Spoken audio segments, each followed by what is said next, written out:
Chair Kavanaugh, Here. Vice Chair Taylor, Here. Commissioner Claren, I'm here. Commissioner Kaufman. Oh, Commissioner Toops. Here. Oh. Who was here? I thought she was there a second ago. She was. Okay. Now she's here. Apologies.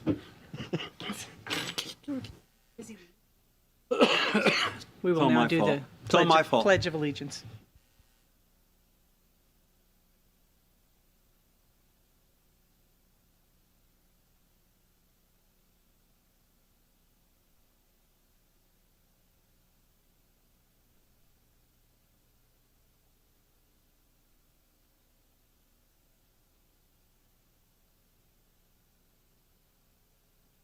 We're going to begin this meeting with public comment. This is an opportunity for the public to give comment on items that are not on tonight's agenda. If you have a comment, please line up at the podium. State your name for the record. You'll be limited to 3 minutes. After you're done, fill out a comment form and give it to Kaylee, please.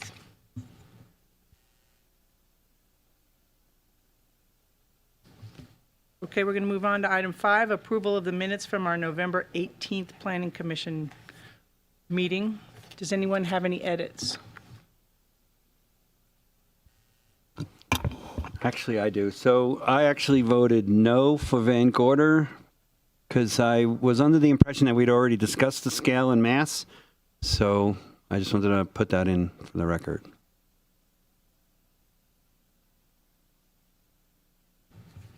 you have a motion? I'll motion with that addition. You move to approve the minutes with that modification? That's what I said. Second. Chair Kavanaugh, Yes. Vice Chair Taylor, Yes. Commissioner Claren, Yo. Commissioner Kaufman, Yes. Commissioner Toops. Yes. Motion passed. Moving on to item 6, planning application 2025-103, the Georgia Ranch Parcel 4 tentative map time extension. I believe there's a staff presentation. Good evening. Yes, there is. And you'll note I'm not Laura Dabe. I'm filling in for her tonight. She had to be away, unfortunately. We're going to talk through 2 time extension requests this evening. And while they're similar in nature, there's actually some important differences between the 2. So I'll do my best to highlight those. And then Chantal, when she gives her presentation tonight, will focus on the different findings that you'll need to make for her project. So tonight's request is for a time extension for what we're calling the Georgia Ranch Parcel 4 tentative map. Some of you may recall this was approved 2 years ago, back in February of 2024. At the time, it was a subdivision of Parcel 4, which is a 32-acre site. It was subdividing from 3 parcels into a total of 7, and with a variety of different acreages from about 1.37 to over 11 acres. And I'll have a map available for the commission in just a second. And as you all probably recall, in that resolution, and with all resolutions for tentative maps, you're given a total of 24 months to record your final map. And if you are not able to do that, you are able to request a time extension. So just for everyone's recollection, Parcel 4 is part of the Georgia Ranch specific plan. It's the 30-acre site sandwiched in between kind of Brockway Road and Highway 267. The map is a little bit hard to read. What you'll see here are the different parcel configurations for the 7 lots that were approved. So it's a parcel up here, it's the main parcel that was subdivided, and then a parcel down at the bottom was subdivided as well. So it's actually sort of 3 different areas within Georgia Ranch. For tonight, under consideration is request of a 5-year time extension. What that's really doing is allowing the applicant team to complete the required infrastructure that is attached to the subdivision map, and then to also allow recordation of the final map. Under Development Code and the MAP Act, you can actually request up a total of 6 years. And again, tonight they're just requesting 5. So this is where my presentation will be a little different than the findings that you'll need to make for the next time extension. Under a tentative map time extension, there's actually 3 different findings that the commission will need to make in order to approve the additional 5 years. First is that no changes have been made to kind of the regulatory framework for the project. That includes the general plan, the specific plan, in this case, that's the Jorga Ranch specific plan, and then the development code. And it's important to note that changes that would make the subdivision inconsistent with current standards. So as you are all very aware, we change our development code pretty regularly for a number of reasons. In this case, we just need to understand if there's any changes that have occurred that would make the map inconsistent. And I'll touch on that briefly. Second finding is that there's no changes to the character of the site or the surroundings that would cause the subdivision to become inconsistent with that regulatory framework, and I'll talk about that in a moment. And then last, that there have been no changes to the capacities of the community resources. So we still have ample water, we have ample sewage treatment, roads, et cetera, to support the subdivision. So consistent with one of the findings, your commission will need to make a determination that the project remains consistent with the general plan and the specific plan. It's important to note that both of these documents have been changed since the original project was submitted back in 2020. However, as I mentioned, no changes have been made to any of the documents that would make the tentative map inconsistent with today's current regulatory framework. So we are, in our opinion, we have determined that the map remains consistent with both the 2021 specific plan, so that's the most recently adopted version of the Jorga Ranch plan, and then the 2040 general plan, which was adopted almost 3 years ago. Same with the development code. We have, as you know, made some changes to the development code, but none that would impact the approval of this tentative map. So as with our general plan consistency determination, we've determined that it's also consistent with the development code. So you do have a couple of options when considering a tentative map time extension. You can approve just outright the extension as proposed on the basis that the required findings can be made. Those are those three that I walked you through. If you believe that there are changes within any of those documents, you could conditionally approve the extension and add some additional conditions. We don't believe that's necessary tonight, but that is certainly under your purview. Environmental review, I'll just touch on this very quickly. When the plan was adopted, we also certified an EIR back in March of 2015. Full analysis of a subdivision on the entirety of Parcel 4 was included within the context of that plan. And when the tentative map was initially approved back in 2024, the commission determined that no subsequent environmental review was needed to approve that map, again, using the premise that this is a streamlined project under review that's already occurred. We don't believe there's any additional impacts that are associated with extending the map. It's already been determined to be properly analyzed, and we are recommending use of section 15061B3. That's a section that you've probably heard us use a number of times. It's essentially stating where there's no potential for any environmental impacts. You can use that section of CEQA. And I'm glossing over this very quickly. If you have any questions, certainly let me know. So your staff's recommendation tonight is that you that you adopt Resolution 2026-01. In doing so, you'd find the time extension exempt from CEQA pursuant to 15061B3, and you would also be approving the requested 5-year time extension for Parcel 4. And then again, this is always based on the package of conditions that are included in your resolution.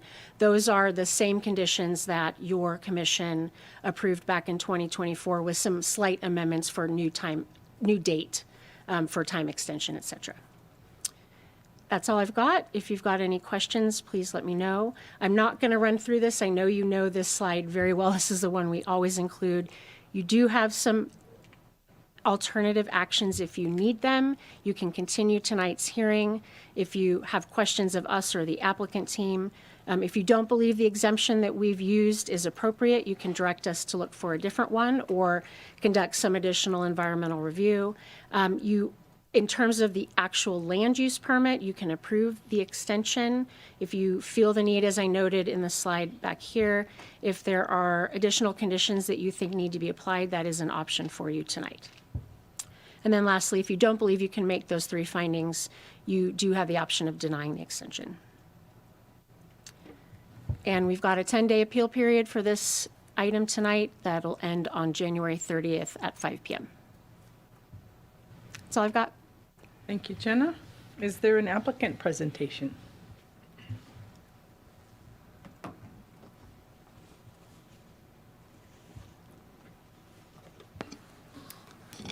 Good evening, Commissioners. Martin Wood, Principal, SCO, Planning and Engineering. I just wanted to give a couple clarifiers. We did, as part of this original tentative map, we did extensive, we call them 30% design plans that showed all the infrastructure improvements for Martis Drive, the roundabout at the intersection of Martis Drive and Brockway Road, the water line that goes underneath 267. It was well further than 30%. But I wanted to let you know also what's exciting is we do have a developer that is actively working on this parcel and has already submitted application for parcel 2 of this parcel 4. So that is already going forward with entitlement. And with that, we have completed or nearly completed and submitted to the town of Truckee the Martis Drive improvement plans, as well as the water line that goes underneath 267. And probably within a week to 10 days, we'll have the roundabout improvement plans submitted as well. So this is moving forward as it should, developer-driven, getting their improvement plans done, and then they can construct those improvements and then record this map. So it's actively being pursued. It's not one that we're just asking for a tentative map, and you don't know when this is going to come to fruition. It's moving forward at a pretty fast speed, and staff's been great, working with engineering department, kind of going through these finer details. And as you can imagine, similar to when we did Rayleigh's and those type of projects, there's a lot of pieces that go into that and a lot of millions of dollars in infrastructure. So we're excited that it's coming forward, and hopefully if you have any questions specifically on this, we can answer it for you, but we're hoping we can get the extension and make this another successful project. Thank you. Why 5 years, Marty? Just so we don't have to come in front of you again. I don't think it's going to take that long. I mean, realistically, so you got a couple of options on these, right? We can either bond for improvements and record a map right away, but more often than not, it's better to get all the improvements constructed. And as you can imagine, we were talking about this just the other day about the schedule of construction and the short window in Truckee from May to October 15th. Can we get all of this constructed this summer? Is it going to take 2 summers? You know, there's always the what if it was an economic downturn and you need an extra year to complete. We just, seems like a lot of these projects, especially the larger ones, require these extensions, and we're hoping not to have to come before you again. But hopefully in the next year or 2, this thing is a done deal. You'll see the improvements constructed and another successful project in Truckee. Thank you. Were you done with your presentation? Yeah. Are there any other clarifying questions for the applicant? Okay, Okay. Thank you very much. thank you. Thanks. Are there any clarifying questions for the staff on this?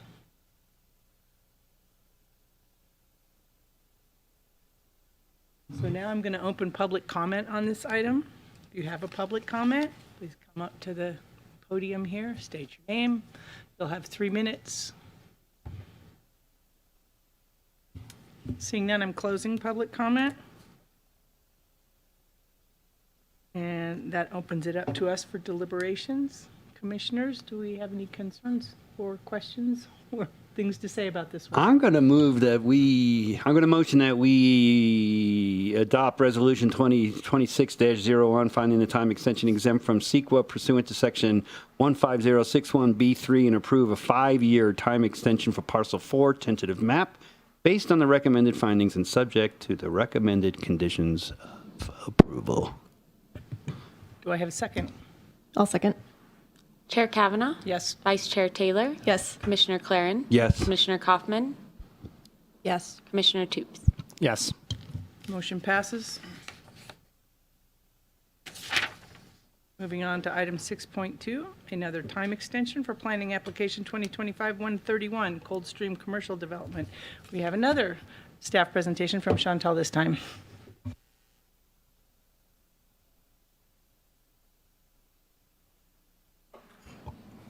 Good evening, Commission. I am here with item 6.2, which is the Coldstream Commercial Development Permit Time Extension. As Jenna mentioned, this will be slightly different and slightly less complicated, if you would even call the last one complicated, as there are only 2 findings to make, and that'll be the major discussion topic. Just to remind the commission, we aren't reviewing the approved project, but whether or not it qualifies for a time extension. The project is located in our Coldstream specific plan area on Deerfield Drive. You'll see there's 2 parcels. These are zoned Village Mixed Use Commercial. And the project was, or is, 2 commercial shell buildings, about 22,000 square feet of commercial uses with some outdoor dining. In that is in 2 buildings, the west building about 11,000 square feet, and the east building just under 9,000. They include 16 tenant spaces. It's about 80% retail with 89 shared parking spaces between the 2 parcels. The project was approved by the Planning Commission back in December of 2023. The approval was for a development permit that is required for projects with over 7,500 square feet or more floor area and or 26,000 square feet of site disturbance. And there was also a sign plan that was approved for the signage for the multiple tenant site. The project planning approvals expired on January 1st, unless a time extension request is submitted prior to that date and then subsequently approved. The time extension was submitted on October 21st, and since the Planning Commission was the review authority for the original project, the Planning Commission is the review authority for the time extension. There are 2 findings for a time extension for a development permit and sign plan, and that is first that the permittee has made a good faith effort to exercise the permit and has exercised due diligence in seeking to establish the permit, and that the land use permit and approved use are in compliance with the Development Code General Plan and any applicable specific plan or master plan.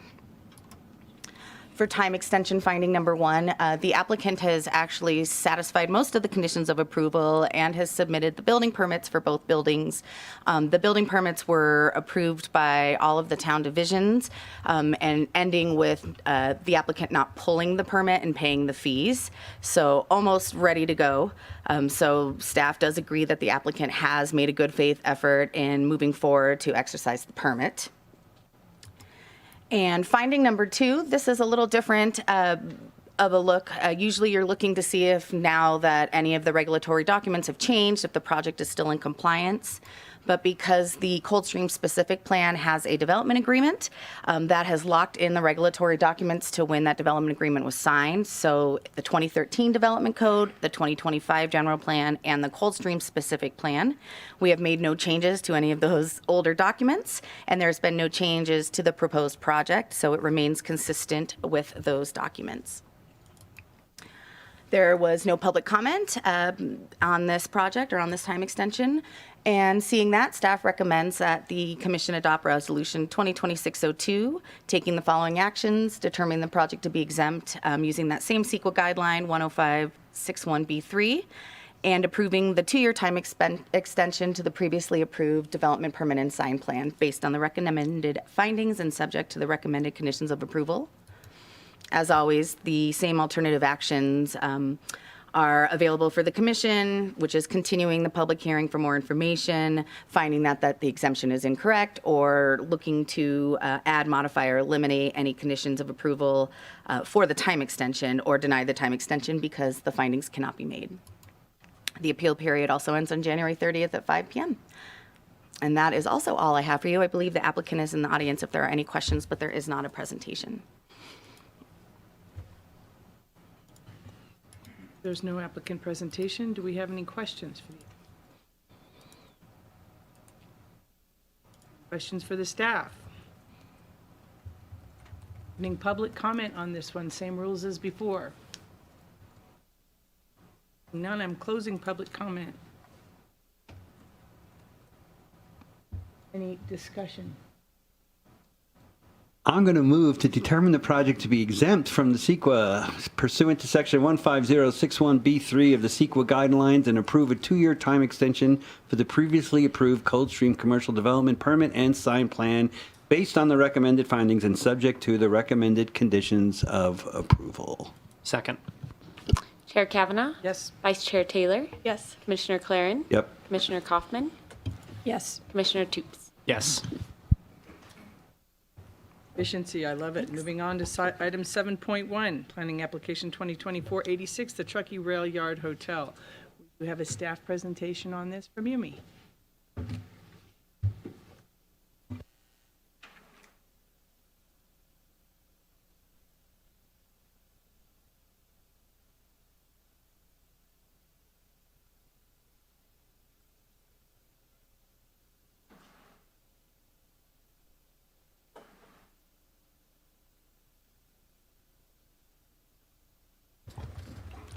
Good evening, Commission.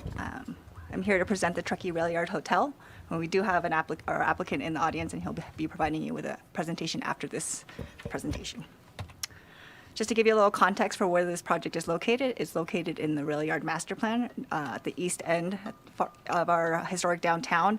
It's located on the southwest corner of Truckee Way and Church Street, where the new downtown roundabout is. It's located directly east of the Methodist Church,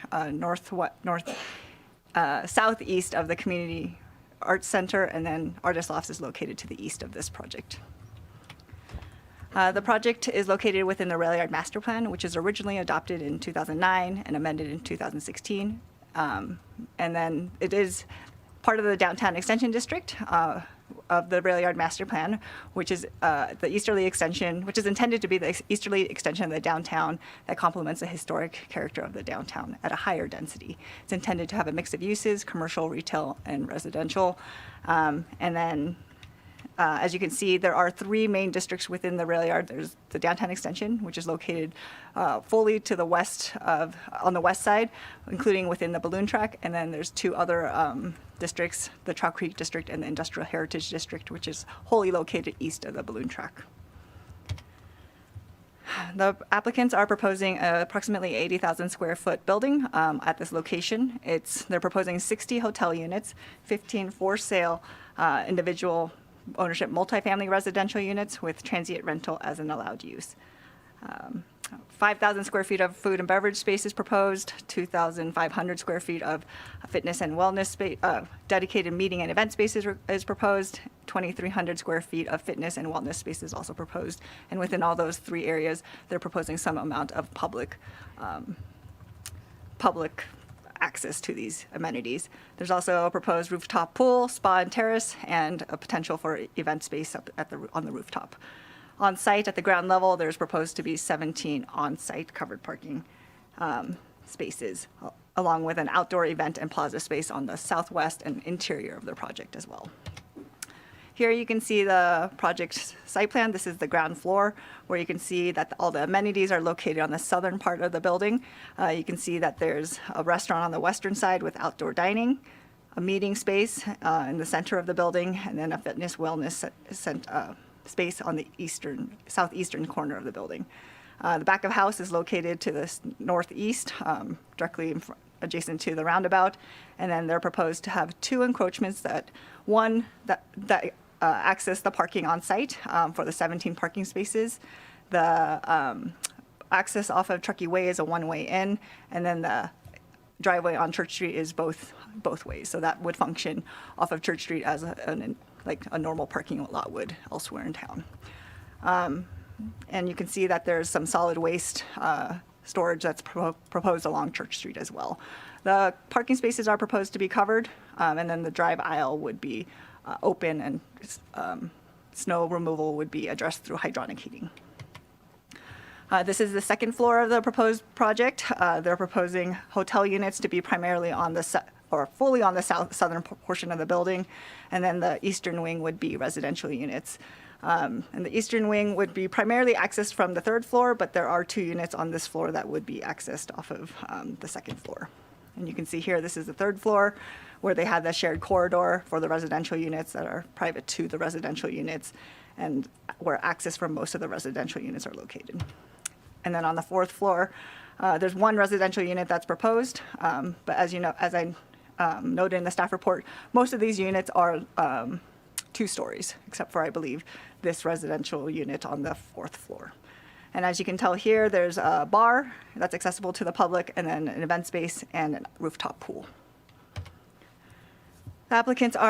This is the applicant's proposal for design. This is the south elevation of the project. The materials that they're proposing are primarily wood and metal with mass timber, which they'll speak about within their presentation. This is the east elevation where you can see the entrance to the parking area, loading area on the Truckee Way side of the building. And this is the north elevation, which is off of Church Street.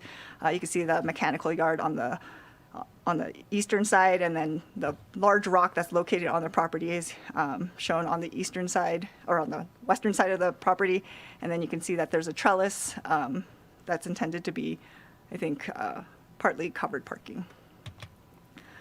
So the applicant is requesting a development permit for 15,000 square feet or more of gross floor area in the rail yard master plan area, a tentative map to subdivide the 15 residential units into condo units for sale to other property owners, and then they would also separate the non-residential uses, so there'd be two different airspaces allowed for each of those types of uses. And then there'd be a minor exception. There's a minor exception being requested to allow for an additional 5 feet of height above the 50-foot maximum in the downtown extension district, and zoning clearances are requested to establish the hotel and residential uses. So the Planning Commission's role tonight is to review the site design and architecture of the project, ensuring consistency with the rail yard master plan and development agreement, including the affordable housing plan, streetscape plan, parking management plan, which are part of the development agreement, the 2025 general plan, and the downtown specific plan. As noted previously in Chantal's presentation, this is also part of a development agreement, and it locks you in and vests you into the regulations that are in effect at the time of execution of the development agreement. And then Planning Commission's role is also to determine if the requested minor exception does not impair the design and architectural integrity of the downtown. And within your staff report, staff identified 2 major discussion topics for your consideration, one being parking and the second one being design. Parking, the main question is, will the proposed parking plan, particularly the reliance on the parking district, meet the needs of the residents, guests, and customers of the project? And then for design, does the building and site design meet the intent of the rail yard master plan design guidelines? And we'll talk a little bit more about that in this presentation. So I've identified the discussion topics and mimics what you have in your staff report. We'll talk about the maximum allowed development. There isn't any specific conditions related to it that we're asking for your consideration, but we're providing that as information about the rail yard and how its policies work. We're going to talk about the multifamily residential dwellings and the tentative map, transient rentals, parking, design, and other conditions of approvals that are incorporated within the resolution. So the rail yard master plan uses what is called maximum allowed development, or we call it the MAD, to identify the density and intensity of development allowed within each district. So the Industrial Heritage, Trout Creek, Downtown Extension all have their own specific MAD for how much development or density and intensity can occur in that area. There's no density or intensity defined on a specific parcel. And that is what the environmental review for the project was based on, so you can't exceed those thresholds. If you want to use the existing environmental document, you need to find the project consistent with the MAD. So far, the project has been, so far in the rail yard master plan area, we've constructed the Truckee Artist Lofts, which includes 77 housing units and 3,600 square foot of ground floor retail. The old lumberyard phase 1, which actually doesn't count toward the MAD. It's actually excluded from the MAD specifically to encourage redevelopment of the old lumberyard. Tahoe Truckee Community Foundation was approved last year, which occupies the Artist Loft, so no new development. And then the Mobility Hub, which is located where the existing bathroom is in the balloon track, was approved this past year, which includes a 900 square foot climate controlled transit passenger waiting facility. So with all of those combined, you can see that the 60 hotel units and 15 multifamily residential units do not exceed the MAD. There are 2 different options and then 2 sub-options within the MAD for the downtown extension where it identifies what the maximum residential units are allowed. So if a project exceeds 220 residential units in our project, or the downtown extension exceeds 220 residential units, the downtown extension is then locked into the option 2 that's listed on this chart in front of you. So there are specific square footages. It's all based off of PM peak hours, traffic analysis to determine that these are all similar impacts. And so a project can move forward as long as it's consistent under one of these options. And it has to be comprehensively consistent with one of these options. Additionally, within the rail yard master plan, the hotel use and the residential use are considered permitted use within the rail yard master plan and do not need additional land use entitlements in terms of use permits or anything beyond that. We are requesting one minor amendment to the condition of approval number 1. It's just administrative request to just identify condition number 1 just identifies what the project description is. Staff is proposing an amendment to say prior to building permit issuance, we'll update the tracking sheet to reflect the changes to the MAD once the building permit is issued. So it's administrative. It's just trying to be clear that there is a MAD that we need to keep track of. The applicants are also proposing 15 multifamily residential units with balconies. There's 13 two-bedroom units, which range between 1,400 square feet to 1,600 square feet. And then there are 2 3-bedroom units that are approximately 1,900 square feet. And as I noted, most of them are 2 stories. The proposed subdivision would create 15 residential condominiums, and they're all located on the north or east wing of the building. And they would also have access to amenities on site, as noted by the applicant's project description. Staff is proposing conditions of approval number 71 and 41, requiring CC&Rs for the tentative map or for the final condominium plan, and then a property management under one company. So both of these would dictate how or regulate how the project is managed and how uses are used on site. In terms of transient rentals, which are also called STRs or short-term rentals by the town, the rail yard master plan does allow transient rentals in the multifamily dwelling in the downtown extension district currently. The development agreement vests the plan with this allowance, even though in most areas of the town, like Tahoe-Donner, short-term rentals are not allowed in multifamily dwellings. Future updates to the rail yard master plan are anticipated when the DA expires, which will happen at the end of 2027. But while the DA is in effect, the short-term rentals in multifamily dwellings are allowed. So requirements for health and safety would be imposed as part of this, a short-term rental permit that comes forward today. When the DA expires, and if the rail yard master plan is amended, which will be ultimately at the council's discretion, and it prohibits short-term rentals in multifamily dwellings, the short-term rental requirements in effect at the time of application would apply. Additionally, if a project amendment or a time extension, like you saw today with those 2 previous applications in front of you, is necessary for the project would then be required to come into compliance with the requirements in effect at the time of land use application for that project amendment or time extension. Staff is recommending condition 44, which was written by the town attorney, which identifies the expectations for the short-term rentals on this site and the potential that future amendments may impact the project. You'll note in the applicant's presentation later that they'll be requesting modifications to that condition, and we can discuss that further as part of your questions and answers. The first major discussion topic that we identified within your staff report, aside from the ones that we've already discussed, is parking. As noted, parking is governed by the development agreement, the parking management plan, which allows a shared parking concept. So the original developers of the rail yard built 396 public parking spaces in the rail yard. And the idea was that that would be considered a bank where future development could use that bank to meet their demand. So if a commercial project was required to provide 10 parking spaces, they can say it's already been provided out of the rail yard master plan parking district, and we could deduct 10 parking spaces from the 396 parking spaces that are in the parking district. Eventually, that would dwindle down to nothing, and then we'd have to determine what our next steps are in the rail yard.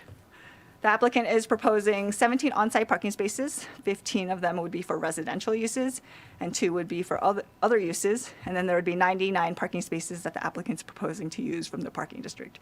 That would include all the commercial uses. That would be potentially for the public, the hotel users, any additional residential parking that's necessary.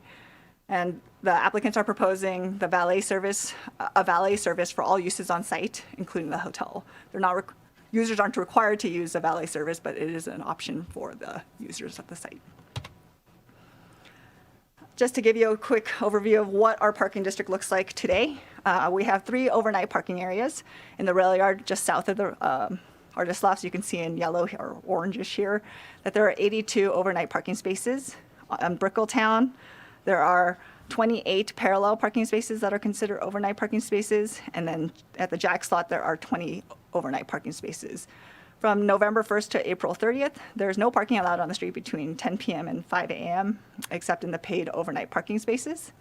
And snow removal operations, particularly in the artist lofts area, occur on a flip-flop basis where the north side of the lot is maintained one night and the south side of the lot is maintained on opposite nights. And then right now there are 50 active residential permits for the artist lofts that primarily, presumably use the artist lofts parking lot to the south in the rail yard. The applicant's valet parking proposal is noted within your staff report and as an attachment to your to the staff report. They're proposing to use a ticketless app-based system to identify which specific stalls are being used in the parking district. They are proposing an average turnaround time of 5 to 10 minutes. No use of a chase car is proposed. They're proposing to pay the public rates of parking that's required by all public users of the parking district.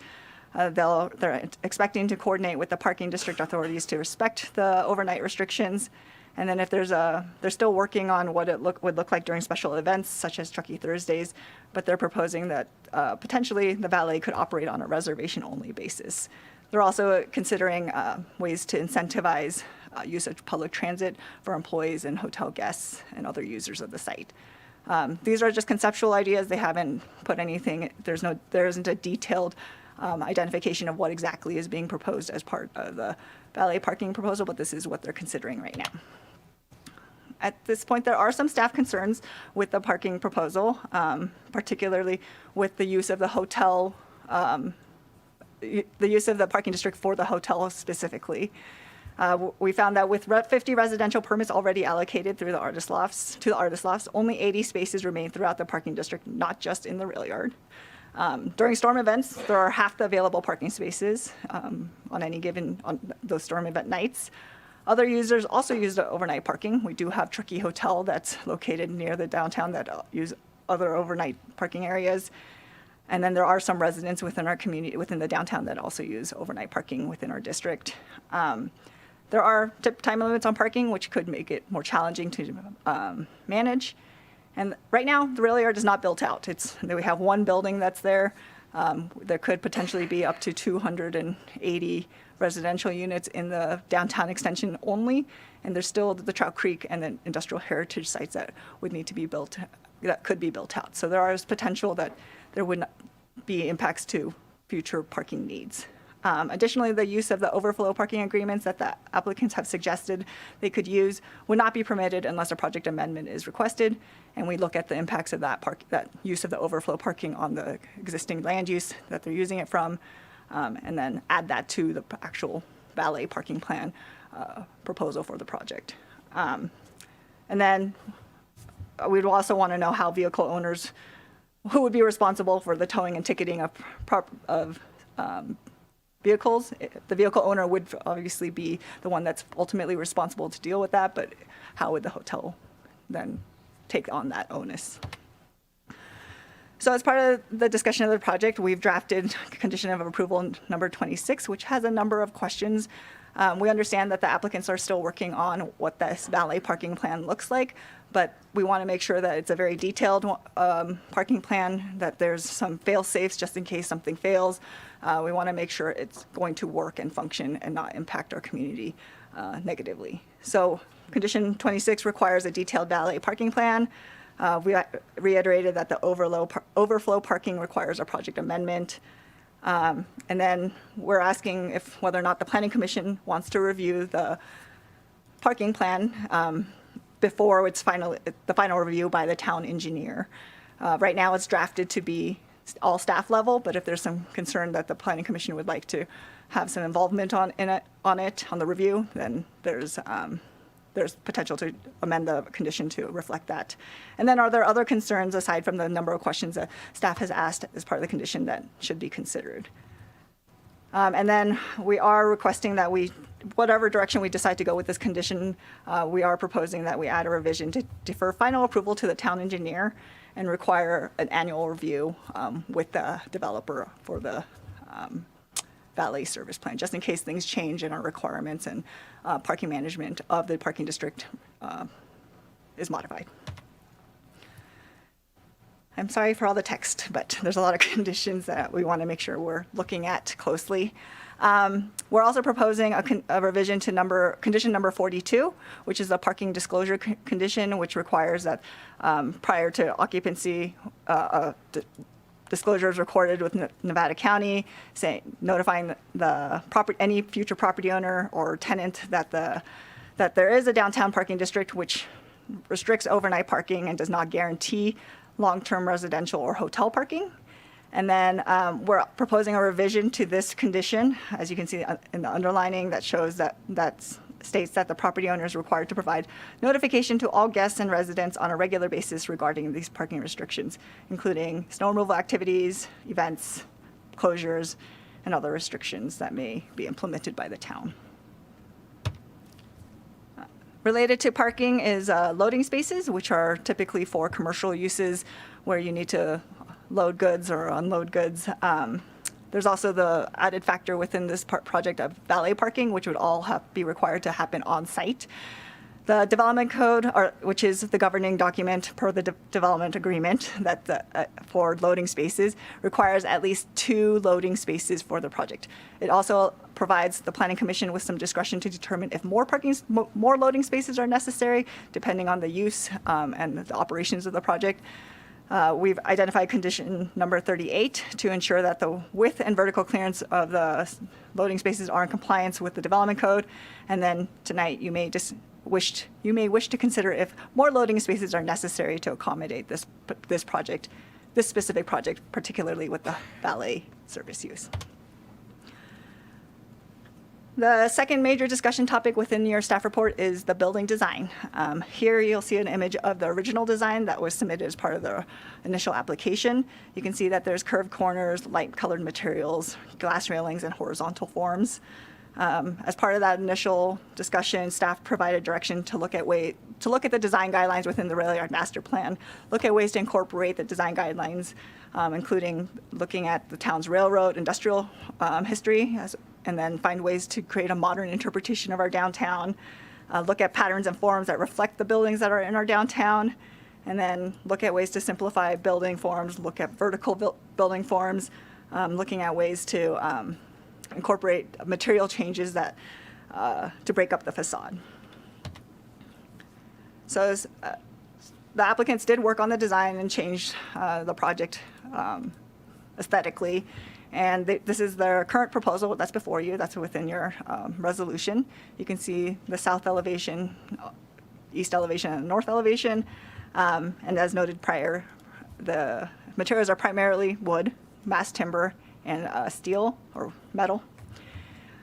When we received this design, staff continued the conversation about design. We recommended breaking up the block size of the building, reducing the mass and scale of the structure, particularly on the west side of the building, and then looking at material differentiations, particularly on the residential wing, to help break up that side to make it feel like a different building. The applicant did not make any changes, so this is what's before you today. And they stated that the exposed mass timber columns on the southwestern portion of the building and the 10-foot setbacks on the south elevation on the upper floors meet the intent of the rail yard master plan. So the question before the Planning Commission is the project consistent with the rail yard master plan design guidelines? And here's a list of some relevant design guidelines for your consideration and discussion. The Planning Commission can discuss whether or not this project is a new interpretation of traditional building styles seen in the downtown Truckee. Is this a block-sized building, or is it not a block-sized building? Are there vertically oriented forms as part of this project? Does this transition in building mass and scale between this new district to the rail yard and the existing historic properties to the west. So there's a number of historic design guidelines that you can go through, or not historic design guidelines, rail yard master plan design guidelines, and we could pull up the rail yard master plan if you need more specifics. The applicant is also requesting a minor exception, which is a unique application process within the rail yard master plan, which allows the planning commission to consider flexibility to the development standards in the rail yard area. So the applicant is proposing a 5-foot increase above the 50-foot maximum. The additional height is only to address the elevator overruns to serve the 4th floor. And the applicant provided a site study showing that the additional height wouldn't be visible until it's 450 feet away, which is approximately to the end of the artist lofts, as you can see from this graphic on the left, or from inside a building at an elevated height. So in order to approve the minor exception, the Planning Commission must make the following main finding. It's despite conflict with specific development standards, the proposed development achieves the overall design objectives of the design guidelines and would not impair the design and architectural integrity or the character of downtown Truckee. In fact, approval of the minor exception application application is necessary to allow for high-quality design, architecture, and landscaping that would otherwise not be permitted. Additionally, the rail yard master plan is governed by the streetscape plan, which identifies high-level expectations for the streetscape of the rail yard master plan area. The streetscape plan for the rail yard shows an open space park next to the rock, the large rock on site, with a plaza at the southwest end of the property. The applicant is currently proposing a small plaza on the southwest end of the property, and then there isn't access proposed to the public to the rock. There is an outdoor plaza area inside for the hotel guests, or I guess, for the hotel guests.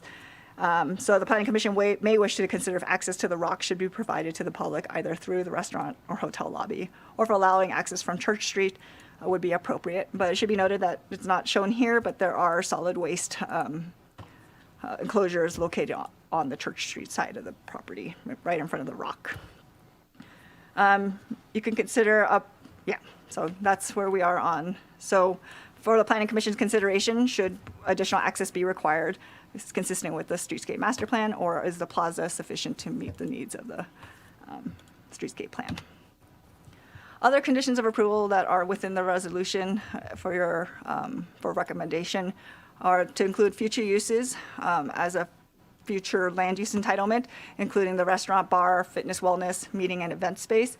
And that's because specifics weren't provided by the applicants. So the uses are allowed. They just need to go through the process of identifying the actual operations. Noise, condition number 63, this condition prohibits the use of the outdoor area before 7 a.m. and after 10 p.m., and then prohibits the use of outdoor amplified sound. So that would impact the plaza area, the outdoor dining, the area adjacent to the rock, and then the rooftop area. Solid waste, we're requiring that the service of the solid waste is as frequent as it needs to be to meet the needs of the use. And then vertical clearance is whatever vertical clearance is necessary to meet the TTSD's requirements would need to be incorporated within the project design. And then affordable housing, we haven't talked much about it, or haven't talked about it tonight, but similar to the parking management plan, it is based on a bank. The Artist Lofts was constructed first to meet all of the workforce, not all, but much of the workforce and affordable housing needs of the rail yard master plan. And from that, you take the affordable housing from the tracking sheet, and as we dwindle down, then once we get to zero, then new affordable housing would actually need to be constructed with the rail yard master plan. But at this point, only the Artist Lofts has been constructed, which does not generate a need for affordable housing. There's 71 units in the bank. There is adequate room to meet the 5.1 affordable housing units required for this project. And the condition is drafted to either take 5 credits from the Artist Lofts Bank plus and allow 10% of an in lieu fee, 10% payment of 10% of an in lieu fee, or allocate 6 from the Artist Lofts Bank. And then number 61, while there are signs shown on the sign locations shown in your project plans, no signs are approved, the locations aren't approved as proposed. Those locations may not be approvable, so we'll be requiring a future sign plan for the project. We're also proposing a revision to condition number 27, which is an engineering condition related to the Rail Yard Community Facilities District. We are identifying that not only is sidewalk maintenance required, but regional transit operations is part of the CFD. So that's just a minor technical modification to that condition. We've received a number of public comment. We received 2 in support of the project, supporting the linkage from downtown to Artist Lofts through this project, the idea of this project being a gateway location and a gateway project. They see it as a benefit to the downtown, and they supported the design. We received 53 public comments in opposition of the project, identifying design as a concern, particularly the scale and height. They believe it's architecturally inconsistent. There was concern about traffic and parking, impacts to neighbors, particularly noise and solar impact. There was concern about the ground floor uses, on-site snow storage, and safety. We also received 1 public comment from the Washoe tribe requesting a Washoe cultural monitor to be on-site during ground disturbance, which is typically when they are on-site. We haven't talked about that with our applicant since we just received it. It could be at the Planning Commission's discretion to discuss that with the applicant to see how they would like to address this public comment. And then the Rail Yard Master Plan was adopted in 2009 and then adopted with amendments in 2016. There was an environmental impact report that was certified as part of the 2009 adoption, and then there was an amendment. As part of the amendment, there was an addendum approved as part of the EIR, and that was circulated as part of that project. As we noted, the project is consistent with the Rail Yard Master Plan MAD, and based on that, staff believes the project is consistent with the EIR and is proposing no further, or is recommending no further environmental review per section, CEQA section 15183, finding the project consistent with that EIR and master plan. Tonight, staff's recommendation is to adopt Resolution 2026-03, determining the project to be exempt from CEQA per 15183 and Public Resources Code 21166. Approve the development permit, tentative map, minor exception, and zoning clearances based on the recommended findings and subject to the recommended conditions of approval, including the proposed amendments to condition of approvals number 1, 26, I believe 27, and 42, which, as we discussed in prior presentations, there are alternatives you can consider. You can continue this public meeting to a date and time certain. You can request more information from staff or from the applicant. You can add or modify the conditions. You can deny the project on the basis that one or more of the required findings cannot be made. And you can find the project inconsistent with the Rail Yard Master Plan and/or require additional environmental review. Should you take action tonight, the appeal period for the project would end on Friday, January 30th, 2026 at 5 p.m. And I'm here for any questions. And the applicant's here if you would like to do that first. Please move on to thank you, Yumi. Let's move on to the applicant presentation, please.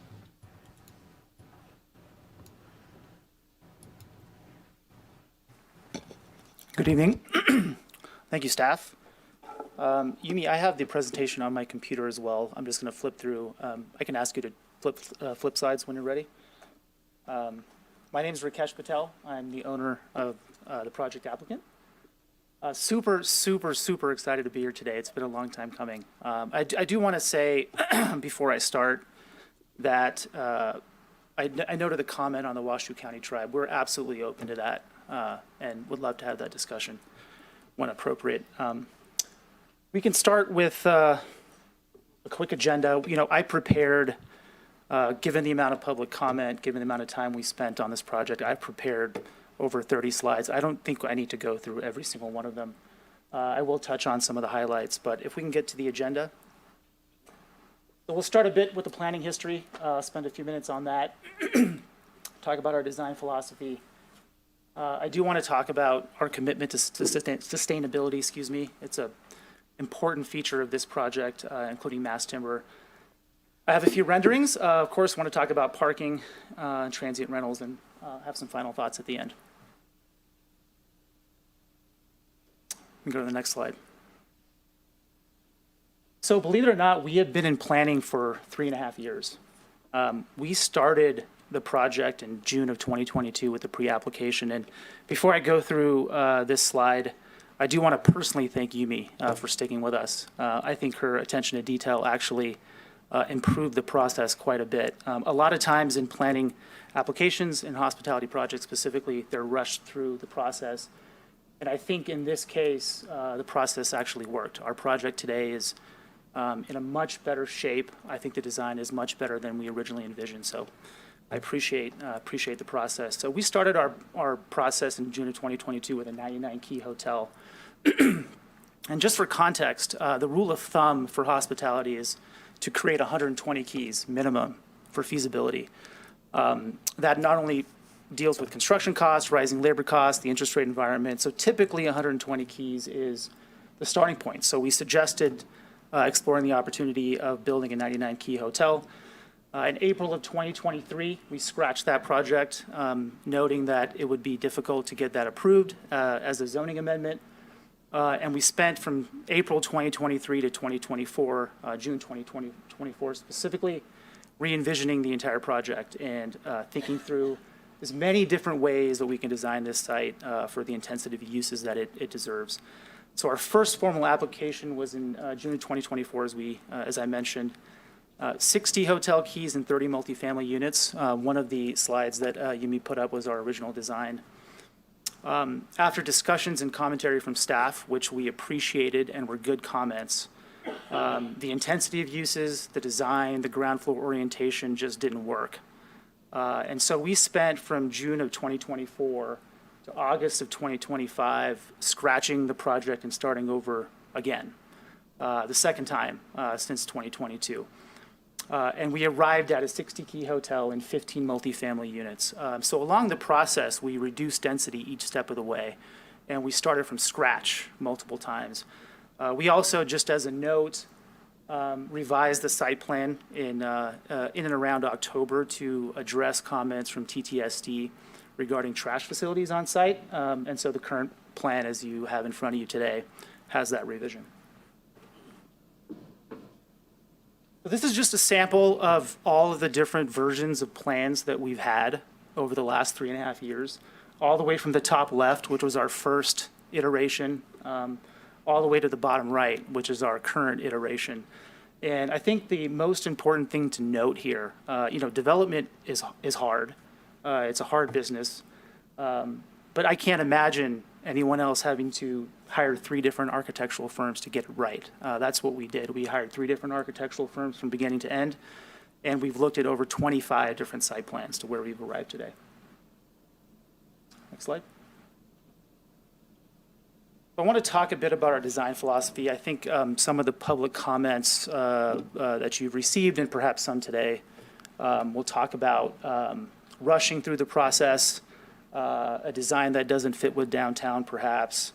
And I think it's important to focus on where we are coming from as developers.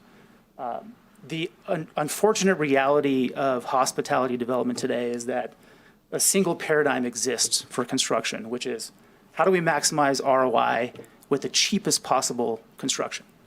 I am opposed to that entirely. I think it's the wrong way to think about things. Where we started was focusing on intentionality.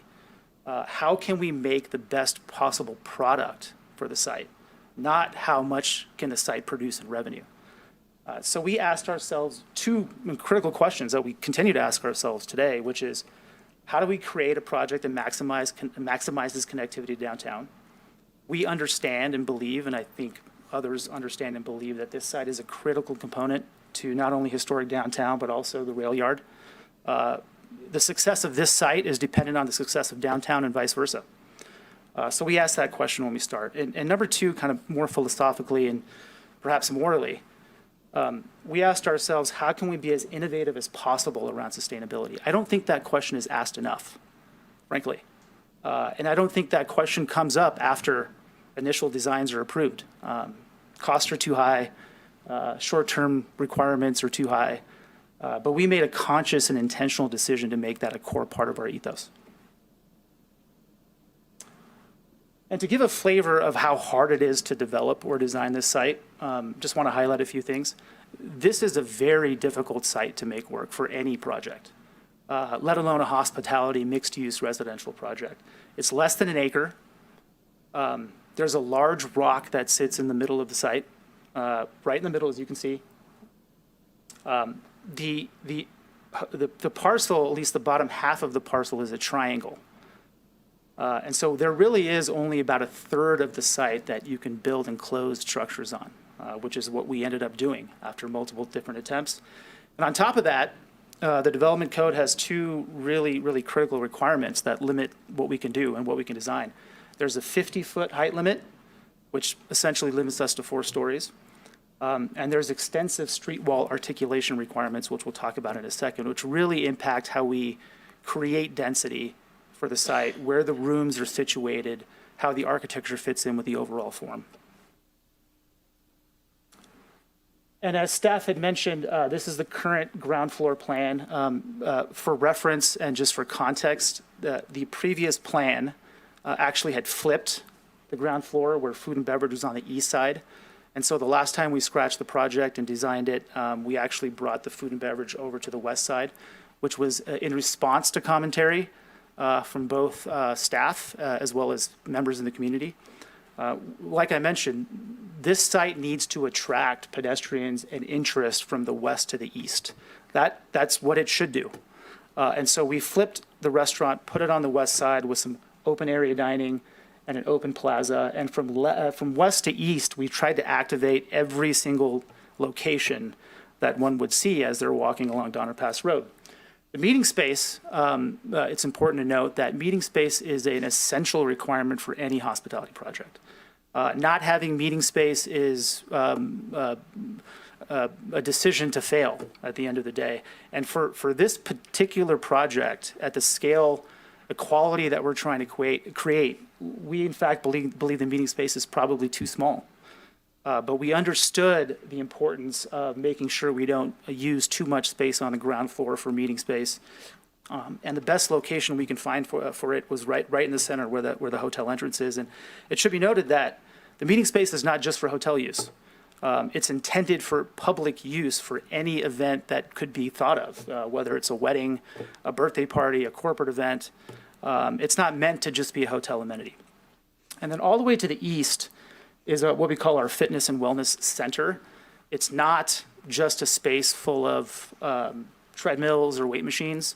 That's actually more north of the site. You can't see that from Donner Pass Road.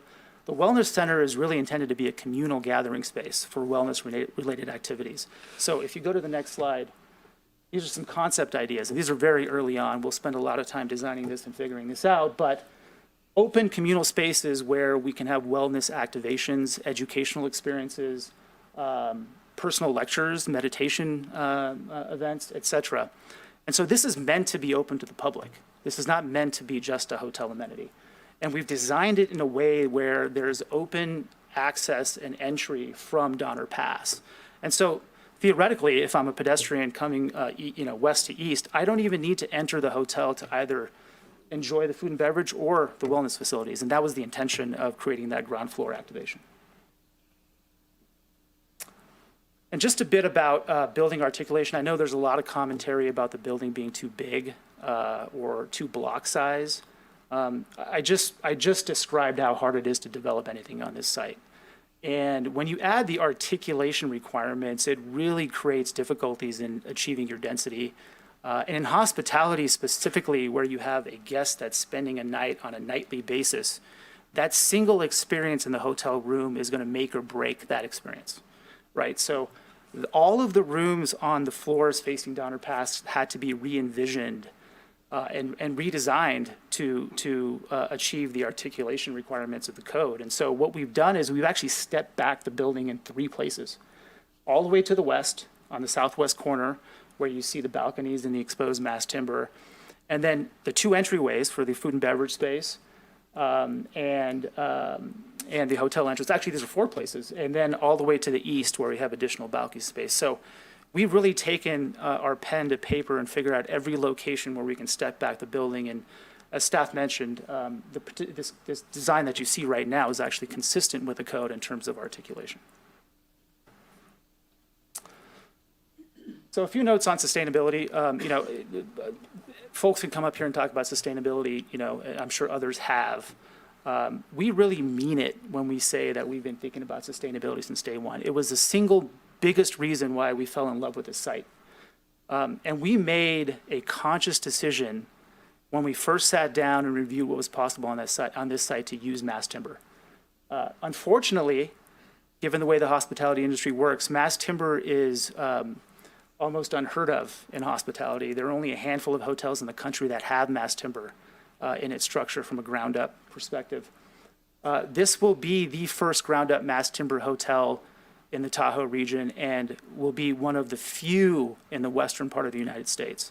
And we think that's important and that's required. It should be required. It should be a thought that comes into any developer's mind.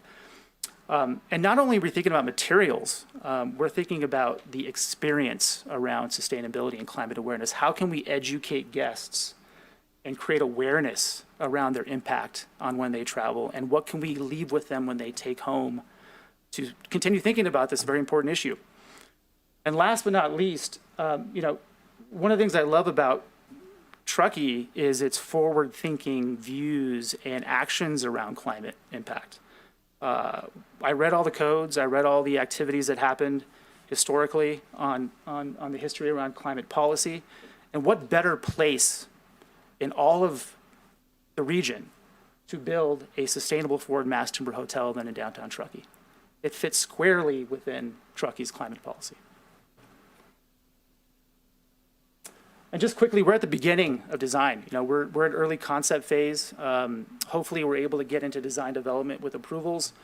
But these are just a few things that we're thinking about that will advance our climate goals, along with, you know, educational experiences and the guest experience piece, which is super important for us, but we'll be doing full building engineering on this project, from energy modeling to life cycle assessments of the carbon, figuring out as many pathways as possible to create and keep renewable energy on site.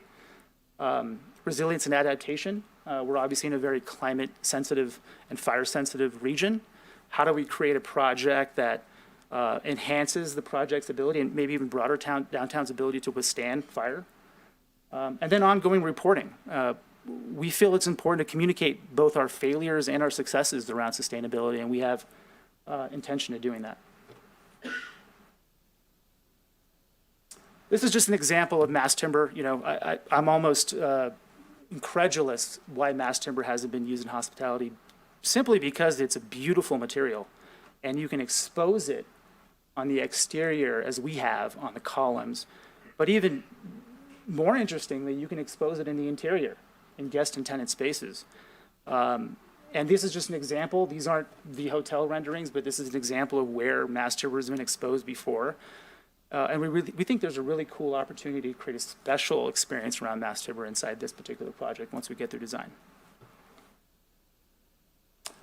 And sort of last but not least on sustainability, and I'll stop talking about it, but even our name, the word Common Pine, the name of the hotel, originated from our moral belief around sustainability. So as many of you know, on the site is an existing rock, and out of that rock are 2 pine trees that exist today and are healthy.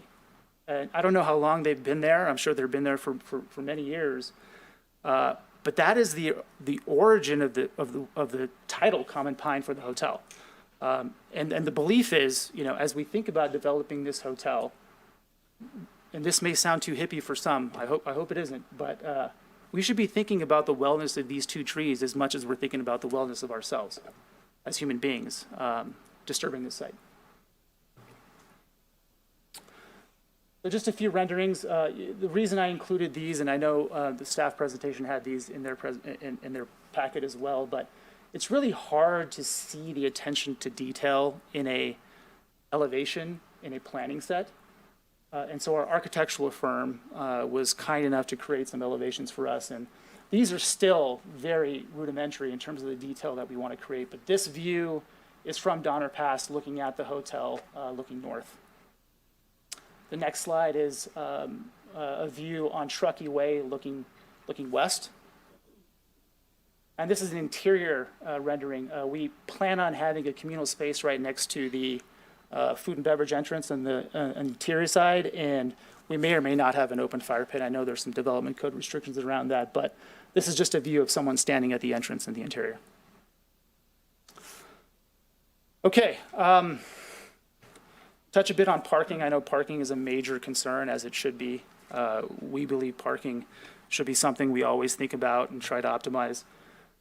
Just want to make it very clear for the record, in case there's any confusion about it, the parking district, specifically the shared parking district in downtown, was envisioned originally in the master plan for use by development in downtown. Our use of the shared parking pool is not an exception we're requesting. It's not something we're hoping, we can get. It was actually allocated in the master plan and in fact encouraged in the master plan. So some of the commentary in blue here is straight from the parking management plan. I think the last one there where it says it is encouraged that a majority of the parking supply required be provided as part of the shared parking pool. I think that's really important. We are doing exactly what the shared parking pool was intended to do, which is utilize it. Now, staff is absolutely right. There is a lot of work to do on our valet program. Parking management, how vehicles are tracked, what technology we use, how staffing is created, how we're going to coordinate around snow removal, and incentive programs, right? We really want to create incentive programs for guests, employees, patrons to not have to use parking downtown. And we'll introduce creative ways that we think we can do that. But ultimately, the point is that we fully agree that we should figure out the right plan. And the condition of approval requiring us to do that prior to building permit is absolutely okay with us. We actually want to work with staff, understand the parking demands more thoroughly downtown, understand the needs on high demand days, and really figure out a program that works. This is just a slide explaining that shared parking in mountain ski resort towns is not new. It has been utilized for quite a long time. In fact, 3 markets, Aspen, Jackson Hole, and Whistler, have successfully used shared parking, paid public parking, in a shared parking pool program. The Hotel Molly there on the top left is actually, I encourage you to visit it if you're ever in Aspen, a beautiful hotel. It uses shared parking and valet, and it's a recent addition to the Aspen market. But I just wanted to highlight the fact that this is not a new or innovative concept. This has been done many times, and I feel we can do the right job here. Transient rentals. Maybe the most technical topic, I suppose, but we did deliver to staff as well as put into public comment our suggested revisions to condition 44. Unfortunately, we were not given an opportunity to review condition 44 prior to this hearing, so our only opportunity to discuss it is today. And it's important because transient rentals are a permitted land use under the rail yard master plan, and it's an integral component of this project. Any confusion or ambiguity or suggestion around the fact that it's not a vested use or it's not permitted is a cloud on the ability of this project to get done. Our investors, our lenders, et cetera, all require and will require, should require confirmation that the vested use is in fact a vested use. And I want to point out a few things in the staff report that we agree with wholeheartedly. 100% agree with these comments. And I think it's important to note that the existing law, what exists today under the code, is not in dispute. A few of the comments here. Currently, the rail yard master plan allows for transient rental multifamily use as a permitted use. We agree with that. The rail yard master plan is subject to a development agreement, which vests the property with the requirements in place at the time of execution. We agree with that too. That is absolutely correct. The development agreement went into effect in 2017 before the updated STR ordinance went into effect. We agree with that as well. Only the requirements in effect in 2017 can apply to the project. Also true and accurate. And last but not least, and I think most important, is that while the public safety components of the STR ordinance apply, we agree they apply. We will comply with every health and safety related ordinance that is required, and as should be. The prohibition of STRs in multifamily residential units, the cooling off period, and the cap do not apply in the rail yard master plan area. We agree with that too. There's no dispute as to the existing law whatsoever. However, and perhaps this is the unfortunate circumstance of not having been able to discuss this condition prior to this planning commission meeting, staff discusses in its staff report and also in the condition of approval the impact of potential future speculative changes to the ordinance.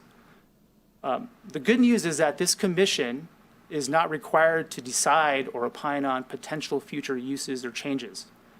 If I were building a retail establishment in downtown, I got approved for that use, and 5 years down the road, that use is no longer permitted because there's an affordable housing project or a water park. I'll just use an insane example. That does not mean my retail establishment has to shut down. I can continue that use. It was a permitted use, it vested, it was approved. Any discussion about future application of prohibitions, whether they would apply, whether they could apply, are wholly inappropriate for a condition of approval. In fact, I've been part of over 50 entitlements applications, both as an attorney and as a business person. And in no case has there ever been a condition of approval that discussed future application of potential changes to law. Future application of potential changes to law are subject to whatever the legal theory is at that time. We can debate about that in the future, but to include them in a condition of approval is not acceptable for us. And we're requesting, if we go to the next slide, we can skip this slide. That's a duplicate slide, sorry. We're requesting that this commission review the existing condition approval 44 in detail. I've highlighted all the provisions in this existing original condition as proposed that are problematic. Two of the sentences are equivalent. In both sentences, the language implies that we are required to comply with future rental requirements. And I think what's most concerning about this is that whatever that application is entirely within the hands of town council. Town council gets to determine which requirements apply in the future. I'm not sure if this was intended. I'm not sure, in fact, I'm not sure why this exists in here. And so in the following slide, we've submitted for this commission's consideration a revised condition of approval 44. And this condition states plainly, as you can read, prior to the short-term rental of any of the multifamily units, we will obtain a transient occupancy tax certificate, which we will. We'll pay transient occupancy tax, which we will, and we'll comply with the health and safety regulations of the STR ordinance, which are outlined in section 5.02, et cetera. We will do all that. Staff has confirmed in this report that those are required, and we agree they're required. And so that's all the conditions should say. Nothing more, nothing less. Whether the future application of STR changes apply, that is subject for debate on another day, I suppose. So we respectfully request the Planning Commission to consider this change as part of its approvals. Final thoughts. I'm not sure if I've reached my 15 minutes here, but a few things that I think are noteworthy and worth consideration. Since the development agreement was executed in 2017, only one project has been developed in the rail yard. That's the Artist Lofts. Only one project in that many years. I still can't point my finger as to why that's the case. I know we're in a pandemic, but this is a special piece of land in the rail yard, and it's confusing to me why we're the only ones here. More of a rhetorical question, I suppose. We also understand this project is not perfect for everybody. No project is ever perfect for everybody. No perfect project exists, but I hope that I've conveyed in this presentation that we've taken a lot of thought and care into designing the project we are in today. We're not a fly-by-night developer. We're not here to build the cheapest project possible. We're not here to build it and sell. This is a legacy project for us and me specifically. So we truly believe, and we agree, we should believe that it is our goal to create something truly special, something that's iconic and memorable for downtown and the entire community. So that's it for me, and thank you for consideration. Thank you, Mr. Patel. Do we have any clarifying questions for the applicant?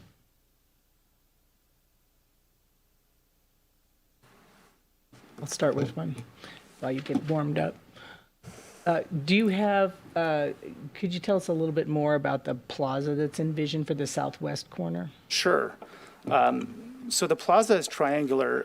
It is actually on top of an easement as well. So we cannot build permanent structures on that plaza. So what we envision it to be today, and this could obviously change depending on commentary from staff, but it's an open plaza. It will have landscaping, areas to sit, lighting.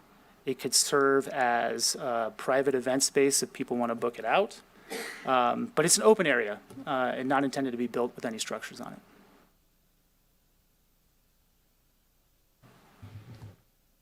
Fine.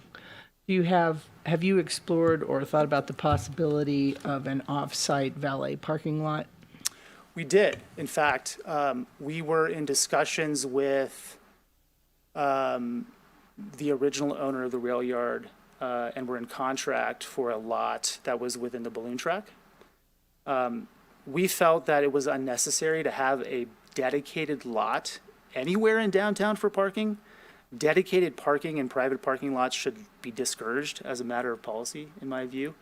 And so we did not specifically, at least formally, request to utilize that lot for overflow parking. But I do realize that there could be overflow situations. And the condition of approval addresses that, I believe. A lot of the other hotels that I mentioned use private parking lots for overflow on a temporary basis, not on a permanent basis. We don't think there should be ever a permanent private parking lot used anywhere in downtown. So we are willing to explore the possibility of private lots as the downtown develops. I think it's premature right now to identify what lots would be available. We should see how the entire downtown extension develops first before working with other owners to figure out what available lots are useful for us.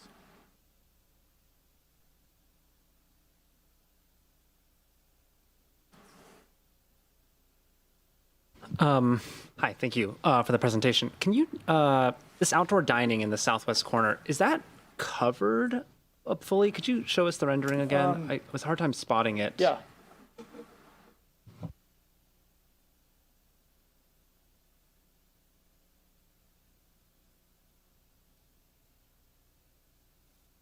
Well, to answer your question, it is covered. Okay, so it looked rather dark in the renderings. Right. How, talk to me about that. Yeah, so There it is on the top left corner. It's that area underneath is that the outdoor dining? right, yes, if I can move here. Right here. So this is the other challenge with, I think, conceptual plans at this stage. We'll have a full lighting plan prepared, and the amount of lighting that's required at this stage is really only exterior lighting. This is really considered interior, underneath canopy, underneath lighting. So we will, as part of our lighting plan, as part of future submittals during building permits, we'll have a lighting plan for that, but it's intended to be fully lit, of course, yeah. And I don't know the full history, but I think I was looking at some of the back and forth emails or letters. It looked like there was mention of ground floor retail at one point in the design. What happened to that? Well, dedicating ground floor space to retail space is not necessarily the smartest decision at this stage in development. So originally the retail space was supposed to be a flex meeting space / retail space. We weren't entirely sure what it should be. But given the fact that retail is a predominant use in historic downtown, having a standalone retail experience at the hotel, we think would cannibalize some of the businesses downtown or some of the activities downtown and not necessarily benefit the hotel in any material way. And so what we try to do is, the meeting space is intended to be flexible space. I hate the word meeting space. It's not a very smart term, but it's flexible space that could be used for pop-up retail, for example, for a particular vendor or event, or traditionally as meeting space, depending on the demand. Okay, thank you. And apart from input from staff and from this hearing today, what other members of the Truckee community have you received input on the designs from, and how did that input get incorporated? Yeah, so we haven't specifically received direct input other than perhaps late in the stage of development. We've been mostly coordinating with staff and staff commentary. But we have talked to Mountain Area Preservation multiple times. I know they sent a comment letter in, and we've described to them all of the efforts we've taken to meet the downtown development code as it relates to massing and materials. At this point, we've already changed the project 2 times wholesale. The original design, I'll call it a spaceship. That's what it looked like. We received a lot of feedback then. And we actually went back to the drawing table and scratched all of our plans and literally started from scratch. And took commentary from staff, thought really hard about where mass timber could be exposed, which is, I think, is an important element of the exterior architecture, and tried to meet the design guidelines more specifically. At this point, going back and changing the design materially, other than colors, other than finish material, would require us to go back to square one. And my last question. The master plan for the rail yard talks a lot about drawing inspiration from the historic downtown, serving as a transition from the downtown. What design elements of the historic downtown were you and the architects most inspired by, and how did you draw upon them in the design? We actually, we started originally thinking how we could envision the old rail yard from a train and experiential perspective. And some of the initial sketches that we had actually looked like a train depot to start. And I realized we admittedly went far from that concept in our first submittal with the curved corners and whatnot. But if you look at the front of the, can I move up here? Okay.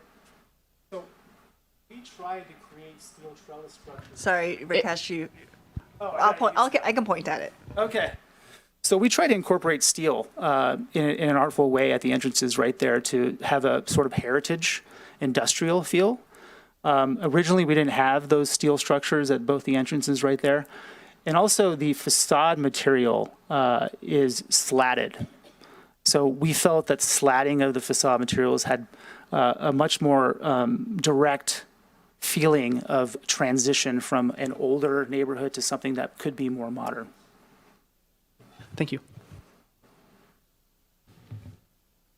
Thanks for the presentation. I only have a couple of questions.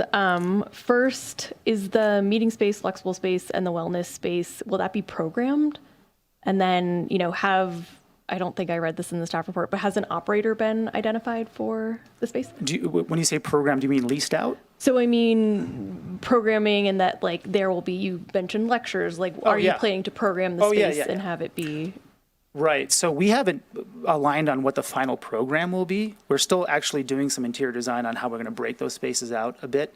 But we are exploring opportunities of potentially hiring an operator. I think there's some really interesting concepts coming out of the East Coast about communal wellness that could fit well with this project. The meeting space won't be leased out. That will be fully operated by the hotel and divisible too as well. It looks like one large block on a piece of paper right now, but we're actually going to have a partition wall that goes down that meeting space to create 2 different spaces. But to answer your question, no, we haven't finalized an interior program for those spaces. Thank you. And then one other question. I love that sustainability is part of the ethos. Love to see that. I know you haven't done energy modeling yet for the building. Have you considered, any other, green building certifications, all electric design, going beyond what code is requiring for energy? Absolutely. This is the fun stuff. So we've considered and are in the process of benchmarking the building for LEED, for well building, for some of the other more niche programs. That process actually, I've learned recently, is actually much more complicated than I anticipated and expensive. Not that the expense is something that we're going to avoid because it's important to us, but we will look at LEED and the other certifications, and we in fact intend to go well beyond the basic requirements of those programs. Thank you.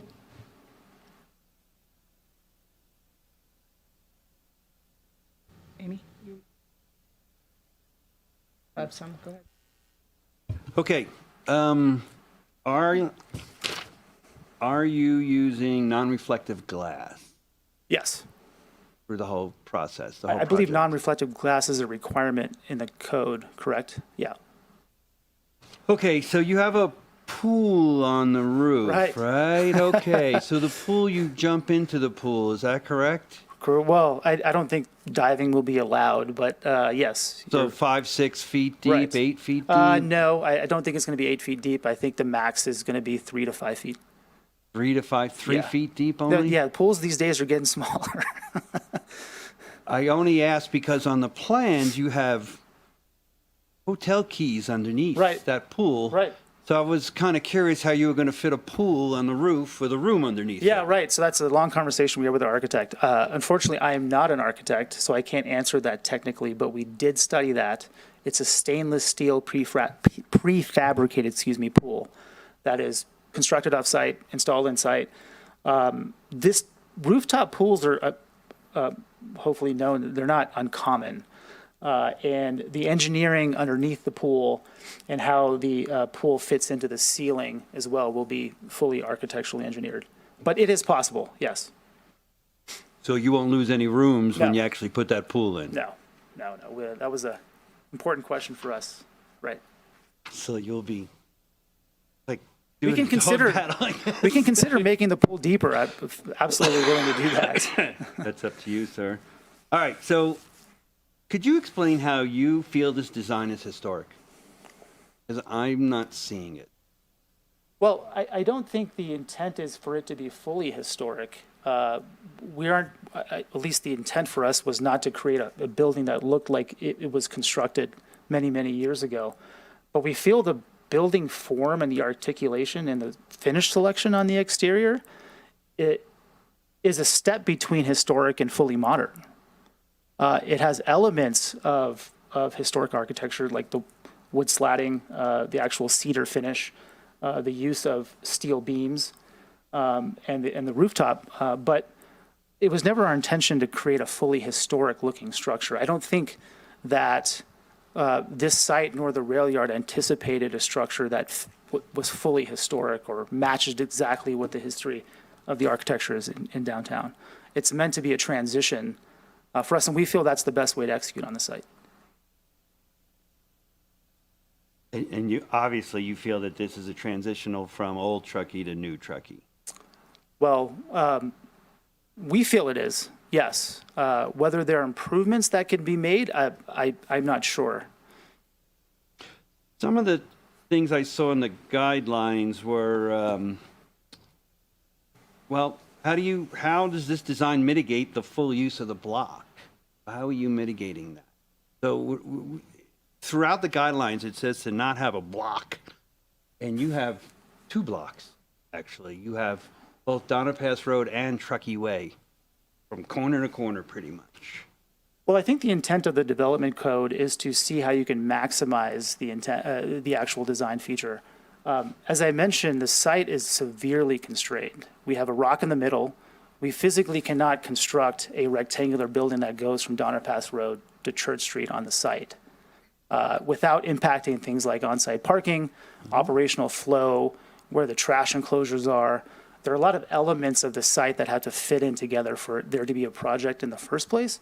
But what we've done is we've tried to create as many step backs as we possibly can so that the form is not fully rectangular on Donner Pass frontage.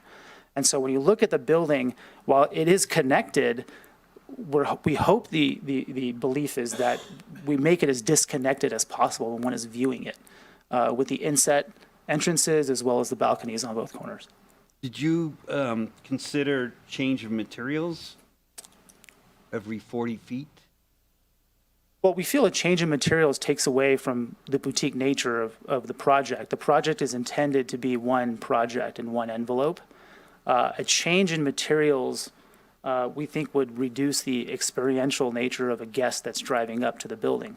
The actual frontage on Donner Pass is really, when you walk by it, in my view, is not that long. Breaking up the materials would make the building look less upscale in our view. Railings on the roof instead of a parapet, wouldn't that make it more historic? We have some railings on the roof. Yeah. Oh, okay. Instead of parapets. So the design guidelines specifically call for parapets. right on the roof. Did I see that? So I was just kind of shocked to see railings up there when the design specifically calls out for parapets up there. I'm not- Could you oh, sorry, go explain, Rakesh, how the street level floor is different from the upper floors? The street level floors are different than the upper floors. In terms of design? Yeah, I mean, It's that in was the called real out in the design guidelines. guidelines. Explain how upper floors are more solid than the lower floors. Detailing between the floors. I'm not seeing any of that. Well, we do have two insets at the entrances right there. And right above those insets, we have on the right side at the hotel entrance, we have a canopy, as well as steel beams that come to the bottom right there. And on the left side, the food and beverage entrance, we have a sort of an inset where you have an open space right before the entrance. But is the question around why the materials aren't different, or? No, the question is, I guess, why the guidelines aren't really being followed, from what I could see. Well, I feel like we followed them to the best extent we possibly can. And if there are specific features that are not being followed, I'm happy to discuss them with our architect on the side. But I do think the staff report mentioned that we are following the design guidelines, or we've met the intent of the design guidelines. Okay. I have some other parking things, but we don't even have a detailed parking plan, which I'm surprised at. We don't have a landscape plan. We don't have a light plan. We don't have a sign plan. We submitted a lighting plan as well as a landscape plan as part of our submittal. I don't see it. Did you submit a solar aspect plan? There was a solar aspect plan in a previous submittal. There is a shading plan too as well. Correct me if I'm wrong, Yumi. That's correct. Yeah. That's it for me. For now.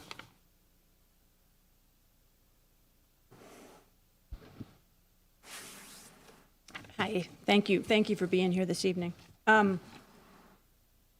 Many questions. Just even looking at this, could you just explain your snow storage strategy? There seems to be a lot of places where snow is going to accumulate. I hope it's not intended to fall on people on the sidewalks, but just if you could explain that. Yeah, so we actually have Martin here too as well. Oh, sure, please. Thank you.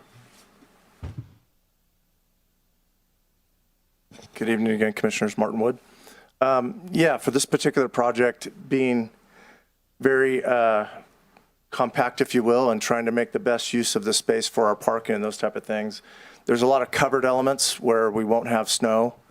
But where we do have exposed, where we'd have snow, we went with a hydronic model where we're going to have hydronic heating, which then we won't have any snow removal operations. And part of the benefits that Rakesh kind of took into account with that would be keeping our landscaping nicer and those type of things that are impacted during snow removal operations. So by doing the hydronic heating model, we didn't have to provide a lot of snow storage.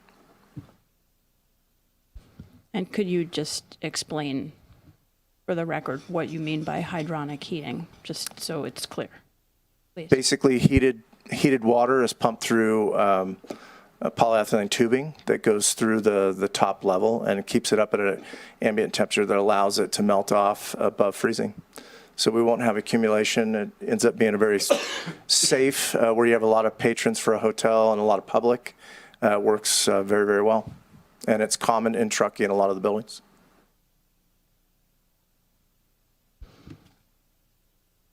I'm curious, thank you for that.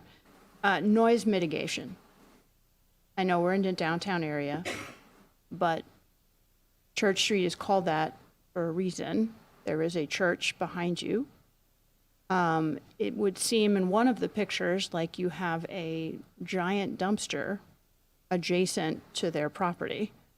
And now I'm not familiar with their schedule except for the Sunday part of things. And I do recall in one of the letters that the pool or some part of that edge of the hotel backs right up to the Reverend's house. So there, and you have a very large building up against a historic church, basically. So if you could explain how you enable them to continue their services and not be disturbed by the activities of the hotel, I would appreciate it. Yeah, I mean, a lot of the operations and intended activity of the hotel are to be determined in terms of how it's actually utilized. We do not have a property management company hired. We don't have a hotel program in terms of where specific things happen and where they do not, detailed yet.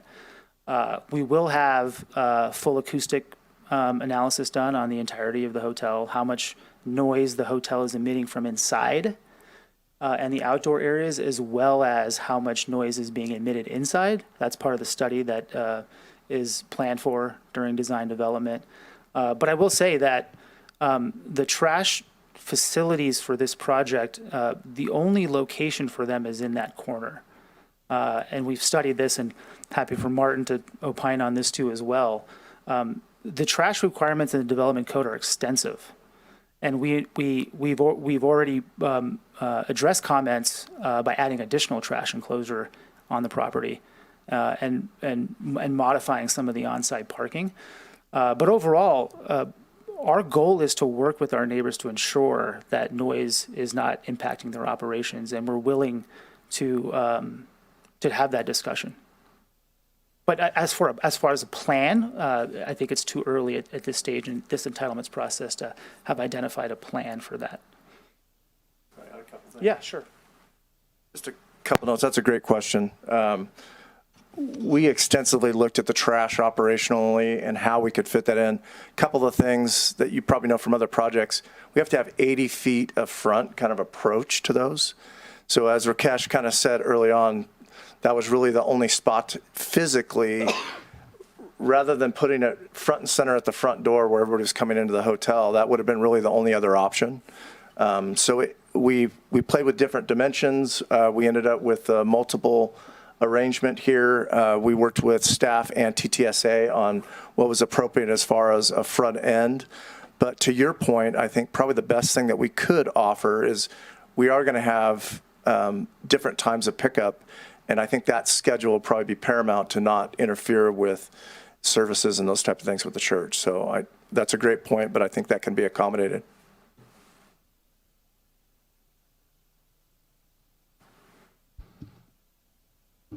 All right, I'll keep going. Sure. So there have been a number of comments, and it also just, looking at the plans, that when you're coming down Truckee Way, you're going through the roundabout, what you're going to see is a 6-foot fence. Not exactly what was envisioned as the entry point into the town of Truckee. Mm-hmm. Would you give consideration to, and I know, I understand, I work with engineers all the time, to kind of making an adjustment there so that there's kind of an architectural feature rather than a fence, such that it's a more welcoming corner? I know it's sort of the back, to you, Yeah. it's the back of the hotel. Yeah. However, to people entering town through that roundabout, you have to remember that most of us were used to seeing a large rock with, as you said, 2 trees and an open field. And so, not that you're going to expect that anymore, but you do want something attractive, welcoming, perhaps. So hopefully you would, this is more of a comment than a question, but if you would give consideration to updating that corner such that it's architectural rather than a fence. Yeah, if I can provide some context to that, if helpful. So when we looked at the site and the site constraints, we understood that there are 3 real corners of the property, right? The southwest corner, the southeast corner, and the northeast corner. And configuring a site is almost like a jigsaw puzzle, right? Every single piece impacts the other piece, and sometimes not all the pieces fit together. And so activating or creating architectural features for all 3 corners was challenging. What we can consider and happy and willing to discuss is public art. potentially having a public art installation on that corner, maybe in the yard that is viewable beyond the fence. But public art is something we still have to consider and as part of this project. So potentially that's an option. We can consider, other than fencing material, maybe an alternative material. We understood there to be a 4-foot height limitation for the fence. Maybe that's not the case. I'm not sure. But if the limitation is not there on the height, we can certainly consider other features there. And thank you for that. And I'm not going to ask you a parking question. I think along with what Mitch was mentioning, the massing that is in the design guidelines, this is comparatively a large structure. Is there any consideration for dividing the structure? I don't know. You and I can just sit here Right. and draw things for the next 2 days. No one would be interested in that, I'm sure. Maybe some. Maybe I don't know. some, Yeah. but just, I understand the constraints of that site because I have, as many of us all of us in this room have walked by it many times and gone, I wonder how you could fit stuff in there. But it might be something worth exploring. Even, again, I don't want to start drawing stuff for you. Sure. But just to kind of alleviate what people see as this giant building. And as many of you know, I am from New York City, so giant building is relative, right? But we're looking at Truckee. We're not looking at New York City. Right. So I want to make something that, the use is appropriate, the structure is appropriate, it doesn't overwhelm that end of downtown. So I think it would be advisable to look at that. Even if a change in materials is a little awkward, just something to consider. Sure, absolutely willing to consider it. I view this process as not being, for lack of a better phrase, a black and white process. It shouldn't be. And as I mentioned, I think the process to date has actually been beneficial. It's created a better project today than was originally envisioned. That being said, we have sat around the table and have drawn as many types of buildings for this project that we can. We've had 3 different architectural firms give us 5 different concepts for this project. Now, whether it's applicable or appropriate to consider a change in materials or different material choices, that's an open concept. But changing the mass of the building cannot be done on this particular site without reducing the density or materially impacting the density. And as I mentioned, this site was always envisioned to be a hotel. I think early on in the process, it wasn't specifically designated to be a hotel, but every concept plan that I'd seen before envisioned this site as having a hotel. A 60-unit hotel by itself just does not work anywhere, feasibility-wise. That's why the Mountain Scout Hotel has over 120 rooms. I can't think of one hospitality development in the entire country that's less than 60 rooms ground up right now. And so the density and intensity of uses for this site are fundamentally required for a project to be built at all. And so while I'm open to exploring options, I do want to make that clear that we have looked at over, I think, 25 to 30 different plans for this site. I don't have them with me. But breaking up the building that way would eliminate the possibility of there being a building in the first place. Amy, may I ask a follow-up question on yours? Interject one. So just to clarify, you are or are not willing to consider changes in the massing of the...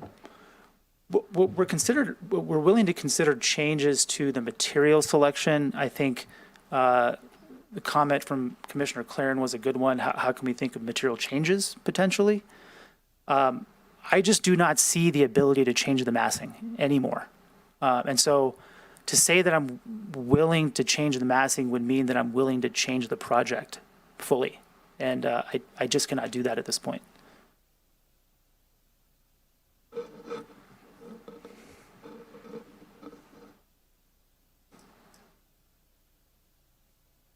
Amy, did you have more questions?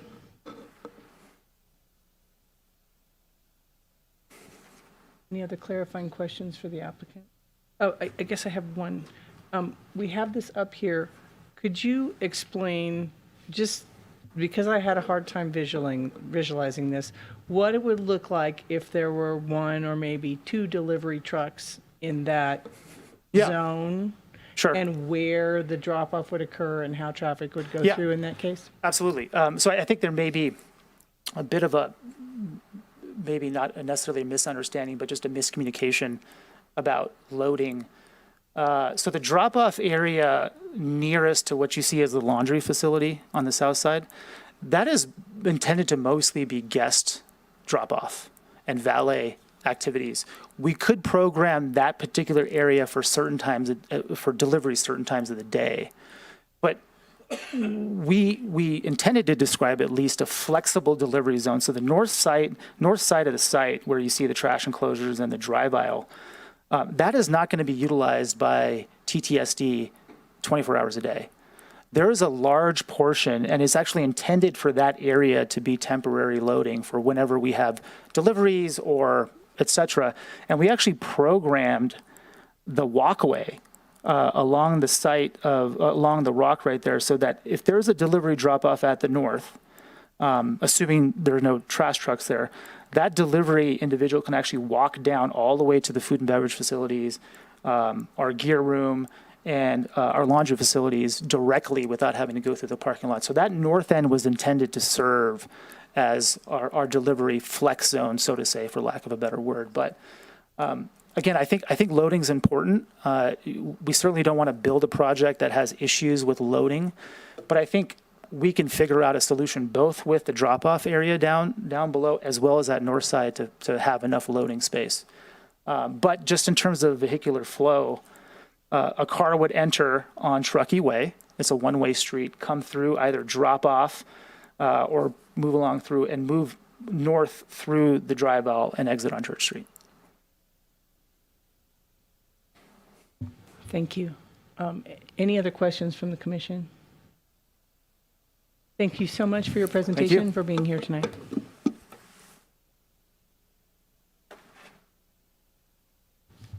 Let's move on to clarifying questions for staff. We'll see how long that takes. We'll be shooting for a break in the near future. As an alternative too, you could do public comment first, just to give that opportunity first, and then come back afterwards if you want. I would like to do that, and then we might be able to take a short break after that. So we're going to open public comment now.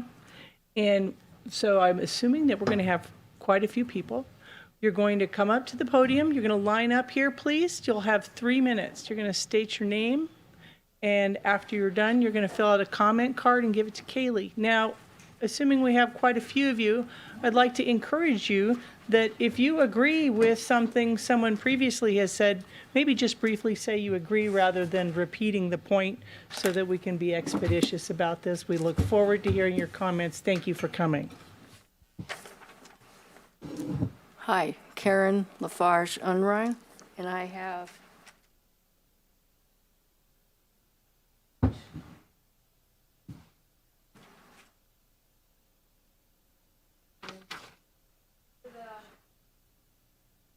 This has been submitted on the public portal.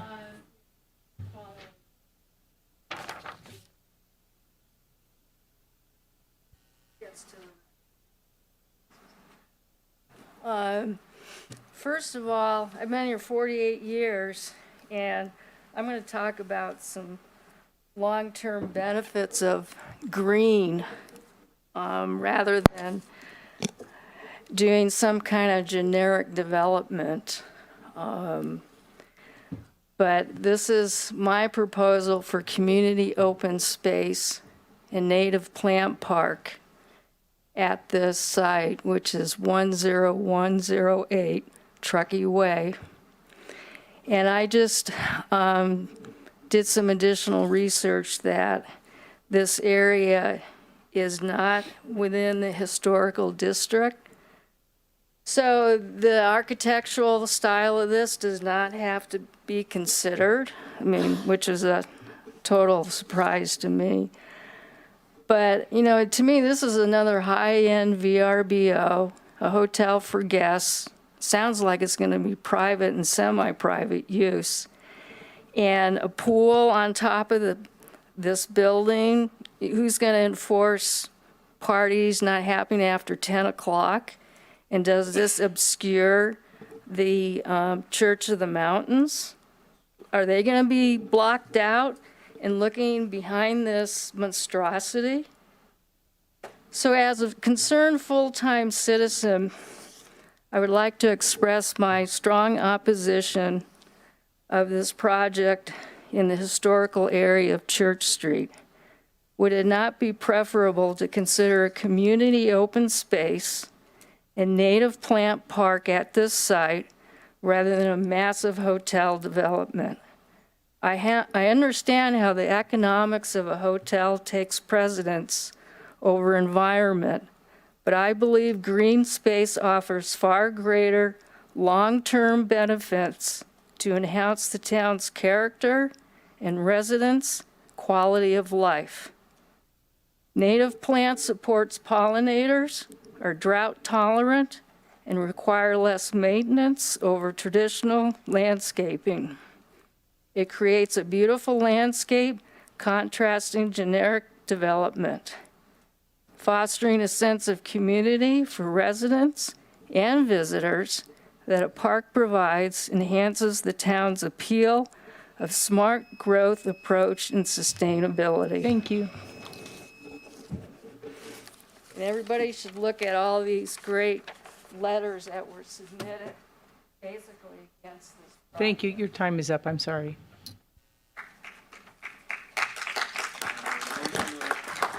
Please, I'm going to have to ask you to keep it down. There's no applauding, folks, but be clear about that. Thank you. Sorry.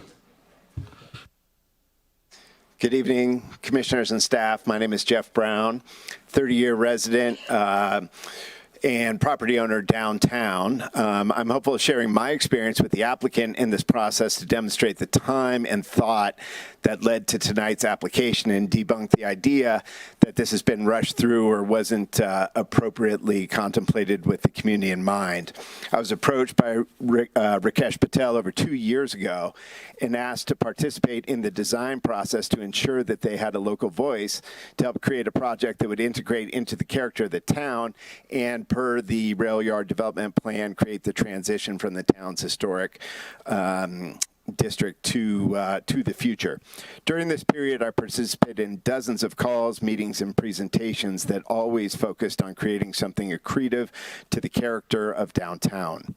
Numerous iterations were scrapped, as Rakesh shared, including several that could have been built or operated more efficiently for their divergence from the town's character. At one point, I even requested to bring additional voices into the process, and that idea was embraced with open arms. In every session, Rakesh and his design team, without fail, checked in with us as to our opinions on design and function and how it could work with the local community. I really hope this project can move forward. The design is elegant and will elevate downtown and diminish the blight of the artist's lofts. Additionally, every unit we can establish downtown with STR rights takes pressure and nuisance away from our neighborhoods and supports housing stock, while adding to our economy through TOT taxes, job creation, and economic lift. As such, I also strongly encourage you to consider their appeal of the Condition 44.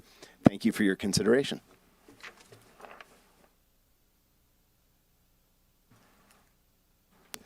Good evening, commissioners. My name is Jeff Rowe. I have no problem with economic development. I understand the need for it. I do have a few concerns about this project. One, of course, is parking. It's my understanding that there are 130 total parking spaces in the rail yard parking district, 50 of those being allocated to the artist lofts, and then there would be 60 additional ones for the new hotel, at least 20. And you can go any weekend downtown and you can see visitors streaming from that parking lot to visit our downtown merchants and restaurants. So, and on days that there's special events, people actually use this lot that has been, that the hotels to be located on as overflow parking. So there's a lack of parking for sure. The other concern is noise. The church services at the historic Church of the Mountains are held all morning long on Sundays, and then there are special services on some evenings. So, and in the summer, the windows of the church need to be open to ventilate the church. So that's going to be a really kind of complicated issue, I think, to address. And my third concern, last concern, is shade and privacy. Church Street is already shaded to a great depth. This would shade it even more. There's still a big chunk of ice and snow on Church Street from the last storm, and that shade stretching out even further into the street, I think, is going to cause more problems for the people who live there. And then finally, privacy. As was mentioned, the pool and the pool deck will directly overlook the backyards of the residents who live on Church Street, including the parsonage. So that privacy issue, I think, needs to be taken into consideration. Thank you.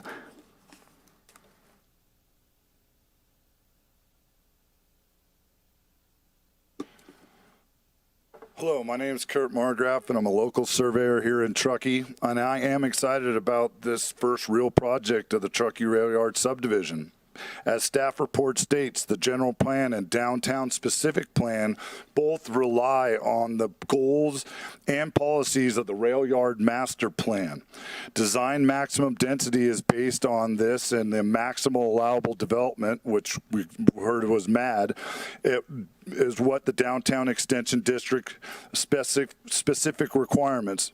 The proposed project includes the maximum allowable units for condo hotel rooms or hotel units, which staff feels meets the MAD requirements of the intent of the downtown extension.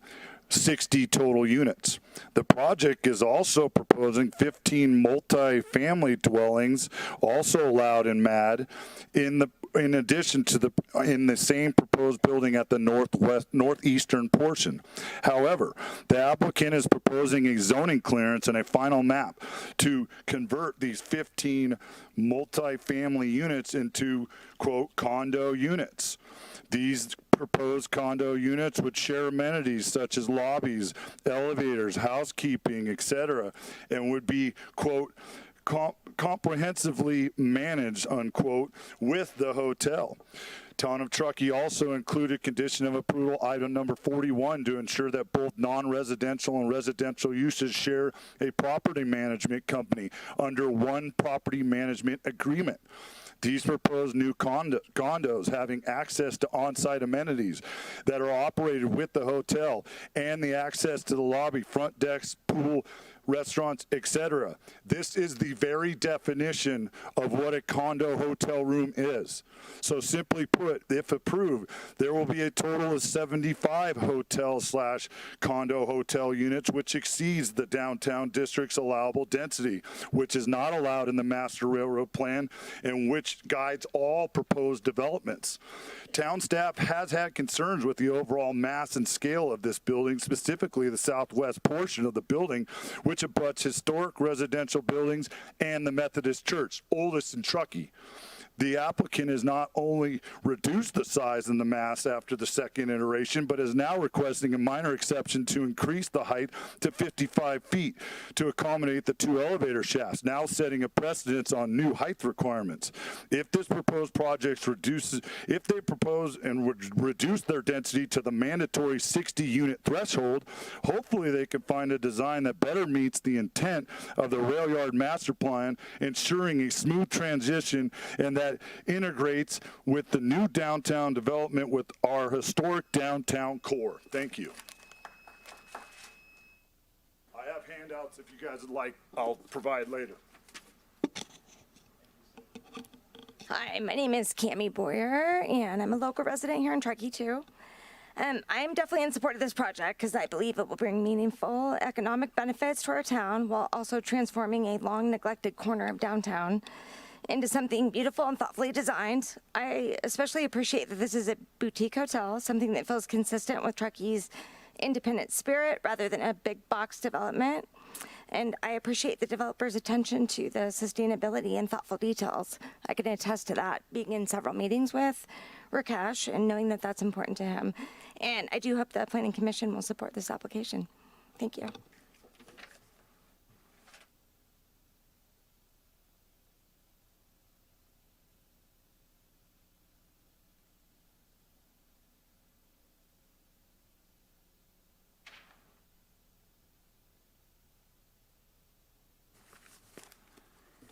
My name is Kathleen Zamitis. By profession, I am a 40-year community relations corporate director.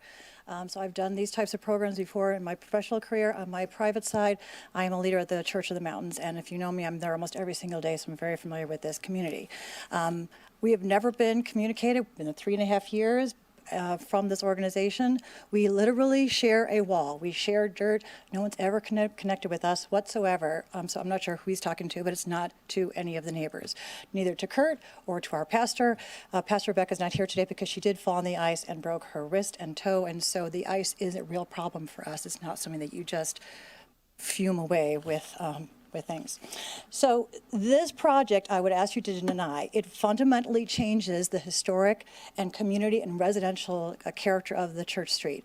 We don't see any views of how this affects us from the other side. We just see the front side, but you don't see any reason on how to bring those images into here. For reference, really quick, right here. That is where we have workforce housing. We've got two. The church, by the way, is making 2 residential workforce housing. I'm not sure why the hotel can't, but we do by ourselves. We're a very small congregation. Pastor Rebecca's house, as you see in that picture right there, is just over the fence. So where Corral is right there, that is how close her deck is to where this 5.5-story building will be, right there.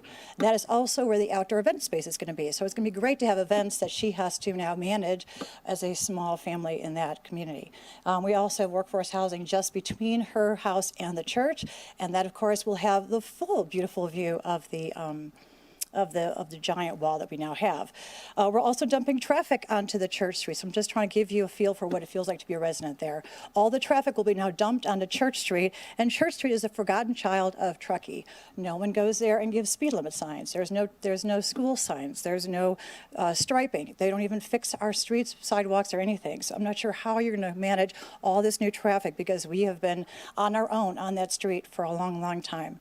There's no safety there, and I showed you there. There are children that live there. There are two residents next to Kurt. They are young families. There's about 7 families right there, all young kids, and they play in the street. And you know why? There's no sidewalks. There's no place for them to play. Where are all these now big, massive trucks that are managing over there? How are those children going to be safe? We also want to make sure that you know that there are a lot of people, not just on Sunday, that go to our church. We just had 300 people at Christmas Eve. Where do they park? Where these guys want to park. We just had the Philharmonic here on Saturday, 85 people there. Where do our people park? Where they want to park. Pride because you know, and I'm sure you're all very familiar with it, we have hundreds of people come. Where they park? Where they want to park. Please consider our considerations.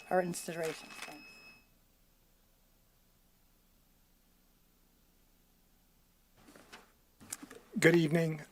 I'm Derek Adamak, and I'm assuming thanks the railroad people for their presentation, for staff for giving us information, and thanks for hearing us.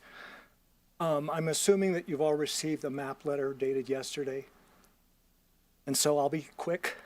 I support MAP's recommendation to not approve the railroad hotel proposal at this time, for reasons articulated by MAP in their letter to you dated yesterday.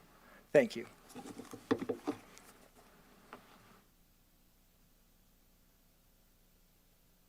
Good evening.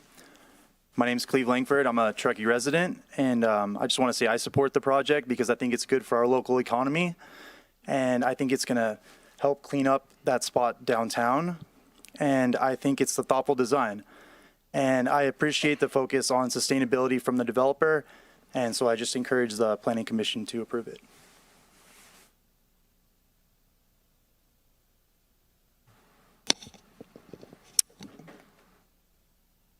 Good evening, Planning Commissioners. My name is Brendan Riley. I'm a local architect, nearly 28-year resident, proud former Historic Preservation Advisory Commissioner for 22 years. I submitted a lengthy letter, lots of graphics and analysis. I hope you all received it. I hope you all had a chance to read it. Please know that I am supportive of development on this site for the reasons the last gentleman spoke, the economic development, the infill, pretty much anything would be better than that empty lot. But this project, as it's submitted, as you're considering it today, with sounds like no accommodation to make changes to anything other than some basic finishes and perhaps punt with staff to the parking plan, I'm here tonight to ask you to deny this project. Send it back to the applicant, require significant revisions. Simply put, the findings you need to make that the Rail Yard Hotel conforms to the Truckee Rail Yard mixed-use development master plan cannot be made. The Rail Yard Hotel does not enhance the public realm, encourage pedestrian travel, create a positive sense of arrival, or represent high-quality design. Commissioner Kaufman mentioned New York City, and I don't know if you're Manhattan specifically, I guess that's the same. But as you think of that city, you think about our downtown, you walk around there, you don't see 6-foot high fences with mechanical equipment behind them. You wouldn't see a significant intersection in our town or any town or New York City where that's the design response. If it took 3 architects to get here, I'm apologetic. I'm an architect myself. There sounds like, maybe some misthinking there. The Rail Yard Hotel does not represent high-quality design across multiple building facades. If you look at the south, you look at the west, and you compare that to the south and the east, you compare it to the north and the west, they are inconsistent. There's effort on some sides and a lack of effort on others. If you compare that to the Artist Loft, as an example, compare this to the Artist Loft is consistent around all 4 corners. All 4 corners, none of them are a mechanical electrical yard. There's no 6-foot fence that we walk by. There's no portion of that building that is basically an affront to the pedestrian experience. So we deserve better. I think we as a community expected more from our Rail Yard Master Plan. I'm supportive of the infill, green building, mass timber. It all sounds really good. Our planning staff has previously asked this applicant to respond to Design Guideline DEG41, scaling the southwestern portion of the building down to help the project transition from the historic district to the Rail Yard Master Plan area. As they have it now in the area that Kathleen just spoke of, that is about 40 feet wide, 50 feet tall. Additionally, the 5-foot elevator overrun at the top. It just doesn't work. So I'm asking you to vote no, deny the project. Don't punt it to staff. They need to hear clearly that the community does not support what they've got. They need to hear it from you, and they can get another whack at the apple. Thanks, Brendan. Good evening, Planning Commissioners. Alexis Aller, Executive Director of Mountain Area Preservation. I want to thank staff, the commission, and the applicant. We have met with the applicant twice, once last summer, a long meeting, and just last week a much shorter meeting. I want to reiterate that Mountain Area Preservation is a huge advocate of the Rail Yard Master Plan. We've participated in every planning process since the Rail Yard vision was established back in 1995. So 3.5 years in the planning process, in our opinion, is a drop in the bucket when you think of 31 years of envisioning this redevelopment brownfield site and an opportunity to bring the uses that we want downtown. I actually am wearing my heart sweater tonight to show my love for the rail yard. So I just want to say that, Raikesh, we care deeply about this site, and you have a wonderful opportunity to work with this community. Additionally, we're investors in the rail yard master plan. Very few people understand that MAP, wearing our Martis Fund hat, put $1.4 million into the Truckee Artist Lofts. We're very proud of that building, and as Brendan Riley just said, it is a beautiful building around all 4 corners. And it's a huge benefit of 77 deed-restricted workforce housing units. That said, we support a hotel. We support a residential use. We do not support the current project because it is, as many people have detailed in comment letters and including ours, inconsistent with the rail yard master plan. As commissioners, it's up to you to create the findings, and from my perspective and review, you have them all in front of you. The proposal in front of you is half-baked. We need more details, and we need more thoughtful planning in order to align it with the rail yard master plan. We document the policy and goal issues that are not being achieved: mass, scale, architectural design, the lack of varied roof design and materials. The ground floor uses are not fully activated for pedestrian uses. Maybe more entrances could be built in to allow that activation. More detail and mitigation needed for addressing parking. And I'm not going to go into all the parking details, but I think we all understand that that's a bit of a mess. And again, there is an opportunity to have a successful project at this site, and we are very supportive of a hotel and residential use. I want to just bring up height and compatibility because that is a variance that you're being asked to make. and I didn't see the solar aspect plan. That is something that I requested in our comment letter. It cannot be understated the impacts to Church Street when you have a tall building. I know this. I'm in a 2-story building on Jaboom Street. We have no light behind that building. It is an ice skating rink in the winter, which is a huge chunk of Truckee's time. So again, public safety is critical. Addressing mass and design and height can help alleviate those public safety issues. And again, I'm out of time. Sorry, thank you, you. Coral, and thank you all for your service.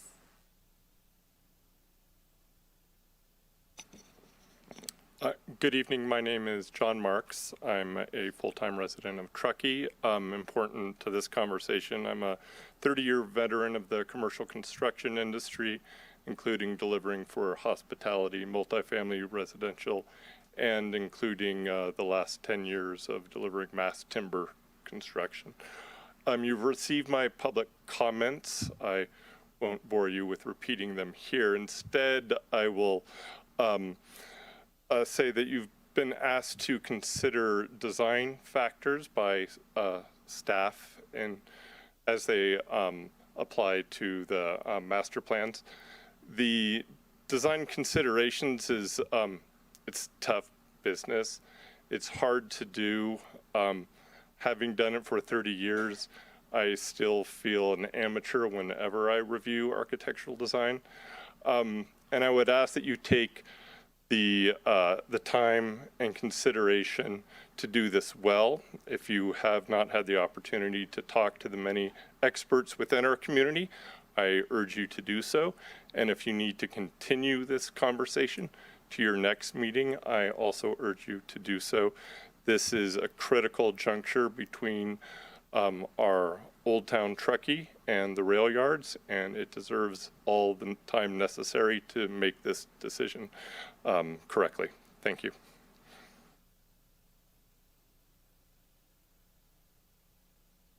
Good evening. My name is Tom Jackson. I'm a 25-year resident of Truckee. I'll start this by saying I love this town. It's a beautiful town. Hey, Mitch.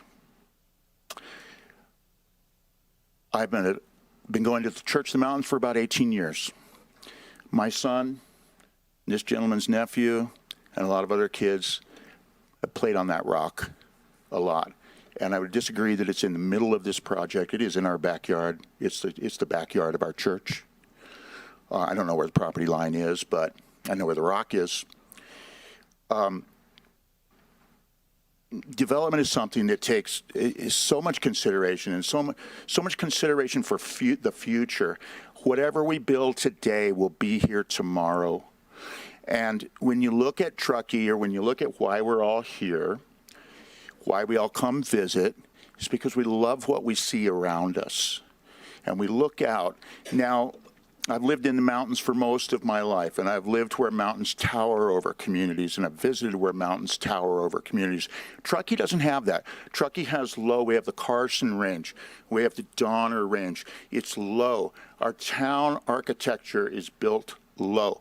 The largest, the tallest building that I'm aware of in this section of town is, I think it's called the Artist Lofts.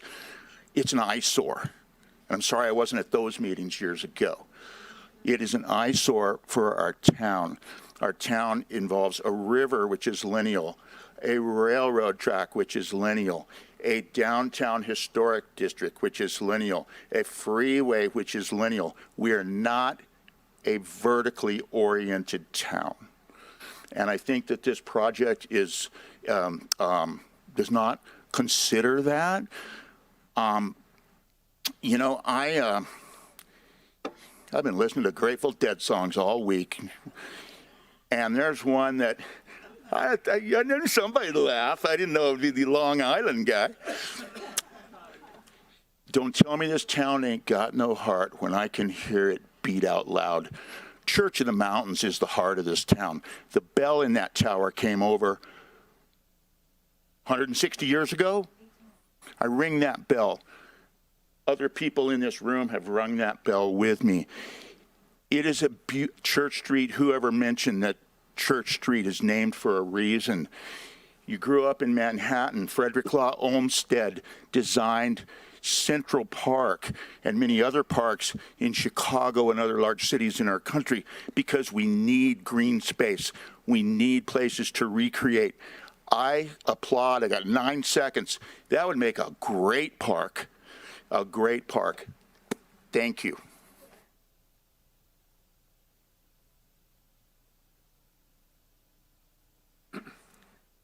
Good evening. My name is Dennis Dodds, and I'm speaking on behalf of Church of the Mountains. I wanted to touch on 3 specific issues with the hotel. It was barely touched upon, the shading analysis. And for all the hard work and design that went into your development, the shading analysis looks very amateurish.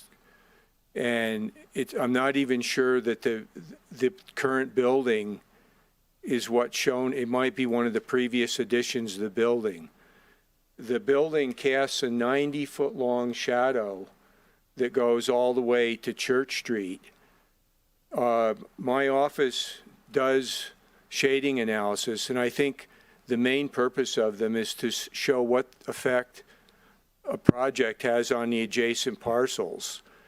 Church of the Mountains is in the historic district, and the shadow from the hotel will completely shade the church for like most of the winter months, as well as the 2 residences next to it.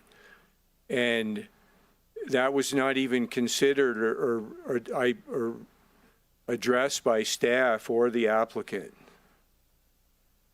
So the only other, and I think that's important that gets looked at, that not only takes all the sun off the historic site, but it's actually going to cause additional loading on the roof of an old under-engineered building. The other 2 things specifically is in the goals, the goals of the master plan. One of the important things is the protection of the historic resources within the master plan. And I don't think any attention has been paid to the adjacent, the church and those historic residences. So the 2 things that I'm really concerned about is the pool on the roof and the request for special events on the ground level plaza, which is about 15 feet away from the parsonage, with hours extending up to 10 p.m. at night. The church, as far as the position of the church, we think those 2 uses are inappropriate. Thank you.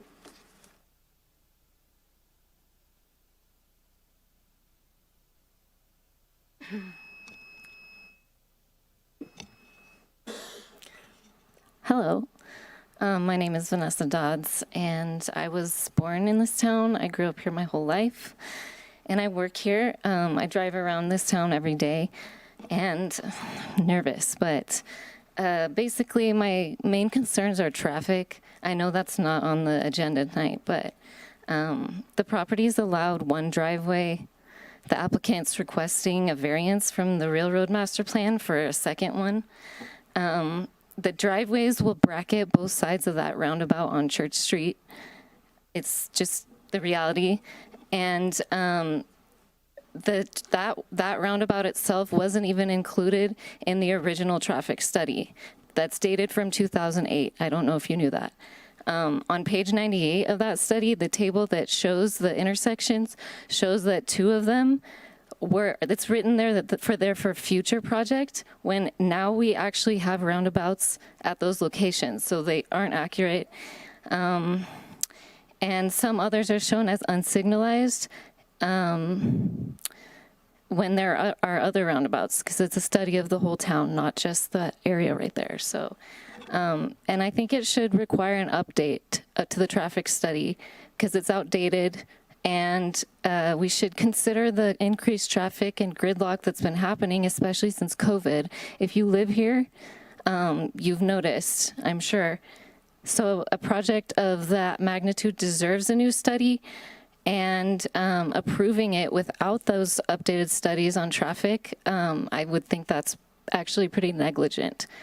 The gridlock traffic, besides being a nuisance to sit in, like, we're not city people, but much bigger than that is that it poses a real risk to emergency response, to personnel in the event of some kind of an emergency. This is both for personnel coming into the area as well as if there were to be an emergency evacuation. The town doesn't have real plans in place for that. We know that from Tahoe Donner.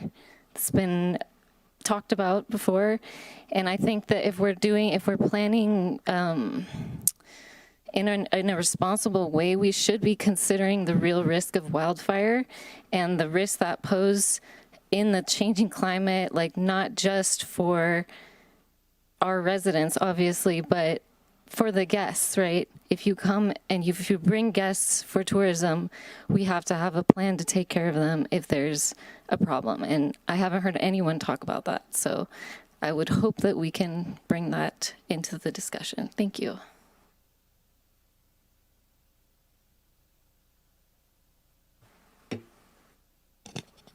Hello, my name is Kyle Lee. I was born and raised in this town, 23 years old. I just want to voice my opposition to this project. I agree with a lot of the things that some people have brought up. I just want to focus on the historical aspect of this building. As some people have pointed out, they're questioning whether this building has, the historical integrity. It sounds like this building falls outside of the jurisdiction of the historical society, if I'm correct on that. The point is, I don't think that this building is, it contradicts the historical nature of downtown. And I would hope that if downtown is trying to preserve the historical aspect, we would preserve the historical skyline as well.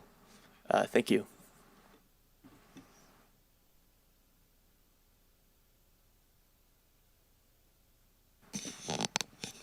Hello, my name is Ruth Cross, and I'm an over 50-year resident.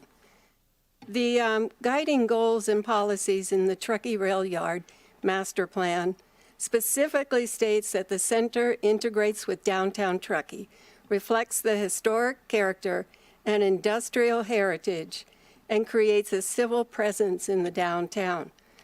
On page 65 of the Developmental Standards and Guidelines, it states that the block-sized buildings are discouraged. It states the mass and scale of buildings should be varied to ensure compatibility among the railroad district and existing historic downtown. There are many suggestions of which none are being used. On page 63, building mix states existing or planned building design on a block should contain a mix of building heights. Also, in guiding goals and policies of the Rail Yard Master Plan, Goal 3, page 28, was completely ignored. In the Truckee Railroad Hotel responsive submittal for entitlements, the town specifically asked the developer to consider changes that would break up the block size building and reduce the mass and scale of the structure, scale back the southwest portion of the building, and all to help the transition from the historic district to the project. The development company refused. Although the project is not in the historical district, it is adjacent. They need the opportunity to give their suggestions. HPAC needs its opportunity to give their suggestions as the current design does not in itself meet guidelines recommended in page 61 of the Rail Yard Master Plan. The design of individual building facades should support using varied heights and eclectic use of building materials and a range of historical articulations. Most important, would minimize shadow effects. Any variance for additional height should be refused. It is not clear if the design has the required step back to qualify for the first 10 foot of additional height. Variance for a second driveway Bracketing a traffic circle should automatically require a new traffic study. Previous projects such as the Avery Hotel and other projects on High Street were required to erect story poles. I feel this is essential for the public to understand what the development company is offering. I think this would be a reasonable request for this project. The current plan does not reflect the railroad master plan nor the FEIR. This plan uses most of the maximum allowable development. Oh well. Thank you.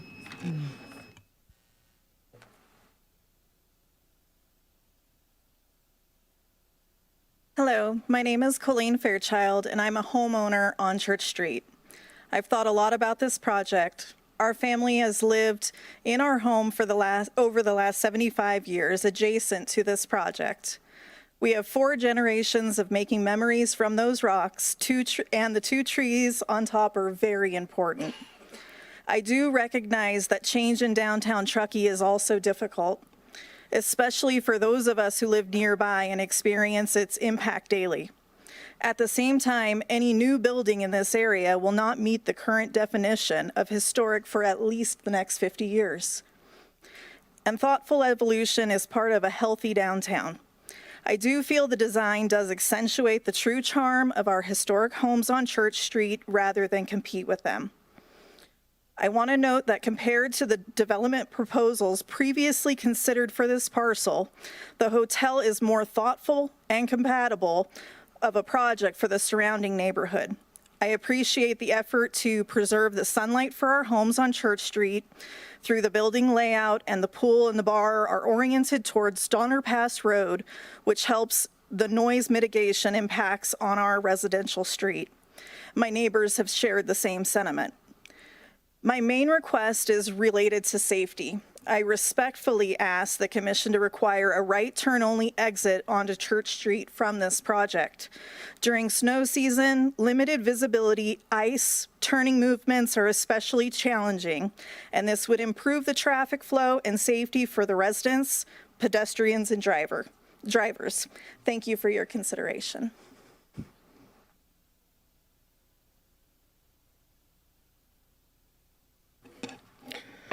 Hi, my name's Edward Vento. I'm the Executive Director of CAT, Contractors Association of Truckee, Tahoe. Cash, you and I have never met, right?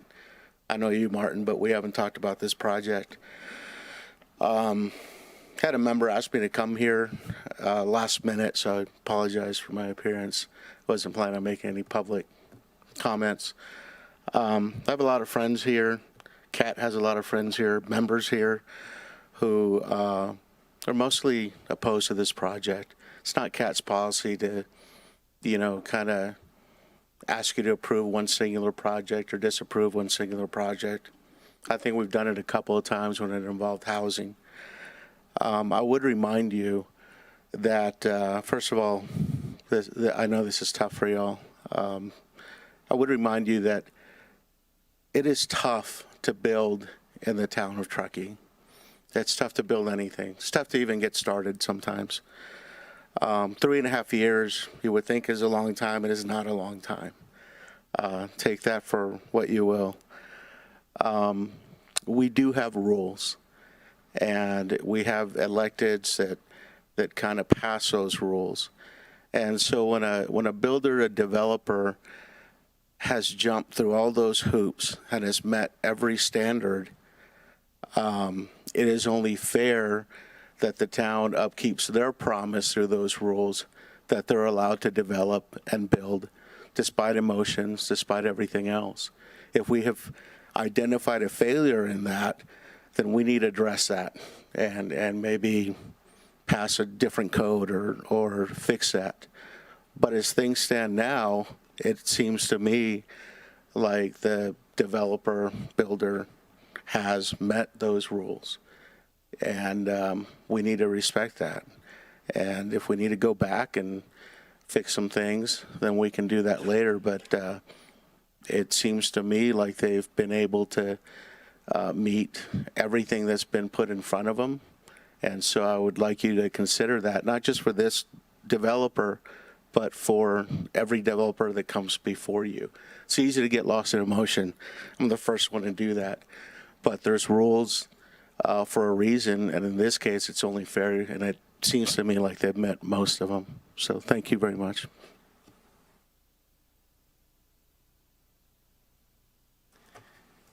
Hi, John Zamitis, speaking on behalf of Church of the Mountains. Two things that I wanted to just elaborate on a little bit. It's been talked about quite a bit, but traffic on Church Street. Church Street between Bridge Street at Moody's and that traffic circle is the Wild Wild West. There's a toxic mix of, there's a school right across the street from the church. Kids at that school play. The kids that were noted on the Kathleen's presentation play in that street. The extension of Church Street to Glenshire has created that Church Street to be a pass-through quite a bit. Added a lot of traffic to that. There's school buses in the afternoon. There's a lot of stuff going through there. And so come to learn tonight that there's going to be a lot of truck traffic right there at the garbage cans and delivery and all that kind of stuff. So Church Street is a problem. There's no speed limit signs. There's kids that play there. There's a school there, right? So make no mistake, this adds a lot of circular traffic that's going to be happening through Church Street. This is a problem, okay? Second thing I wanted to hit on was the light green shaded area, the outdoor plaza. That is literally the backyard of residents, of residential areas there. So while it was mitigated for the other side of Church Street, it's not mitigated for the Church Street residents who live right in that area. How do you control a pool and a bar up on top and a restaurant and an outdoor plaza down at the bottom, right? So those are significant concerns that I think I've learned more about tonight. And actually lighting, you talked about lighting coming out of that restaurant there. That's going to be right into the residences as well. Thank you.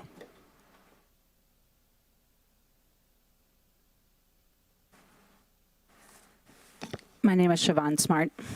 So my husband's mom put the windows in the Church of the Mountains. She actually made them. And my niece, Colleen, they have Dad's house. So I know many would probably think that I'm coming up here in opposition to this project, and I am not.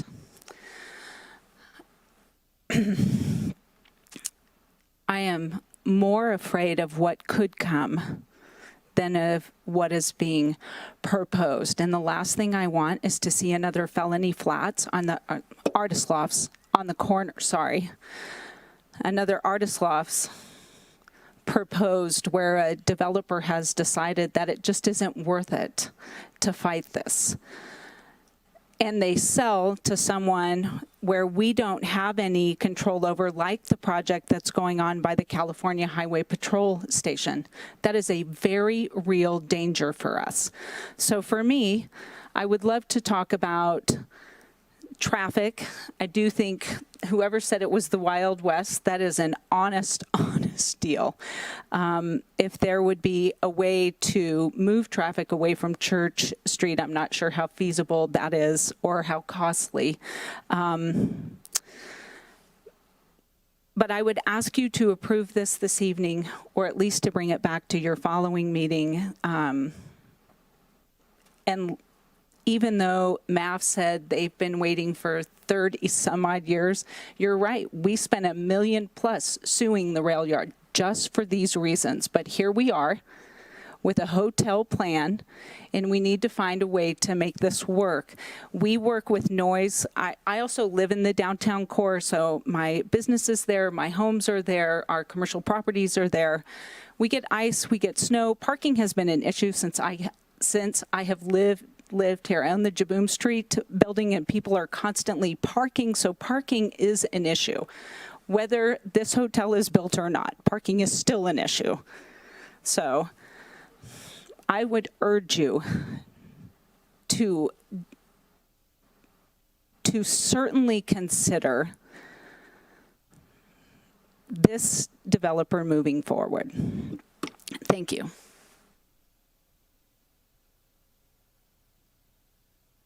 Hi, I have nothing prepared. I just found out about all this like a few days ago. I was born and raised here. My name's Natalie. Hey, Scott.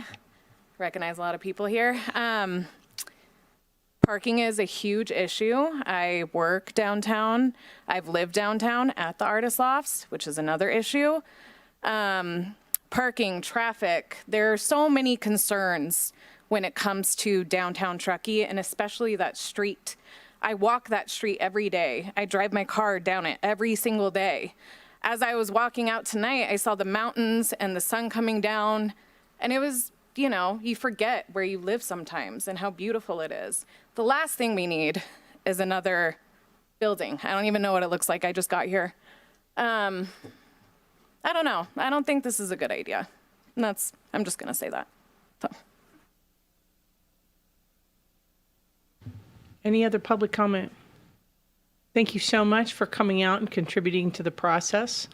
At this point, we're going to take a brief break. We're going to make it 10 minutes, and I mean 10 minutes, and then we're going to resume with clarifying questions for staff. Thank you so much.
Test.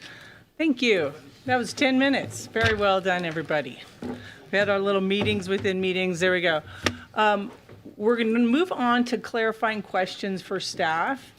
And in the interest of having a shared realm of understanding, some of our questions may be clarifying just for everybody all at the same time. So, commissioners, do we have any questions for staff? So I'm going to start off with disclaimers since we haven't done it yet. Yes, disclosures first. Sorry, everybody. I had received a text from Jeff Brown. I talked to Rakesh Patel over the phone. I talked to David Pallavi over the phone, Ruth Cross over the phone, Siobhan Smart. I had a Zoom with Brendan Riley. I met with Dennis Dodds and Kurt Margaroth. I met with Stephanie Oliveri, if she's here. And that's it. I just wanted to throw that out there. We move on to let's, if we just do disclosures all around. Amy? I had a conversation with Alexis Aller of MAP today. I spoke with the applicant team today. I had a call with David Pallavi, council member. I had a call with council member Henderson. I spoke briefly with John Marks, who's a board member of MAP. I met with Steph Olivieri, who's a board member of MAP and of the TDMA. I had a very short call with Pam Hobday. I had a meeting with John Zimitis, who's a leader at the Church of the Mountains, and I walked the church property and I actually stood in the parsonage and looked out at the property. I had a call with Alexis Aller, and I think I'm missing a few. Oh, I spoke briefly on the phone with one of the members of the applicant team. And I think that's it. I also had a call with Alexis Aller. I, like most of us, I'm sure, have visited the site numerous times and have visited Church Street numerous times. And a few years ago, I tried to buy one of the adjacent properties.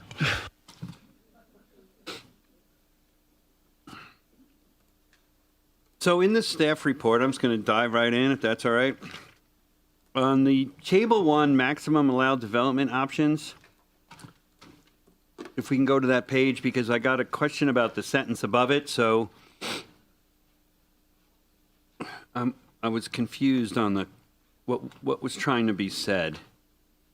The sentence reads, "This means if the 60-unit hotel project is approved by the Planning Commission, a future 60-unit hotel project could be approved as well. The first project that receives building permit issuance would be entitled to construct a hotel." It is a unique aspect of the rail yard master plan. It allows multiple projects to be entitled that may conflict in terms of the MAD. The tracking is based off of when the building permit is issued, so there's a little bit of a run to that building permit issuance level. So a second 60-unit hotel could be presented and approved and then not built because the first one was built first? That's correct. It creates complexities, and obviously it makes Yes, that confirms what I wrote here, confusing. it is part of the rail yard master plan. It is basing it off of issuance. It's similar to the parking management plan, where we can approve projects, but then the bank doesn't get reduced until the project is actually under construction. I think if you go back into the evolution of the master plan, this was included in there because of the potential for projects to be entitled and not move forward. And so I think the original master developer, Rick Holiday, wanted to ensure that there was the opportunity for projects that are actually ready to move forward to do that, regardless of what else is already entitled. Okay. Odd. Underneath that, there's another sentence. Further, the specifics of the restaurant and bar, health, fitness use, and outdoor plaza will be required to be reviewed as part of a future land use entitlement once the operator is established. The uses are only being discussed as part of the project to reflect the potential parking requirements and impact of the MAD. So somewhere in the resolutions, I think I have in my notes further on,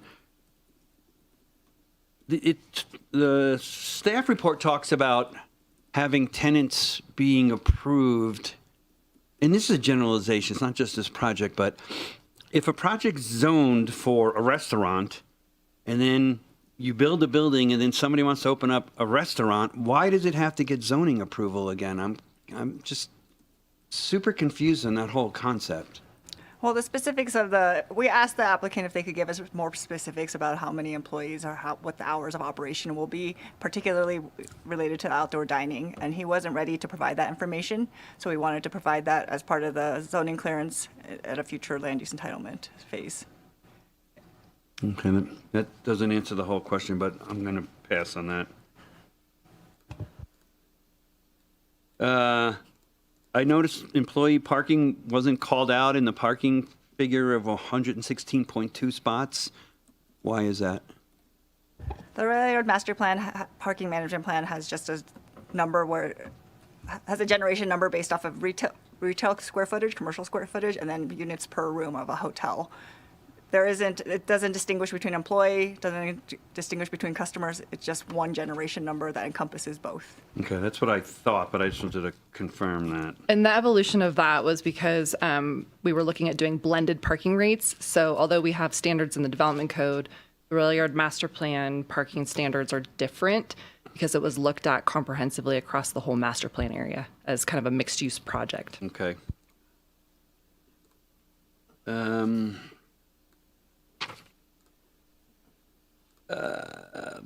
I'm confused on TTSD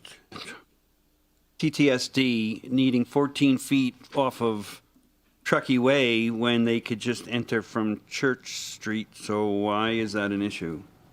I received clarification today that the solid waste plan will be solely off of the Church Street entrance, and then they would exit off that same entrance or driveway.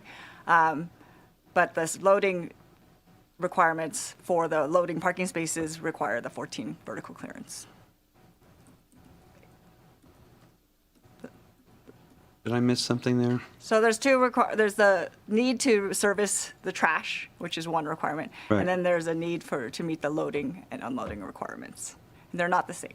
But they all come in through Church Street, so what's the No. difference what the height is on Well, the Truckee loading Way? space at the staff's believe that the loading space was the guest drop-off area, which it's currently not being proposed as that, which we found out today. We did not realize, but if they are using that area, that could be considered a loading space. I believe it's may not meet the requirements for width and length. And if they are exiting onto Truckee Way, which I think was also discussed by the applicant, that would need to meet entering off of Truckee Way, then it would need to meet the clearance for 14 feet. But if they don't use Truckee Way, then the 14 feet disappears, right? Because I think it's in one of the resolutions.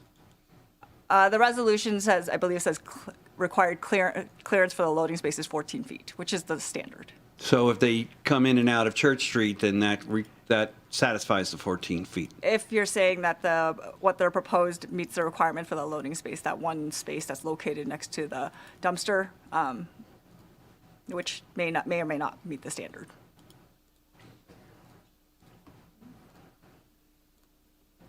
The other stuff I have is in the resolutions. I think I was going to wait on that. So that's it for now. Amy? Jason? Sure. I have a couple questions. Maybe for either Yumi or Danielle, just for everyone's kind of knowledge, why are we contemplating a hotel here in the first place? Like, what's the history from the Rail Yard Master Plan of why a hotel is even in front of us? I like how you look at me. Well, again, when the Rail Yard Master Plan was being contemplated, we did have a master developer. And so one of their primary land uses that they wanted to see developed was a hotel, in part to generate activity and create some connections. So I think there was a public comment made about how there has always been a hotel kind of contemplated at this location, in part because that was the first project I think that Rick Holliday was envisioning building to start the development from the west and kind of move forward towards the east. And so when we were looking at sort of what that could be, the 60 rooms I think was contemplated because that's what the project was that he was looking at that time. Thank you. Some specific questions here. How tall is the artist lofts? It's 50 feet with a 5-foot additional height for the mechanical equipment. And how does their parking work? Because obviously they have some overnight parking needs. How are they parked? How does that work? They have on-site parking for 21 spaces, and then they use the parking residential parking permit system out of the rail yard parking district, and that's administered by the town, providing these permits free of charge. And then the property owner of the artist lofts is tasked with managing distribution and who gets it and allocation and management. And so as part of that, the town designated some number of, I think it's 80 spaces in that rail yard parking area to be overnight spaces. Was that done at the time of the artist lofts approval, or? It was done prior to the artist lofts. Did the artist lofts go through any HPAC review or input? No. And why not? There aren't. HPAC's review is based off of the historic design guidelines and the Secretary of Interior standards for historic structures. There aren't any. The HPAC is not tasked with looking at the rail yard design guidelines, so that's not their expertise. So there wouldn't be any actual guidelines that they could review a project against. And they are not actually. This project, the rail yard, isn't in the HPAC overlay district, which is where the HPAC's jurisdiction lies. And this was discussed when we were doing multiple workshops about the creation of the rail yard master plan. And that language actually went into the master plan specifically to say that none of the projects within the rail yard master plan would be reviewed by HPAC for that reason. Okay, thank you. Because we did get a number of comments asking us to have HPAC look at this. Could that work at all, or would that work at all? I mean, there's no precedent for it. We've done multiple entitlements for projects within the rail yard master plan area. None of them have gone through the Historic Commission. I think some of the challenges that we as a community have relied on our Historic Commission to provide input on projects that are pretty significant downtown. And so from a community expectation, that precedent was already set with projects like the Hotel Avery, Jaboom Street project, the residences at Jaboom. And it's just different because this is a master plan area that wasn't in that overlay. And so when the council and planning commission previously had talked about that with the creation of the master plan, there was a conscious decision to not include that, and also to create different standards than we had in the development code to make development more accessible for the developers to try and jumpstart development within this area. So that includes things like a higher threshold of square footage that can be built that gets reviewed at a staff level, different parking standards, the ability to have shared workforce housing requirements, including things like using the units in the artist loft. So I think it's helpful to just think of it as the master plan is not the same as what we have downtown. It was meant to build off of that. And yes, we've heard all the comments about it being complementary, but to Yumi's point, it would be difficult for the commission to have something to review because they don't have the same documents. Okay, thank you. So if the artist lofts are of a similar height and also have Church Street on the north side, do we have any known history of complaints or concerns from Public Works about excessive ice on the roadway or the sidewalk due to winter shading? Our primary source of information would be See-Click Fix, and we don't have any specific information related to the north side of artist lofts. There is some information around the artist lofts area, but not specifically on the north side. Okay, so we haven't heard yet any concerns about that spot. No. Can we require a right turn only onto Church Street from the exit? All heads turn to Scott. It's a good question. It's not warranted based on the traffic analyses or kind of typical circulation in the downtown area. Typically, we like to allow movements to occur freely, reduces driver confusion, enforcement, especially when it's not warranted or validated with a traffic study. And so because of the intersection improvements that have already been completed there with the roundabout, which is a higher level of, or a better level of service than a side street stop that it used to be, there's really no, warrant for a right turn only out of there. Hearing that it's not warranted, But if there are concerns about excessive traffic turning left onto Church Street, kind of going towards the downtown that way, can the applicant or the project owner or maybe the town create signage to encourage a right turn onto Church Street to kind of lead traffic into the roundabout and then south onto Donner Pass Road instead of left? I don't think there's any concern from Public Works on-site encouragement. Anything that gets installed within the public right-of-way is typically needed to be, justified under a warrant analysis that then the Public Works Director would implement. So on-site, I'd defer to planning on that. Related question, Jason, didn't we ask Silver Creek Estates to put on-site signage for a right turn only there?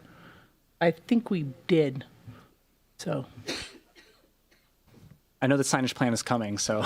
Yeah, I mean, we wouldn't necessarily have concern about that if it's on site. And other examples would be like Alder Creek Middle School has sort of directional signage to help with the flow of their traffic patterns between the front of school drop-off and back of school drop-off. So it could be kind of similar to that. It's not an impact that you would see as someone going down Church Street. And Thank you. What are the town ordinances for noise? How we monitor and police that? We have two ordinances, one in the Municipal Code, Chapter 9, and then with one in the Municipal Code in the Development Code. It's primarily related to the receiving use, so a church or a residential use is considered a more sensitive land use with different thresholds based off of daytime or nighttime, with higher thresholds, obviously, during the daytime. It's challenging to monitor noise just because we don't have the expertise or the decibel meters always on hand. There are apps out there that we've seen, but they're not necessarily calibrated to a more technical level. The noise ordinance also looks at ambient noise, so the downtown may have a higher ambient noise and adjust that baseline level a little higher, depending. We don't. The only way to know exactly what the noise impact is through a noise study. To determine whether or not it would exceed the decibel levels. In the conditions that are within your resolution today, we are proposing the requirements, the time restrictions for the outdoor uses to try to mitigate potential noises to the neighbors, prohibiting outdoor amplified noise, which is often the cause of impacts to the neighbors. So it is a challenging standard to review and without a study, but at this point, the staff is recommending those minor mitigation measures. And that condition of approval, I actually want to clarify, no outdoor amplified noise at all times? That's correct. Okay. And last question, we got a public comment saying that the traffic study was out of date. Is the traffic study out of date? So from an engineering perspective, so we relied on the traffic study within the Rail Yard Master Plan EIR, which is the valid environmental document. Since that went into effect, a couple things have happened. One, some improvements to the infrastructure around the development has occurred. So the improvement that I just mentioned, the roundabout at Church and Truckee Way, as well as the roundabout at Church and Glenshire Drive, which were both envisioned within the Rail Yard Master Plan. And so those two improvements have already been done, as well as all of the left-hand turn pockets and all of the improvements that were foreseen as part of the master plan have all been completed. And so that kind of validates where the traffic study was at. In addition, the project is not exceeding what was originally proposed for the rail yard, the downtown extension area. So again, not a reason to establish a new traffic study, as well as the 2040 general plan established a level of service exemption zone for the downtown area, which is every intersection that would surround this project is within an exemption area for level of service perspective. And so the typical things that we would analyze as part of a level of service or as part of a traffic analysis are exempted from the area around the project. So from an engineering perspective, there wasn't a need to perform an additional traffic study for this project. Thank you. Those are all my questions. Thanks, Jason. Those were good questions. So I have one question. I wasn't planning on bringing it up, but because it seems like parking is such a an issue with this particular project. Can you explain a little bit how AB, 2097 may impact our ability to build future parking facilities in the rail yard? Sure. AB 2097 was adopted or passed by the state, which prohibits the town and local jurisdictions from allowing minimum parking standards for within a half a mile radius of a major transit stop, which is considered to be the Truckee train depot. For the Truckee rail yard right now, because it's under a development agreement, that was an agreement that was before the AB 2097 got passed, the development agreement area is exempt from that requirement, so we can impose the parking management plan on the project now. But in the future, a large portion of the rail yard master plan, mostly the downtown extension, is located within that half a mile radius of the transit stop. So in the future, once the development agreement expires in 2028, or at the end of 2027, then parking standards cannot be, minimum parking standards can't be imposed in those areas. And then what happens to kind of the parking bank after the development agreement expires? It depends. So right now, the parking management plan is part of the development agreement. As part of the anticipated amendments we're thinking about, including the discussion about the short-term rentals, we would have to revisit the parking management plan, the affordable housing requirements, the streetscape plan, see if we want to incorporate those directly into the rail yard master plan or make changes or defer to our development code. Thanks.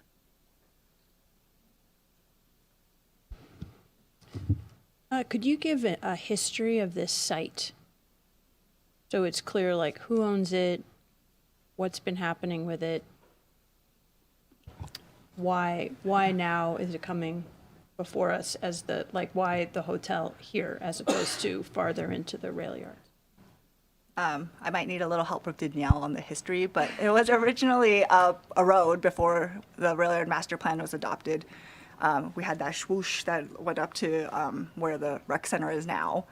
So as part of the development agreement, as part of the Truckee rail yard master plan, there was a discussion with the town and the developer to essentially change the configuration of the road, turn that into a developable park lot, and then I think as part of the rail yard master plan, what I've heard and what I've read is it's been envisioned to be a hotel for a long time as part of the visioning process. So currently it was owned by the town when it was a road. It is now it was then owned by the original developer, Rick Holiday, and then now it's owned by Mr. Patel. I think that's a good summary. So there was never a vision for like a buffer zone between this plot, excuse me, and the residential neighborhood immediately to the west? Aside from what's shown on the streetscape plan, no, and the design guidelines, I think there wasn't a strict standard regarding a buffer.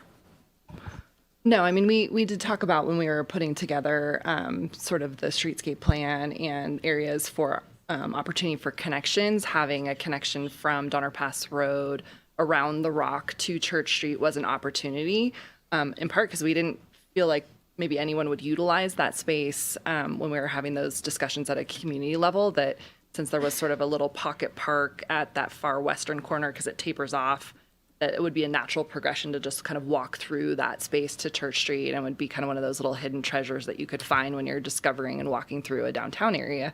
But it didn't get planned as a requirement. It was a conceptual idea of here's some opportunities for connections and could have some green space to it.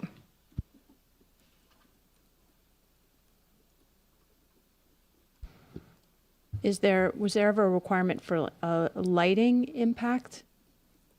You know how we have the night sky requirements, like is there also a requirement for a commercial property like this to mitigate light impacts? We were talking a lot about shade during the day, but light impacts into a residential neighborhood.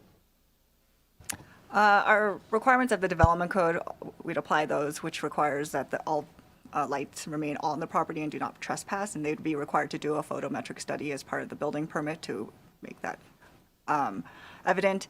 There are requirements there is a maximum lumen count requirement for the property, and that's but the main requirement is that it should be as little as possible to meet the safety needs of the site. So there is a little bit of discretion there in what that means, but typically we try to work with the applicant to reduce the lighting as much as possible without being detrimental to the safety impacts.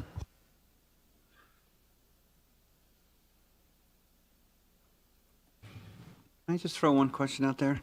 How come there's no open space requirement on this? Aside from the streetscape master plan, the rail yard master plan doesn't identify open space within the downtown extension, particularly because it was identified as a more urban environment that would be at a higher density than other locations within the town. And the master plan assumes that having areas like a public plaza would count towards an open space because that's the public realm.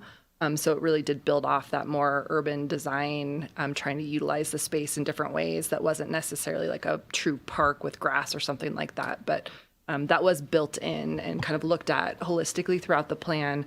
It also included some area for drainage and snow storage. So all of DE has no open space requirement?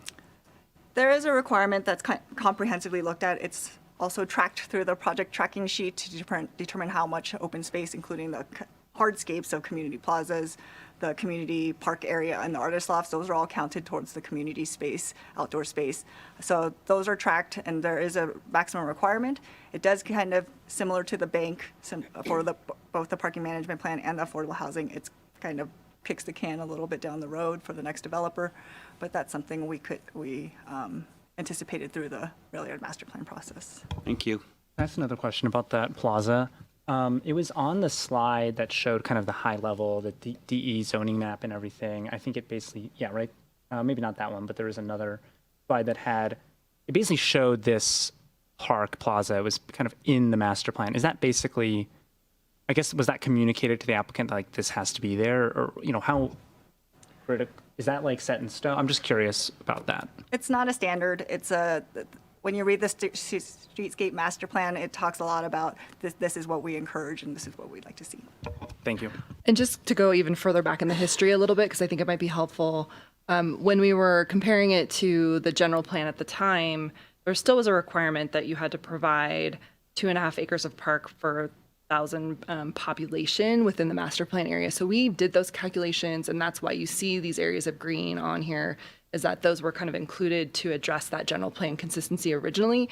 It's just that we expanded it beyond what you would typically associate with open space to include community gathering spaces, trails, and things that are more hardscape, like plazas and like rooftop deck space or things like that. Thank you. Well, thank you to the rest of you. You made my list a lot shorter. Just to be completely clear, as far as design goes on this, what we need to evaluate is consistency with the rail yard master plan. Development code, we've been told that it would meet, this has to meet development code, but there are no historic overlays, those are the things that we have to compare to, correct? That's correct. Okay, next question. Did I see a landscape plan in here? I don't think I saw it. Was there a landscape plan as part of this? Yes. It's not as much landscaping as you would typically see on a project. We could see if we could pull it up. While you're doing that, I have a question about condition number 44. Which the applicant did mention and provided some suggested modifications to. This last couple of sentences, this is rather, it's cautionary, and I don't recall, now I've only been seeing conditions of approval for a couple of years now, but I don't recall seeing this kind of cautionary language in there. Are there some other times we might use similar cautionary languages in a condition? We often use them as disclosures in case a project is sold, so that the next buyer is aware of what it is. Another example would be when we did the Bluffs subdivision out in Glenshire, because it's next to the mine, that we ensured that each title for each of those lots sold disclosed that it was adjacent to a mine, and the conditions of approval for that map clearly said that too. So we have used that before. We also have another condition of approval in this application, in this resolution, as well as was previously applied to a different project that discloses that there is a parking district within the town, and there could be changes in the future.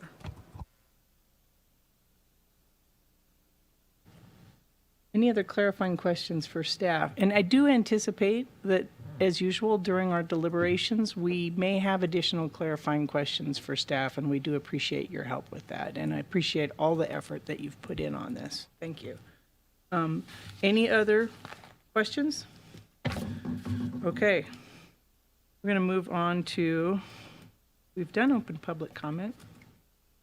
We're now moving on to deliberation. So we have quite a few topics here. So what I'd like to do is kind of agendize a little bit our discussion. So I'll throw out an initial list, and then please add to it, and then we will try to tactically go through this in the most efficient manner. We've got concerns regarding shading. We have a minor concern regarding full-time employee equivalents, parking, traffic, noise, the design considerations, access to Church Street. That was brought up in the staff report. Parking? Parking, I said parking, yep, yep. Parking can be mentioned twice, as much of a concern as it is. Ground floor uses. Ground floor uses. Activation. Privacy. You asked about snow storage. Do you want to talk about it more? You okay with that? Yes, I'm hearing a yes. Yes, okay. I have view from the street. Loading zone. Do we want to talk about it? Mike, Yeah. you want to talk about it? Okay. I think it's almost settled, but Yeah. Okay. we should Well, I finish think it off. the loading zone and the exit, I think maybe are a combination. There are multiple issues there. Others? I have like a million subtopics under design, so Oh, we don't no, have to get design there is yet. we'll but move on, Yeah. we'll agendize design there. Now, I think that of all of the concerns that we've heard, the two biggest ones, as noted by staff, were design and parking. I'd like to tackle parking first, because I think we might be able to move through that one, believe it or not. So I'm not sure how we could talk about parking without a parking plan. Well, I think that was my major concern there, is that there really isn't a parking plan. You know, 'cause I I've have got huge lots- concerns about Yeah, what I they've mean, proposed. So how are they going to move cars on the flip-flop concept? So folks, there's a flip-flop concept in the parking lot behind the Beacon. So the parking lot behind the Beacon was set up by Rick Holliday, the developer of the rail yard, to have parking for the majority of the lots that he created in the rail yard, so he could sell lots that already had parking assigned to them. It's the same with the artist lofts. He built the artist lofts so that most of the workforce housing requirements would be covered. This way he could sell lots that are worth more money because the parking and the workforce housing was taken care of. We have snow. I'm sure you all know that. The town has what they're calling a flip-flop parking. Is that correct, Scott? Is that what you're calling it? I can go into it more, but yeah, along those lines.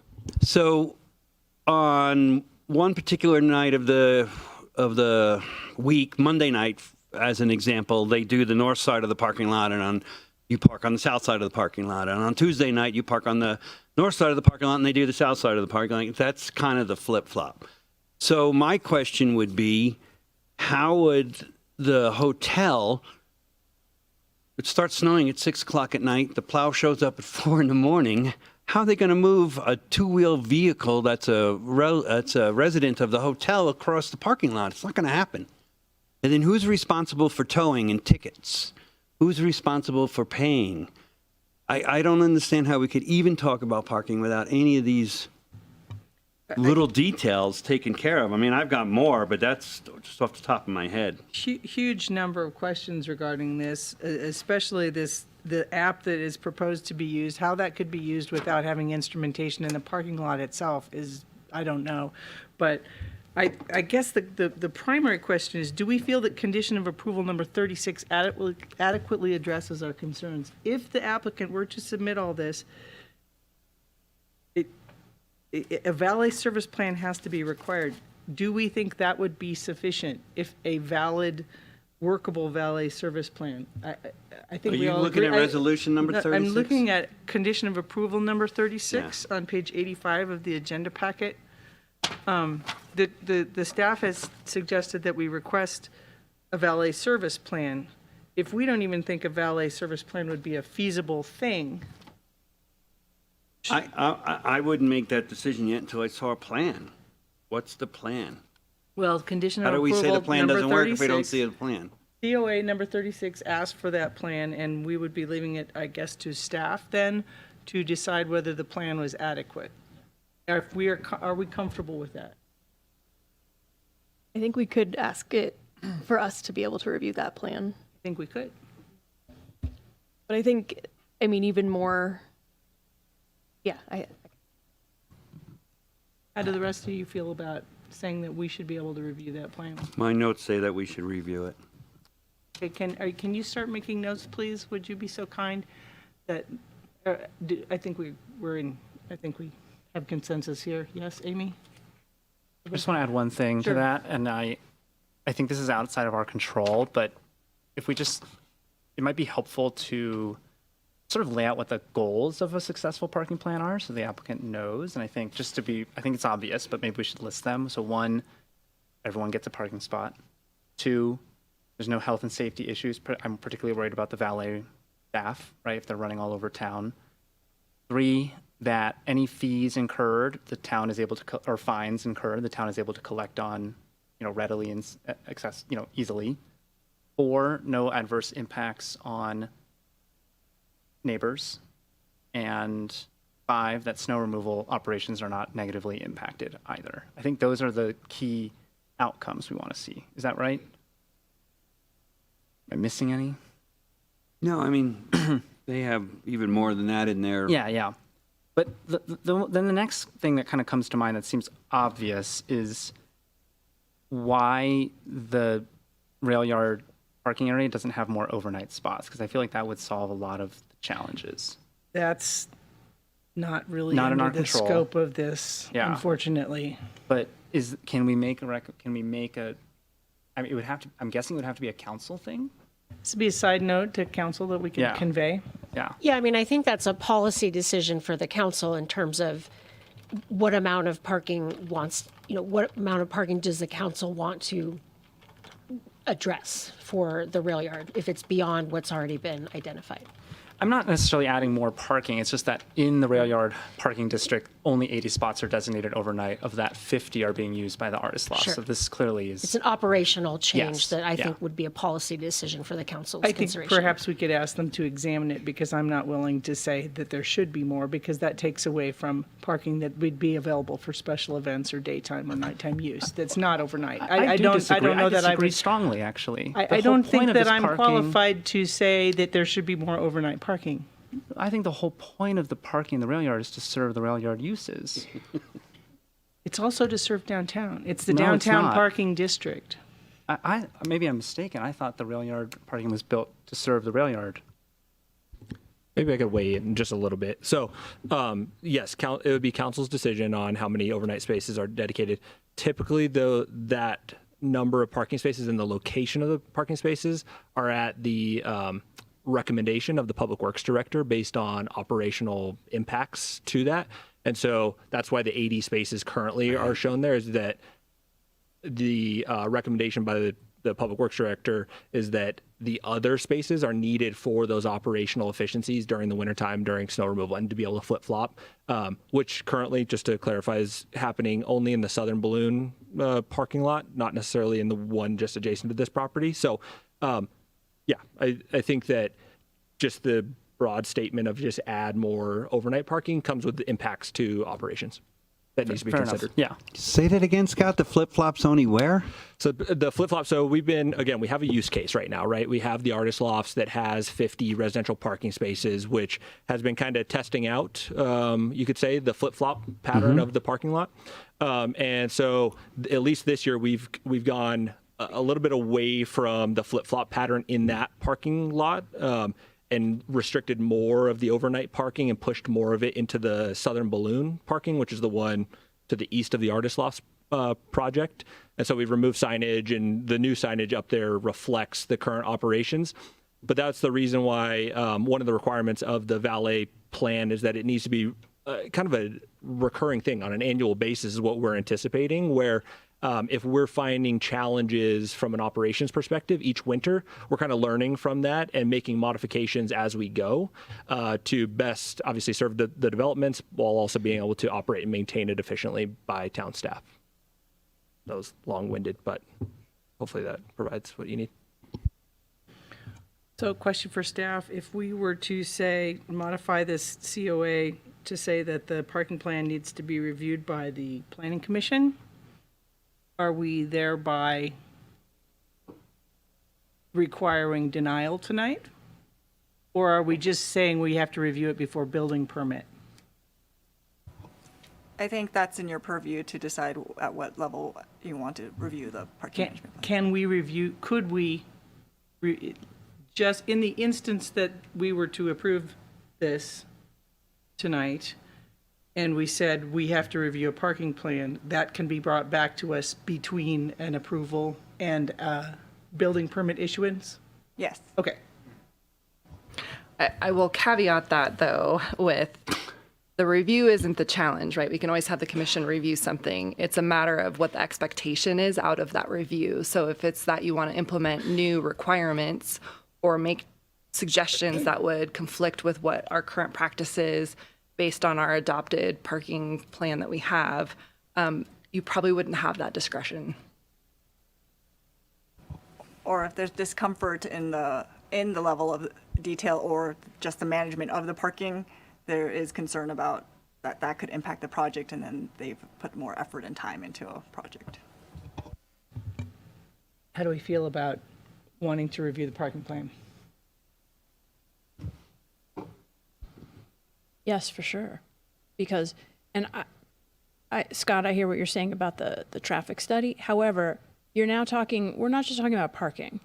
There's going to be, if there are 60 rooms and yes, I see somebody, yeah. So you have people coming and going and checking in and out and whatever, and hopefully spending money in town. There's going to be a lot of cars circulating.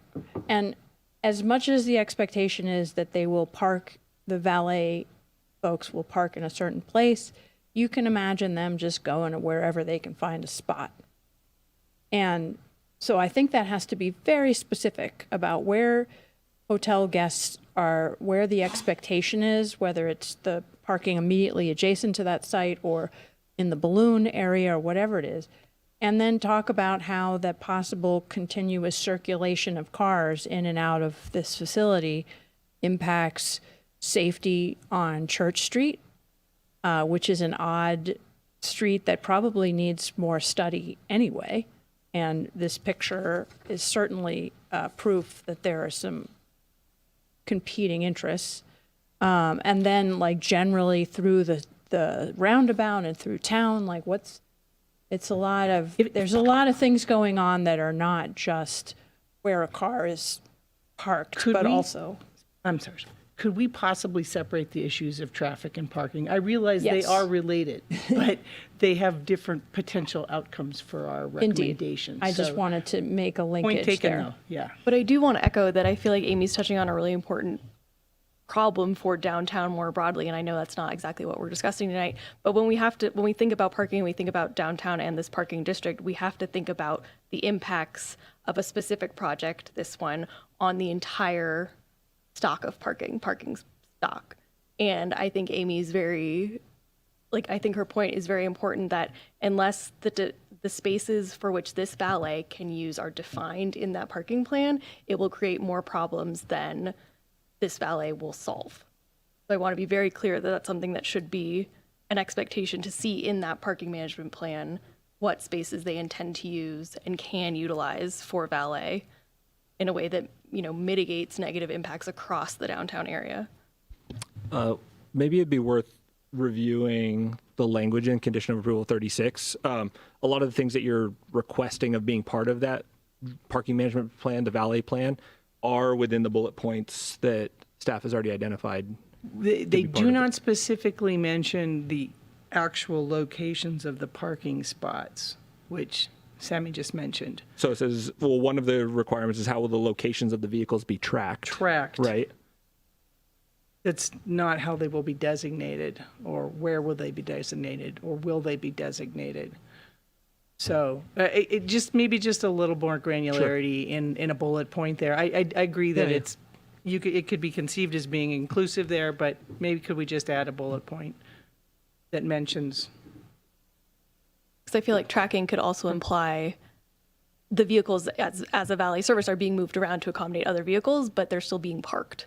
So where is that parking happening? Yeah, and they're going to be assigned a parking space is what I saw. But how do you assign a parking space if you don't know whether the space is empty or full? So where are the spots? How are they tracked? Answers my question there, but where are they, I think, is could we add that, please? Condition of approval, 36. Coral, your question earlier was if we approve this tonight, but then add a condition of approval that makes us come back to us. I do worry that we'd be a little toothless in that situation. I sincerely doubt that this is going to be our only request. Okay. Well, what I was going to say is, I think if we continue or deny, then I think we should just ask to see a parking management plan the next time it comes back. I think if we approve tonight, I would feel comfortable with staff reviewing this. I think staff can do a very good job of that. A few of you said you'd rather see the parking plan. How do you feel about that?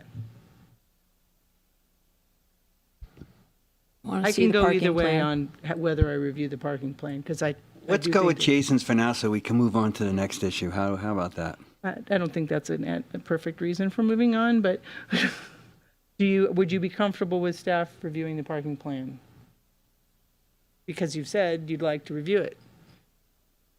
I mean, if we have no opportunity to change anything, then I mean, staff would have to be the ones making any requests. So there's kind of no point for us to review it. You okay giving up review of the parking plan? Okay. If and only if it's approved right in the next, tonight. That just to clarify. I think if it gets continued or denied tonight, I would ask that the parking management plan be in the next submission. The parking management plan has to be in a submission before a building permit, but you're saying it would have to be in the next submission for our review in that case. If it does not get approved tonight. I'm okay with that. Clear? Okay on that? Okay. I think we're... Claro, sí. Do you track that? You mean you've got that? It's an if then. It's a contingent. Well, we'll circle back around onto this condition once we're at the end of this discussion. Okay. Parking. Let's go to traffic since it is closely related. Yes. So traffic concerns include the Wild West on Church Street, the exiting out the back of the property from trucks and cars, and which direction it might go. I think we've heard that the rotary roundabout has been upgraded, which does provide better traffic, so that the traffic study, in my opinion, is not an issue, because we've already provided the improvements necessary. Other issues with traffic? Maybe I could interject just because I've heard the concerns. I've heard the concerns from the public comment.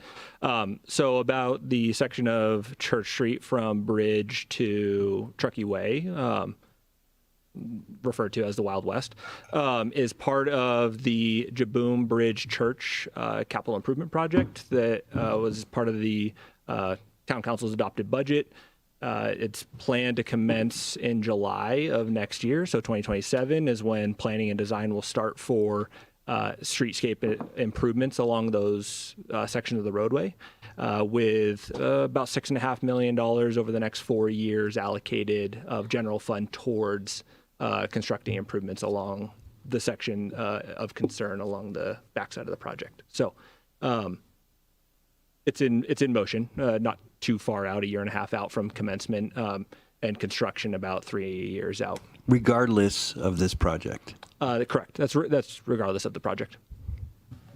In which ways is it going to help Church Street? Sure. So it'll better define road edges, provide sidewalks on both sides of the road, drainage improvements, kind of all of the typical things that we've been doing as part of Brickletown, West River Street, all of the other streetscape improvements we've done. This is kind of the last connection of, I guess, primary roads within downtown that need to, that are a council priority to improve. Thanks. Does someone have a specific recommendation, other than I would advocate or recommend to the applicant that they install a please turn right sign of some kind at that exit? I stood on that corner and totally get it. I think a please turn right would be better. It is less efficient for cars to get through downtown, but the concern is that street, Church Street, it is zoned mixed use, but it's a lot of residential uses, and it doesn't have any of this traffic calming stuff that we're used to seeing, so it is not very safe. I'm full of recommendations that are outside our purview, but there will be a traffic mitigation fee on this project, I think, and there will be other revenues coming to the town from this project if it is built, and to the extent that those monies can be dedicated to these improvements on Church Street, I think would be really important and really helpful for that community. Again, I know that's not our control, but just something to consider. So the improvements aren't part of the town's AB 1600 traffic impact fee program, so they couldn't dedicate those specific funds. However, as I mentioned, there's currently $6.5 million in general fund allocated towards the project, and only a remaining balance of about $2.4 million unfunded. Obviously, we're entering a new budget cycle, and there's about 3 years until construction, which is probably time frame of this project if it was moving well through the process. So just a short answer, can't allocate traffic impact fee funds, but there is existing funding and a gap of about 1/3 of the project budget still remaining. So, Do we have other comments or suggested changes on traffic? Okay, so we've got a turn right sign recommended.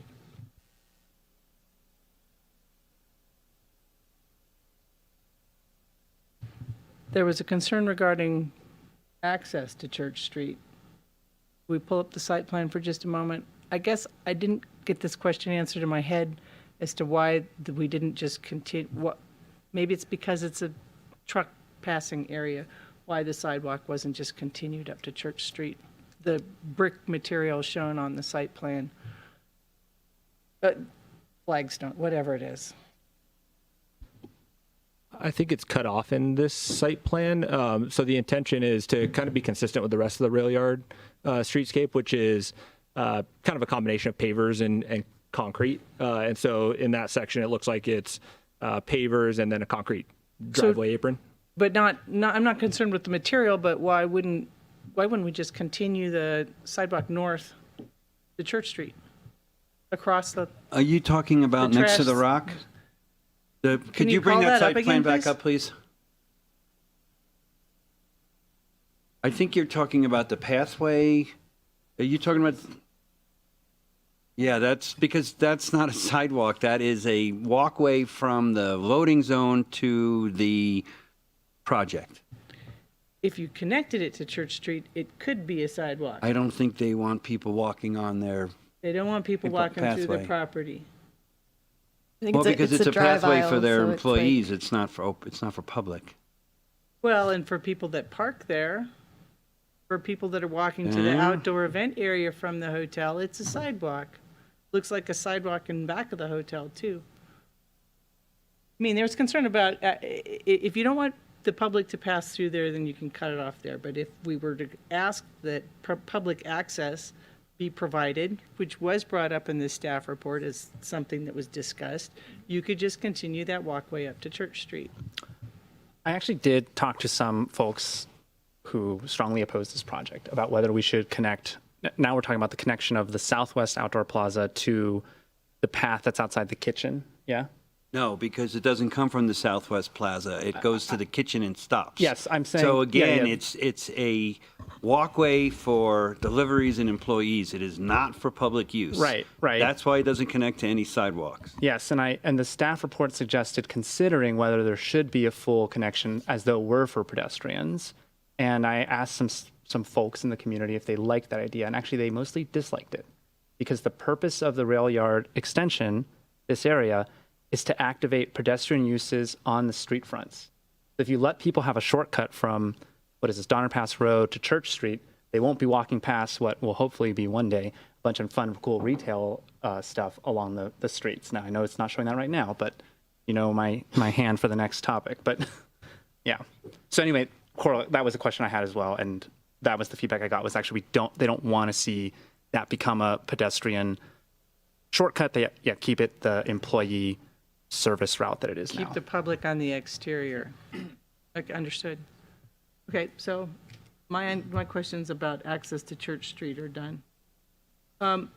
So we have some remaining topics. I think our biggest one is design.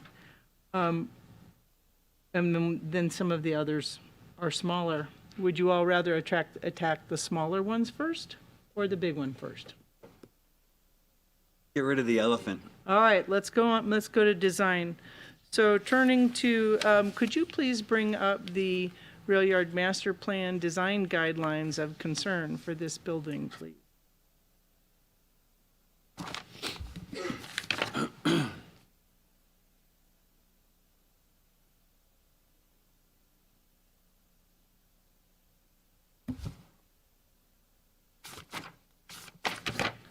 These were on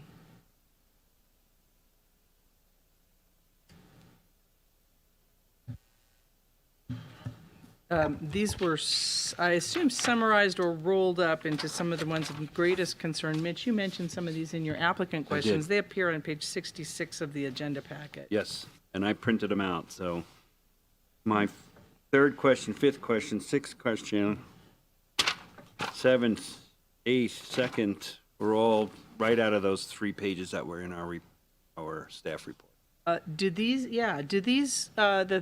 the language presented in the staff report generally mirror what was in the rail yard master plan? The language is very similar, but it may not Okay. mirror. Would you like to see the master plan language? Well, this language is on the left. The attachment is directly out of the rail yard master plan. Okay. The staff report. This may is, be a little different. this is fine. This gives us language with which to word our recommendations or changes should we require some. So let's start. You mean actually, sorry, on the left side, I like that because that's directly from the master plan. On the right side, instead of the master plan, can we see the staff report questions from, it's page 11 of the staff report? Sorry, I may be wrong Great about idea. that. That's fine. Yeah. Because I like that, I thought it was very concise Yeah, it how was that very framed. concise, and and then the master plan gives us a little bit more detail now and then. So I Page 16. propose that we just walk down these and talk about how we feel about how the design addresses these design guidelines. And we had many public comments regarding whether or not the design does what the master plan admonishes designers to do. Is the project a new interpretation of traditional building styles? Open that up to all of you. No.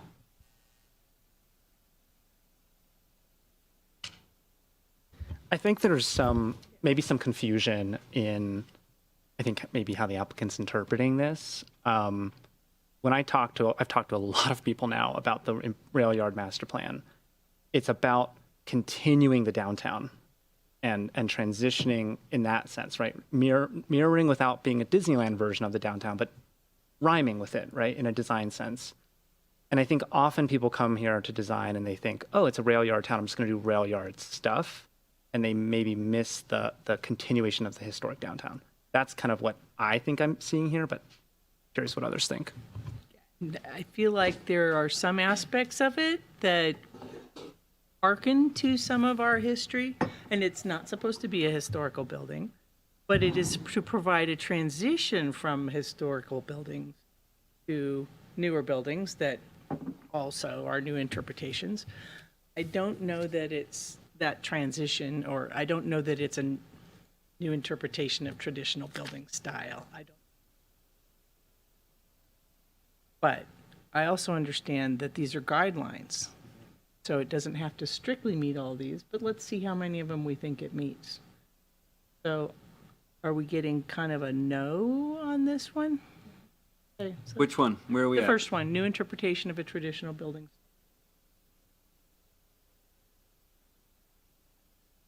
First one. I think it is over and over and over and over and over and over and over and over and over again. Are you meaning that it's too monolithically the Yes. same interpretation? Yes. Okay.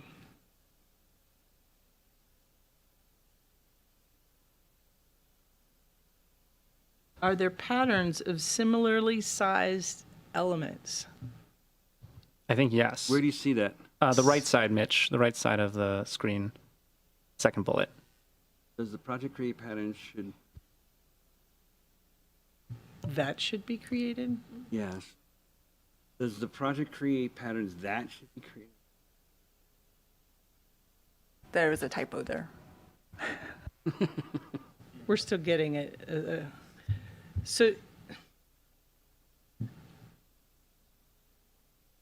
patterns that should be. Okay, so there's some clarification on the left-hand side here. Yeah. No facade should exceed 50 feet in width. Does this one do that? Looks like it does. Whether it plays like it does in the measurements is a different question. All those major blocks are over 50 feet in width. They're at 56, 56, and 74, I think. And there are changes in facade material, design features, height, decorative details. I'm not seeing a whole lot of variation. There's the interjection of the steel things or the metal things, whatever. The composition appears to be a collection of smaller building modules. I don't think it meets that one. All right, so any buildings allowed to occupy more than 60 feet of building frontage, which this has on 2 streets at least, must incorporate several of the following elements along the building frontages. Display windows in 50% or more of the frontage facades adjacent to public space, including sidewalks and plaza. Got that. 2 entrance and showcase windows on 3 sides of the building.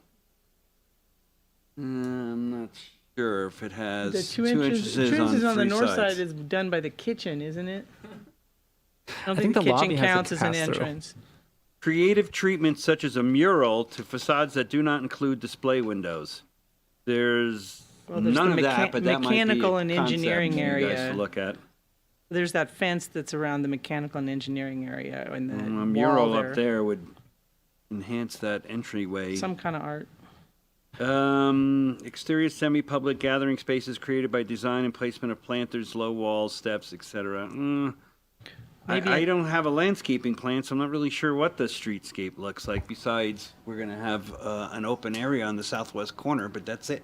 I do want to interject on that, if I could, Chair. Please. I did find the landscape plan. It was not within your resolution. It was omitted on accident by staff. I apologize.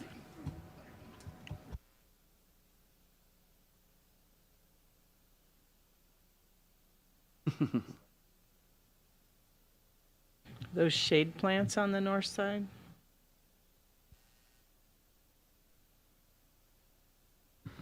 Outdoor dining, nook, retail, it's got. It's very difficult to react to this without any All street time. elevations should be developed to provide visual interest to pedestrians. I don't see that past the restaurant. I do want to, to Mitch was just listing from the code here, all buildings that that occupy more than 60 feet. It is true that the display windows meet the standard on the main Donner Pass Road frontage. It does not meet the standard on the Truckee Way frontage. And I did have a question to staff that was in the packet, I guess, of whether Truckee Way is considered a primary street. where that sort of behavior is required, and it is, just to confirm for everyone. So that is a concern I have, where that whole section on Truckee Way is just mechanical, I think. What? It's got an employee room. What is that? Can I ask them? A break room, likely? Is an employee room next to the mechanical room? What is that? Can you come to the mic, please?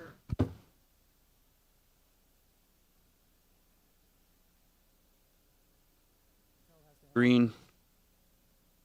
There you go. Can you hear me? Yes. Okay. A hotel has to have a certain amount of back of house space to function. And that amount of space is actually quite large in terms of total square footage. An employee break room is where our staff and our employees would operate. Yeah. Okay, thank you. I wasn't sure if it was like a bedroom or something for them. I hope not. Okay.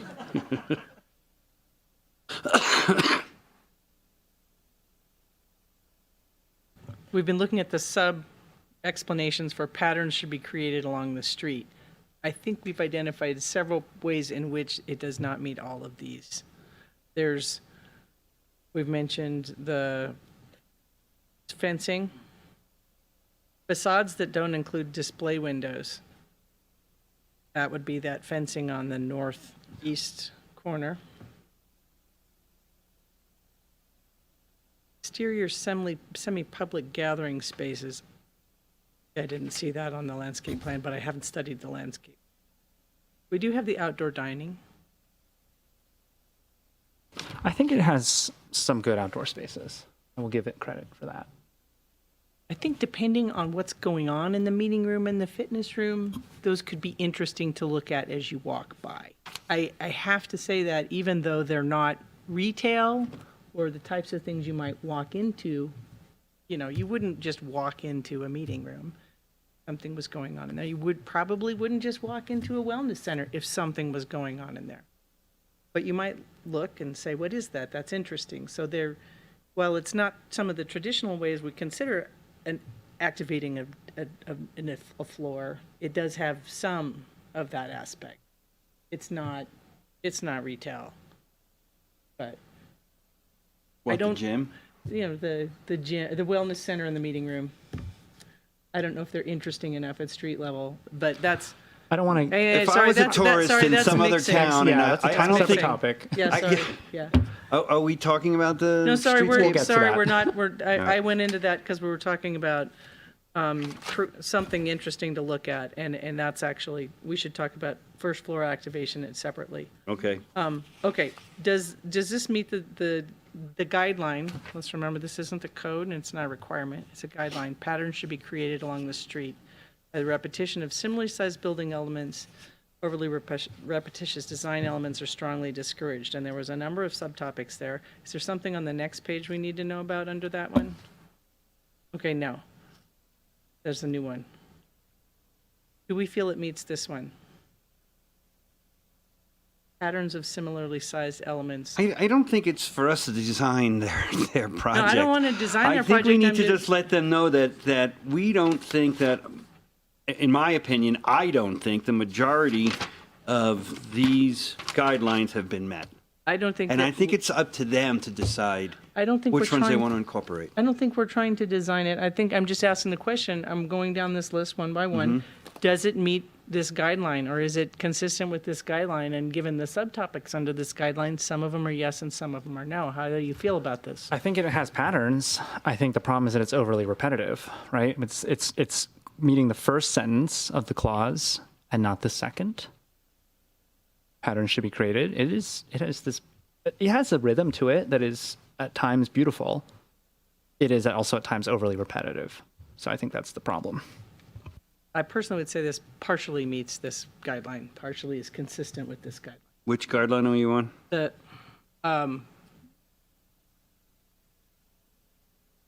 DE-G37. Patterns should be created. If you look at all the sub things over there, which we just went through. Oh, well, because the one above that, buildings should be comprised primarily of parapet buildings, typically of commercial row. There's none. There's no parapets.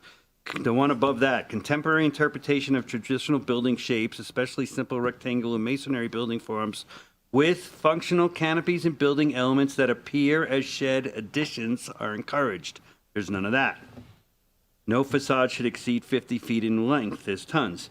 Where a building facade must exceed 50 feet in width, a change in design features suggest the traditional building width should be used.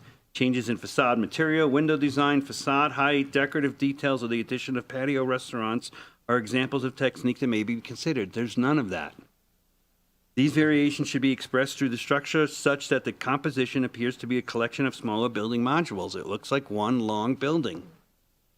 Yeah, Any buildings allowed to occupy more than 60 feet of building frontage must incorporate several of these other ones. We already just did that already. So, I mean, what Hang on it a seems second. like is that, our problem with this design is it seems monolithic. It's a block length, and that is explicitly discouraged in these design guidelines. And all of these other things kind of fall under solutions to that thank problem. you, Sammy. Yes. So I think, from my standpoint, a recommendation would be to go back and incorporate some of those potential design interventions into this monolithic appearance of this building on both the north and east side. South and east. South and east, I think you mean. South Yeah. and east. Not on the loading zone side. No, or no, not no. on the South drop-off side. Donner Yeah. Pass Road and Truckee Way sides of the building. Yes. To So break it up and make it appear more less monolithic. What about if you're heading east on Church Street past the Rec and Park building and you look up and you see that building and that backside is still nothing? I think it's all four sides. This is too big and it's too prevalent to just look at two sides. That's that Disneyland thing that Jason brought up before. It should be consistent throughout the whole building. In general, I'm with Mitch on this. I do think we need. I actually think the main frontages kind of work with maybe some upgrades. I think the back frontages I've got some issues with. Now, play a little bit of devil's advocate. You go to the back of the historic downtown, it's not exactly beautiful. So Neither is the intersection of Donner Pass Road and Spring Street with the giant brick wall there. Yeah, so it's not without precedent to have a giant, largely blank wall. But I do think consistency throughout the design on all four sides is important. I think the two biggest problem sides for me, at least, are the Donner Pass Road, Truckee Way, and I do think, not that this is great, but the parking is hidden in the back. There is some breakup of design. It doesn't look as massive just because it's an L shape, and we're taking, visually, you're taking away that one monolithic row on Donner Pass Road with the incorporation of parking in the plaza. But I think more importantly, any design changes should be seen throughout the building. So all four sides, but my main problems are Truckee Way and Donner Pass Road. I agree with that. Do you agree with that including on the west side? So not where the stairs are, but on the more northwest side where there's the big flat wall. yes, there's one tiny which would be rendering visible of it. from some of the residences. Yes. So if I could just return for a moment to the list that was provided in the staff report, which I was trying to go through one by one, so we could say yes or no. It does not create patterns. Facades greater than 50 feet. Does it include changes in white? No. Do the street elevations provide visual interest to pedestrians? Sometimes yes, sometimes no. Block-sized buildings are discouraged. It's a block-sized building. Do we all agree that it's a block-sized building? Absolutely. Okay, it's a block-sized building. That's discouraged. So it's not really within the spirit of these guidelines. Are the rectangular forms vertically oriented? Yes. Yeah, I'd say they are, yeah. There we go. Street level floor clearly distinguishable from the upper floors. This is No. No. Does it provide recessed entryways? Strictly speaking, it does. They're not deeply recessed. The drive-through is. Does it use simple box and rectangle shapes at the core of the design with additions that appear to be tacked on? No. Simple box and rectangle shapes? Are the materials reflective of Truckee's history? I think that's an important one to ask. And are the variation in materials adequate to reflect the kind of funk that is sought? I'm okay with an all wood design. I think it can be beautiful. However, I think there are other ways to break something up when you're going either monochromatic or mono material, that I think it's not doing. That would be my answer. I think we haven't talked about it, but I think the mass timber thing is really cool. And I want to recognize that, but. Agreed. I like the mass timber thing. I mean, I actually really like the building materials. I think they are pleasing and representative of wood. Some of the, nod to trellis design on the steel work. Like, I do like that. I like the color scheme. I just think we need a different approach to those accents. I think I can think of a few buildings downtown that have wood. One's like a shingle siding, kind of cool. Technically it's in the this overlay district, but it's not a historic building. It's actually the adjacent building. It's the Lorien Jewelry Studio has a vertical wood siding, which, I mean, that's a cool project, I think. So there are examples of single material sidings in the district. That one actually does have a mix of materials. But Yeah, there's just some only reclaimed above wood. Yeah, I know it well. Third floor. So, a design aspect of it is the massing. So, I do think it's a nice looking building. Is it the right building for that spot? Is it an adequate transition from historical to new? Do we feel like it's an adequate transition? Does it transition the walker, the driver, most importantly the walker, the person looking from the historic district to the rail yard? No.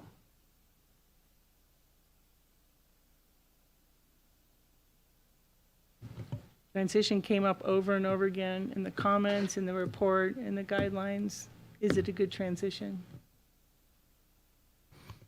I think it could be worse. I'll say that. It is, to be fair, it is mostly 3 stories along the Donner Pass Road frontage. It does also, there is an objective, not a subjective, an objective standard for, setbacks and all that stuff. And it does meet that standard. So I want to acknowledge that.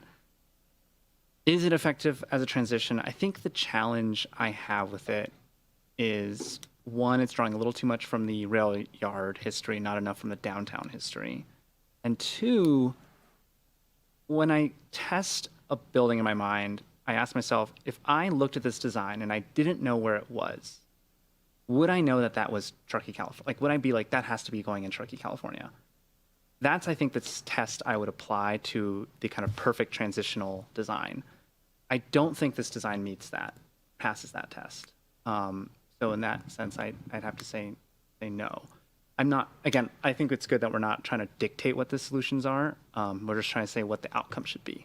And I think the outcome should be, like you said, a smooth transition from the downtown into the historic downtown into the downtown extension. Smooth and possibly perceivable. Something's happening here. I mean, one thing that I remember from the Jaboom project that was presented to us last year was I don't know if that was last year. They did have one development project, but it was phased over like 3 different designs as it moved farther east. I'm not saying that project was perfect by any means, but that's an interesting concept, I think, as they moved design styles, as they got further away from historic downtown, from a more historic interpretation to something much more utilitarian on the far eastern side. It could be appropriate to try and do something similar to that on a site like this. From a transition point, is the east end of the building being the same height as the rest of the building? Does that provide a height transition we would be looking for? So it sounds like we're saying we don't feel that the design guidelines have been met thoroughly. What's a good way to put that? You just said it. It's not completely consistent, perhaps. I need help wording this. We had a lot of no's in there. We had some yeses. We had some salutes for the materials and it's nice-looking building, but we're not, it sounds like we don't feel like the rail yard master plan guidelines have been met adequately, completely enough. What wording do you like? Needs must. That's The design guidelines for the rail yard master plan have not been completely addressed in this presentation. You all good with that language? I don't know if this is the place to add it, but I would encourage the applicant to do some public input sessions. I know no one likes that, but I think it's, no developers like that, but I think it can be a really productive exercise. I think part of the challenge is for us up here and for almost everyone in the audience, this is the first time we've seen this, and it's a huge change for our community. And it's not just that, it is setting the tone for the entire rail yard, because I think we can all agree that artist lofts are not doing that. So this has to be doing that. And that's a big responsibility for this project. And I think to do it right, I think it's going to need some public input beyond the 5 of us sitting here and the wonderful staff we have who are doing a great job, I think. But I just think it's such a big project that these things will need some input. I don't know if this is the right place to insert that. It's not a thing we can force, but I think it's something I would encourage.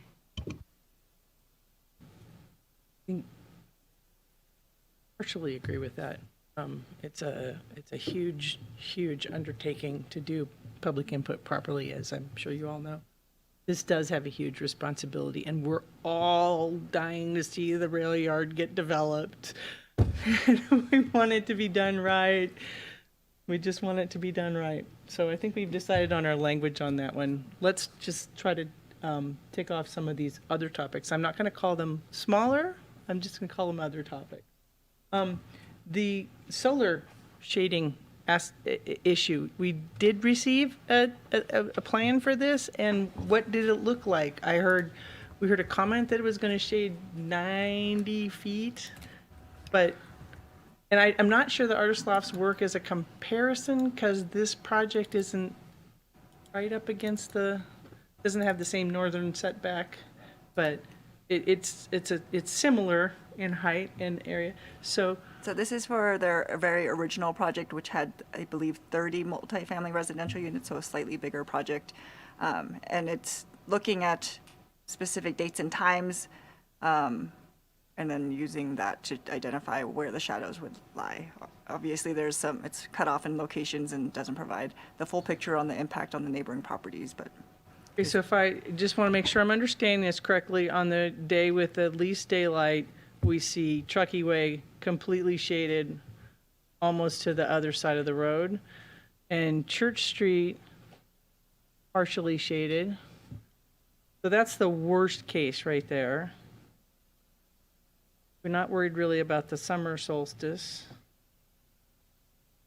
We're missing the morning of the I was solstice. going to say that, man. The morning would show the which would shading shade to go in the other northwest. direction. Yeah.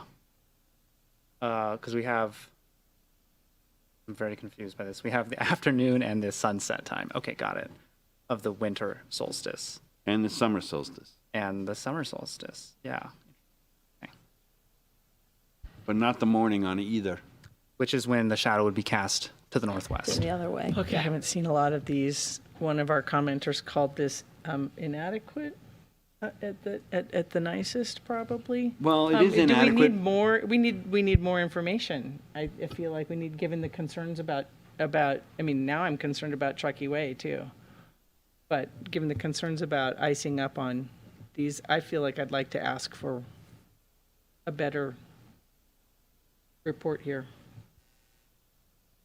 And also 7 p.m., it's nighttime. I don't know that that's gonna, I think if there's a, we're not in the. It's true. Last time I north of- checked, it's north 7 of p.m., but they Scotland, should all it's be in like- shade on the It solstice. should be Good pretty, point. pretty dark by then. At 4:41, it's already dark on the solstice around here. So would we like to request Yes. an updated, what's this called, solar aspect plan? Yes, please. Yeah, you can we please add that to our request? add neighboring properties to that? That's gonna be key, right? Oh, just to show a little Just to bit show more it. detail in the northwest corner of Yeah. this plan? Yeah, this conveniently leaves that off. Yeah. So that took.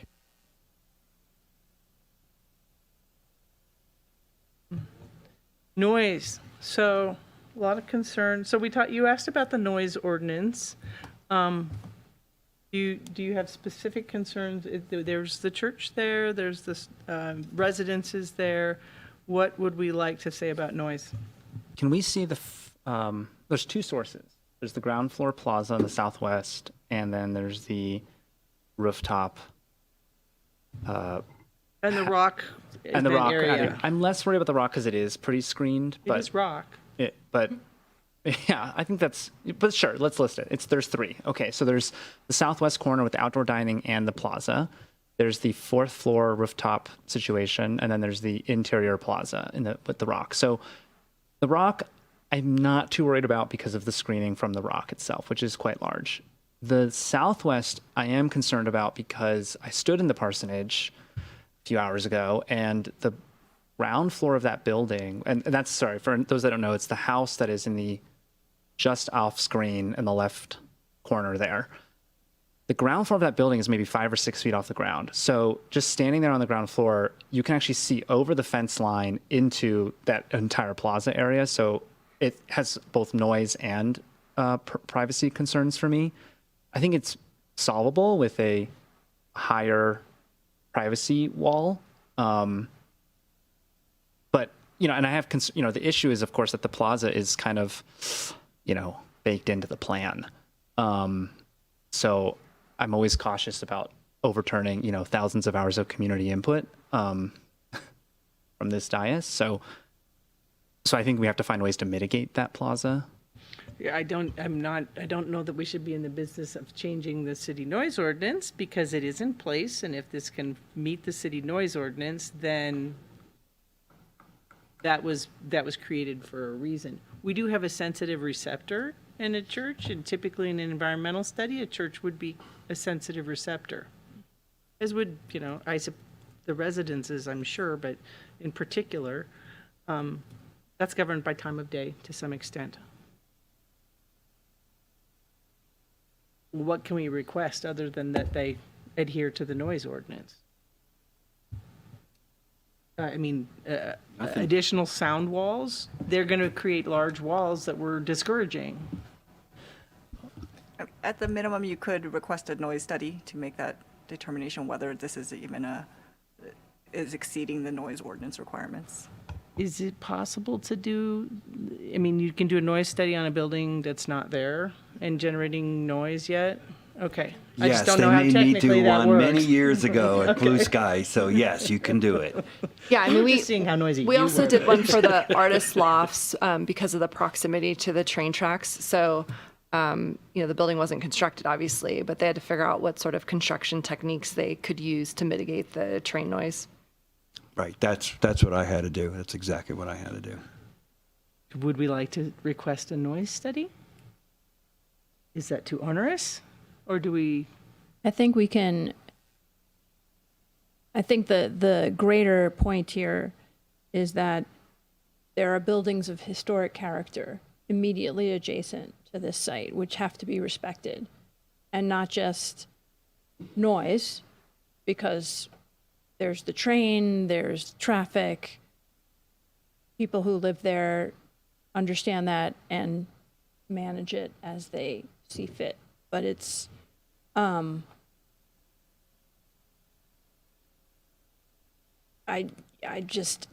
have to move those sources that are not common, like a plaza, like a pool with a bar. You just have to respect that historic character of the immediate adjacent properties and move those things away.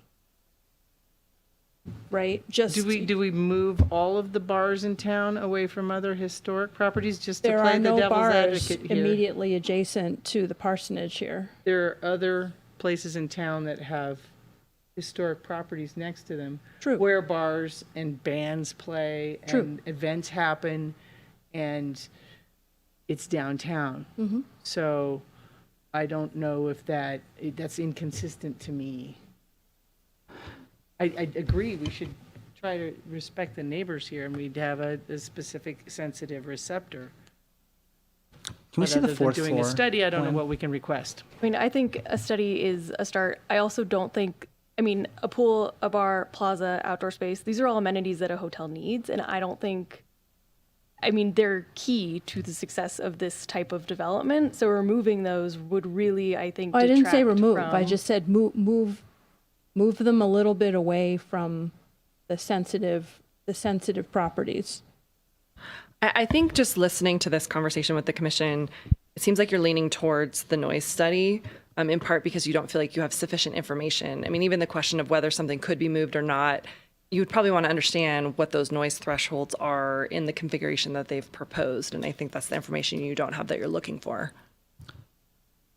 Yeah, I just want to add, I asked to see the fourth floor plan because I noticed that actually the pool, bar, and event area is pretty heavily screened to the north because of the, dozen hotel rooms and pool equipment room and elevator room, like all that stuff is helping protect the noise infiltration towards the north, which would be the church. Where it is not helping protect is the residential units directly to the west of the site. Which I'm not saying this is a reason not to do a sound study. I just wanted to point this out. There are some, unfortunately, I live downtown, and sometimes you get affected by noise. Truckee Thursdays. I get to listen to the band every Thursday, whether I like them or not. You know, it's just part of living downtown. I love living downtown, so I put up with the crappy bands on Thursday nights. You do what you got to do. So I think we're overblowing this a bit, myself personally. We live downtown. There's gonna be stuff going on because you're downtown. If you don't want the noise, then move up to, top of Tower Donner. Shall we suggest a noise study? I say no. I kind of lean with Mitch on this. Downtown property, it's a hotel. That's fine. Yep. Moving on from noise. Ground floor. Is it active? Is it achieving the goal of having a pedestrian-oriented street active area? Absolutely and not, is it and I'm reasonable kind to of adamant request about something this. different? This needs to, we had that whole discussion with TTCF, and I know for me, I sat up here promising that was the only building that I was going to agree to put an office. Everything else needs to continually be retail, and especially this one is the first one right next to town. I'm sorry, but a mechanical room on the corner. I don't even get a gym on the other corner. These are key spots, and I don't understand the thinking from a business point of view how you wouldn't put retail down there. That would be the key. The rent on that would be unbelievable. I don't understand where you got your numbers from, but I can't approve that at all. That needs to change. When I first looked at these designs, I also initially was like, yeah, more ground floor, like, does it really matter or whatever? But then I thought more about the master plan. I studied the master plan, and it really is about the master plan just constantly repeats the need to pull pedestrians from the downtown to this area. And I actually heard the applicants say they didn't want to cannibalize, and maybe that is an instinct. I get that. But actually, no, we want retail. We want tiny coffee shops and tiny, I don't know, banh mi shop or whatever. Like, that's what we want. Like, and yes, please, right? And I'm looking at this, and there is one standard in the development guidelines that I think the first 30 feet have to be activated pedestrian uses. So that's retail, restaurant, anything like that. I think it's a good standard to meet. I'm particularly looking in the northeast corner, of this. And of course, the meeting space is not meeting that. Fitness and wellness, debatable, but I don't think it's really meeting it. But I want to say that I'd be okay with like tiny spaces. Like even if it's, I don't know, making up a number, 20 feet deep, not the full 30, as long as it's the whole frontage, I think that is essential. And I think tiny spaces, tiny retail, tiny cafe type spaces can be successful in Truckee. Well, and Maryland's Catwalk's been there forever, and that's a teeny small little space. So there's examples of it. They work. There's a lot of examples. So I think it's actually a very Truckee thing to have like the tiniest little retail shop or a retail shop that's shared with two owners. So that extends the idea, the feel that we get, the liveliness of downtown, and without knowing what the programming would be. If you could have some kind, I mean, if you could convert one of these somehow or move it somehow, and then if there was something lively going on here, if there's programming that would happen during normal retail hours that would attract people to go, oh, what's that? Oh, look, they have this on Tuesday nights, whatever. Just to make it more interesting. I mean, you got offices right there in the front. You got the admin right on the street. Okay, sorry, probably a dumb question, but is it possible to put all this mechanical and stuff subgrade? Is that even something that can be done? And then you could have something more interesting on the ground floor? I think just to summarize it, the master plan is very clear that primary streets need to have activated pedestrian uses, and I just unfortunately cannot make that finding on this plan. This is not, I don't think it's active. We can say that. That's what we can say. Without telling them what to do with this, we can request that that be more activated. And to consider something other than no public anything in the north. At a bare minimum, some art. Good? Okay, did you get that? Bunch of really clear, precise language we just gave you? Okay, good.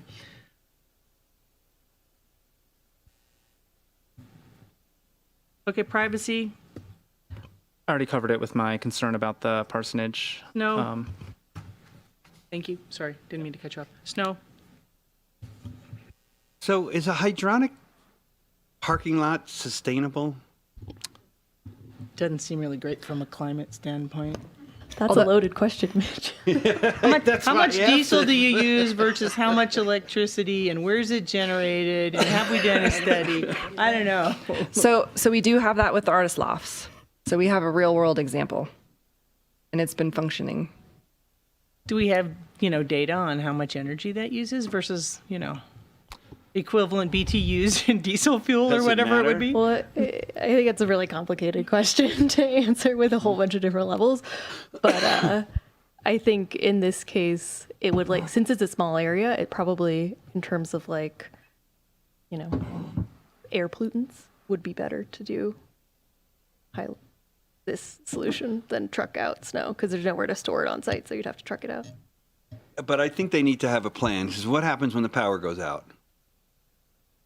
Which it does. Yeah, I mean, typically it's a gas boiler that provides water to the hydronic system, so you don't necessarily need power for the hydronic. You need power to heat the water. Gas. But likely there are electronic components in those new boiler systems that would require power. Yeah.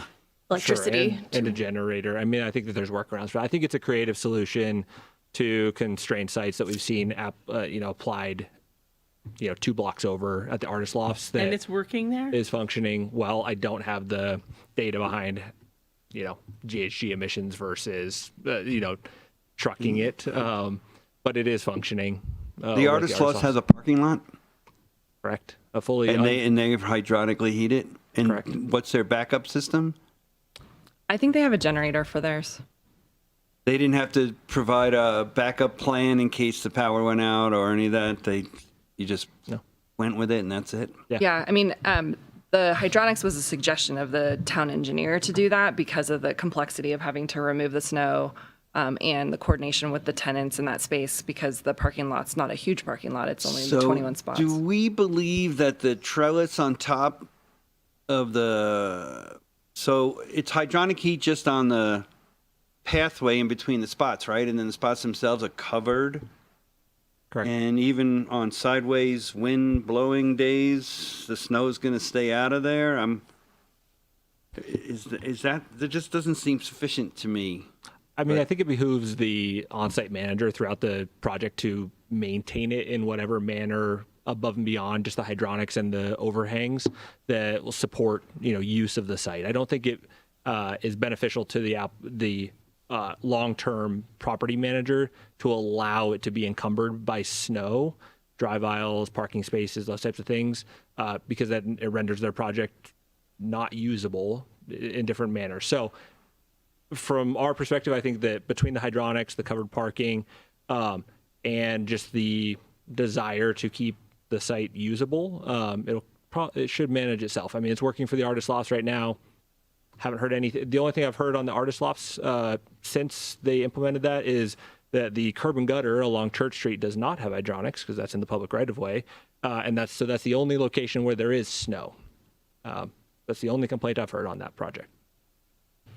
I think if it's good enough for the engineering department, it's good enough for me. But Yeah. if we want to add a note, No. If it worked on the loft, it works. loading zone and exit. I think the loading zone, the way they got it designed, is fine. I don't know if they'll get charged extra from the linen guy that's got to go all the way up and down that sidewalk, but that's their business. I think it's not ideal, but we're trying to minimize parking, asphalt, right? So I think it's, I'm sure we should ask, does it meet the specifications? And if not, how much does it not meet it by? But, It meets code. And that's the only place to put it, which they've told us. And we've asked to have on-site signage, just pointing people to the right. To interject, I don't know if it meets code since that wasn't the location I reviewed. We could, if we are coming back with more information, that's something we can look at. Yes, please. The other two notes I have here are, there was a concern raised about full-time employee equivalents. Did anybody else have a concern about that? I've never been really very comfortable with the formula that I see, the results from the formula that I see on full-time employee equivalents. I guess I'll just interject that, and that's, if no one else has a concern, we can move on. All I have left is, do we think they need to stick up a story stick? Would it help with public concerns about the height? So let me just provide some historical reference for that. We've done, I think, twice now. Once was actually for our fellow commissioner up on High Street, but a smaller structure. The one for Hotel Avery at the corner of South River Street was voluntary by the developer and was with balloons, not with story poles. And some of the challenge with that is you actually have to get a building permit to do a story pole type structure because you are doing construction in that sense. And you have to make sure that it doesn't collapse and potentially injure people when they're coming to observe it. So the balloons was an option that was requested of the developer to do that, but required some significant coordination for doing it on a day when it wasn't windy. And I'm not sure how successful it was, but it was purely optional.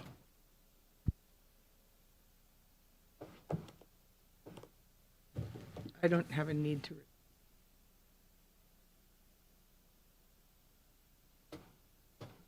Okay. Are there things we need to circle back to?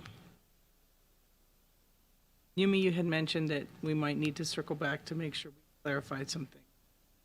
I think the only one we wanted to circle back on is the parking management plan. I think the direction was it could be staff level if we approve the project tonight. If we continued or denied the project, then the parking management plan should be submitted to Planning Commission for review. I think that was our contingent statement on that. Are we done deliberating on this? Should we? If Perhaps. we are possibly done deliberating, unless we have further recommendations that are within the scope of what we want us to look at. I was just wondering if we should maybe list a few of the things that we like about the project so as not to lose them when they come back to us. That sounds like a nice idea. And you know, I'll start. Okay, so one, I think it could do a better job. I think it does get the rail yard going, and we all say we want to do that, and we've all heard, at least I have, from so many people of the public that they want to see the rail yard going. Now, I think it needs more vibrancy, and that's why I push so hard on the ground floor uses. But, you know, we're getting there. I think it's great to have a place for tourists to stay that is walkable to our downtown. I think that is so important, and that's why the hotel was always part of the rail yard master plan. I've also heard from the public on concerns about short-term rentals in the neighborhoods, and this brings them to the downtown, so that's a good thing. It is also infill development on a brownfield site. It is bordered on all four sides by existing development, so it is not, you know, paving over a pristine meadow. It literally used to be the roadway, the roadbed of Truckee Way itself. So it's, you know, as far as environmental impact can go, it is preserving, you know, our pristine areas. I'm excited for a new restaurant and a bar. I would like to be excited about more uses. So again, I'm pushing on that. And I think the mass timber stuff is really cool. And I think it's really beautiful in that regard. At least that part of it is. I echo a lot of those points. And I do really appreciate the intentionality that was put into this design. And I think that, you know, as harsh as what we're saying may sound, I'm really hoping that this is the next step forward in your iterative process and really gets us to that next kind of gold star project that really is this entry point to downtown Truckee and to the rail yard. So I'm really excited, you know, hopefully to see this come back in an even better shape. I'll just go in order here, left to right. I'm glad you're here. I'm excited to see something go in there. I'm excited to see the rail yard get going. I think there are many aspects of this that are beautiful. And I don't think it's insurmountable, the things we're asking. I hope it's not. I echo many of the points that they've made, and I appreciate the idea of making this a beautiful, sustainable building that speaks well for our town. I'm going to agree that COA number 44. Mitch is a New Yorker, so it's hard for him to find something nice. I'm kidding. So you lived in New York, remember? That's true. He forgot. So did Amy. We all are Amy was even focused more on than I downtown, and it's a downtown thing today, so there you go. So in the resolutions number 44, I agree with Mr. Patel that the verbiage is erroneous and holding somebody to a possible future code is, I can't even see how that's legal. I'm not even sure why that's in there at all. So in my opinion, that kind of needs to go away. I don't even understand why a hotel would need short-term rental permits for the 15 units even. It's a hotel. And what I feel it's doing is taking those short-term rental permits away from people in the neighborhoods that actually need them. Those are condos, though. It's still in a hotel. They're hotel rooms with a kitchen. That's not permitted in the. I mean, really, that's what they are. So I don't know why they even need an STR permit at all. But I think number 44 should be stricken, gone. So, there you go. That's as nice as I get since I'm from New York, you know. So.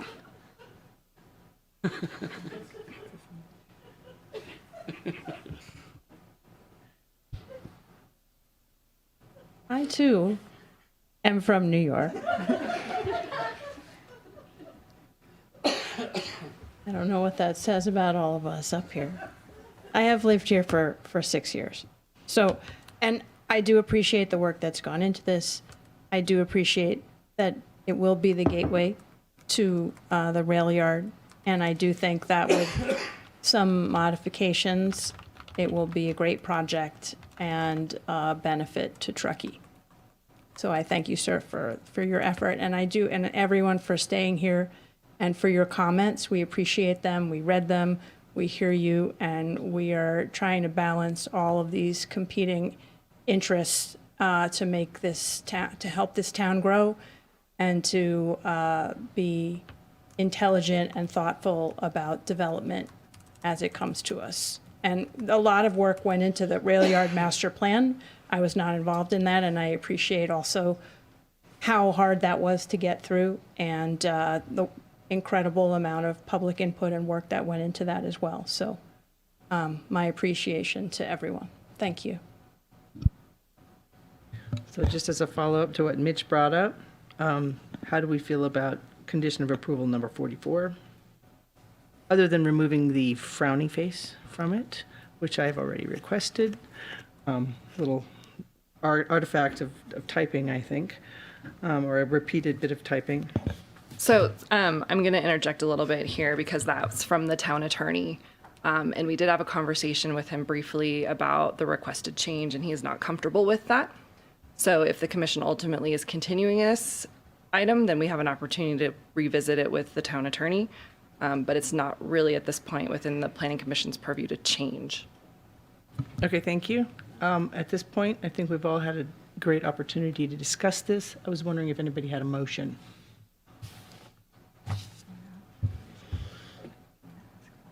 I usually don't make one, so. Typically, you may just remind me that if you are going to take action to continue, often we'll ask the applicant if they're okay with that first, because you have alternative actions too that maybe they would want to hear. So Yeah, thank typically you for that reminder. bring them I will back ask the up. applicant. I feel like we up here are moving towards continuing this. Is that something that you would like, or would you rather have us deny it? Please. Not that I'm anticipating a motion that someone else might make, but that's what I'm seeing. Yeah, sure. We are, well, me specifically, I am okay with the motion to continue. I would ask, in connection with coming back to this commission, if there can be some more specificity as to some of the design changes that are being requested. That would help us and speed up the process for us. We hear the concerns, and as I mentioned, we're open and willing to make changes. I think they're good comments, but it's a bit ambiguous to me right now specifically what the concerns are, other than a general comment that the design guidelines were not met. I know there were some specific items, but if there could be more specificity with the motion or with the following resolution or whatever the case may be, it would be helpful.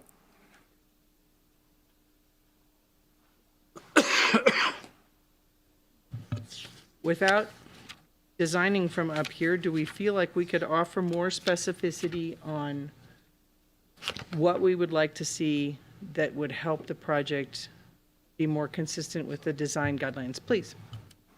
Yeah, and maybe I can be more specific. The comment around breaking up the building massing and creating, I forgot what the language was. While we're okay with continuing this particular hearing, I do want to say that that will be extremely difficult without reducing the density. And so I do want to know if there's a possibility to explore further coordination or alignment with the design guidelines without having to reduce density. Yeah, yes. Yeah, I think yes. I think so, yeah. We heard loud and clear early on that the density was important for feasibility. I guess the question I have to the commissioners is, can we offer something more specific? And I think the breaking up the monolithicness of the building seems, is that... Rakesh, what's on the board? Does that work for you?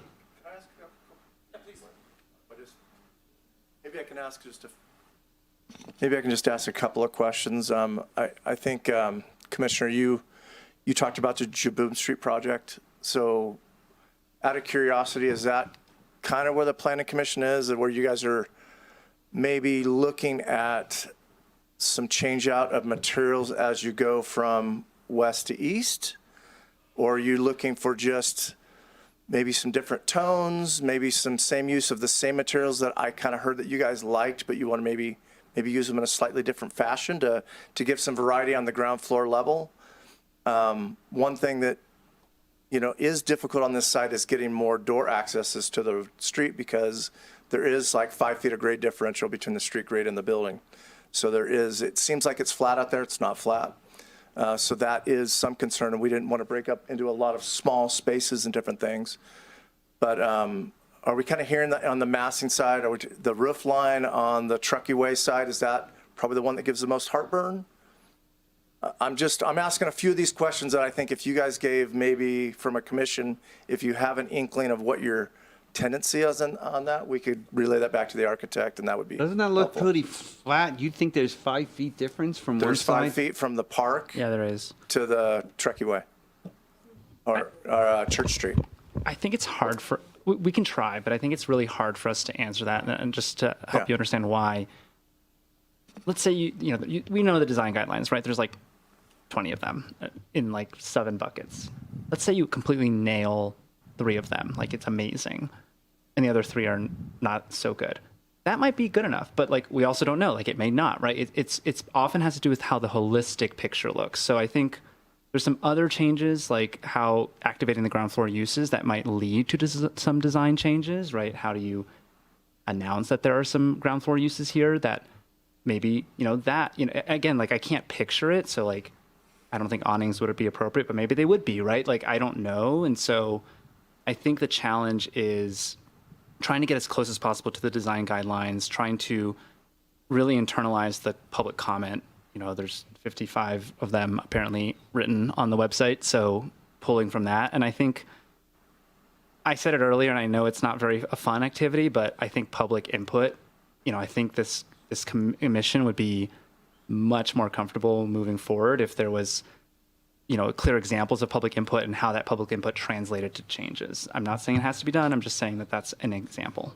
I'm someone who used to design stakeholder involvement processes, and I'm still not sure that is the right thing for this project. I think material changes, Martin. So if you're trying to make the building not look like a big block and a monotonous one over and over and over and over again, right? So what Sammy was trying to was saying was when Kurt did Jaboom Street, they looked, even though they weren't separate buildings, they looked like they were he separate transitioned the materials to look like basically 3 different buildings. Yeah. Or is 3 different somethings.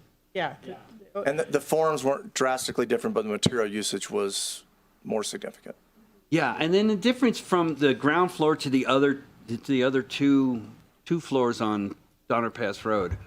That gives you that sense that this is a public ground. This is my part. It's part of town that I belong in. And I then can the walk upper through. is- I'm part of this. If I could interject, it also during the deliberation, that planning commission, the discussion about the monolithic size of the building and the block length of the building were repeated throughout the deliberation. So if there's specific feedback you want to provide on that component, not just on material changes, now is the time so that they understand that is an important component to the planning commission in moving forward with the project. Right, because I think what the applicant's getting at is if the commission's comfort level is design elements that are limited to like materials, that's very different than saying the residential units could be reduced in size, therefore that would change the scale of the building. Those are 2 different things. And so I think, at least from a flavor of where we're at, trying to figure out what end of the spectrum we're talking about, asking for material changes to create some variation and maybe the street frontage and that kind of wall articulation is very different than saying it doesn't have a step down to sort of transition, and therefore you'd need to remove portions of floors or adjust the size of units or remove units. Those are not the same things. I think they're trying to Assuming they've already maximized where they can go on the setbacks, we can't really, I wouldn't ask for more to take away. No, I mean, I think we would. I don't think anybody's asking to change the plans, but even if you were stepping down, if you had a taller parapet on one side and a smaller on the other, you're going to make the roof look bigger without changing. I mean, I do anything. think the unit sizes are generous. So I think I think we all are okay with the density on site. I think that is something that, we don't need to see reduced. Unit sizes are quite large. maybe there's some wiggle room there to play with. I mean, I think what we are asking for is something that's not just a material change as it moves east to west or from the first floor up. We're looking for something a little bit more substantial. Do you feel like we're asking for more articulation? More something. I think transition. I think it actually meets the articulation standard. Yeah, so but it's the I don't transition. know if I feel comfortable asking for more articulation. It doesn't look like there's a lot of it because of the material consistency to me. Which I think is why it's so hard for us to answer your question. Well, I think, am I allowed to speak? Is it okay? Yeah? I'm okay Okay. with it. The key question I think Danielle mentioned is the room sizes, the average square foot of a hotel room in Truckee is 400 square feet. The Spring Hill Suites has a 400 square foot room. The Ritz at North Star has a 1,000 square foot room, right? But the minimum size in this market is 400 square feet, and we're just below that. For the residential units, we're actually tracking where the size needs to be for a two-bedroom and three-bedroom. So I guess what I'm seeking is some clarity around reducing the density and the sizing of the units. We're more than willing to work with building materials. We can try to be creative around articulation. We've met the building code around building articulation and setbacks, so there's not much else we can do there. But I do hear you on materials, and I do hear you on different building forms, or at least achievable from a perception perspective, different building forms. But I just want to be very clear that we cannot reduce the size of the units, the residential units, or the density of the building. That's just not possible. I don't think we're asking that. Is No, anybody here I asking would that? not want to ask something that would make the project infeasible No. from a density standpoint. And it is purely perception based. So as long as something can appear one Yes, way and be yes. built a different way, like we're looking at it from street view level straight on. If it appears one way but is built something, that doesn't have a Disneyland effect, though, I think that's also very important we don't want to see Critical. this as a Disneyland type rail yard project. But yes, I think we're more interested in how the building appears versus how it's actually designed. And I think constructed.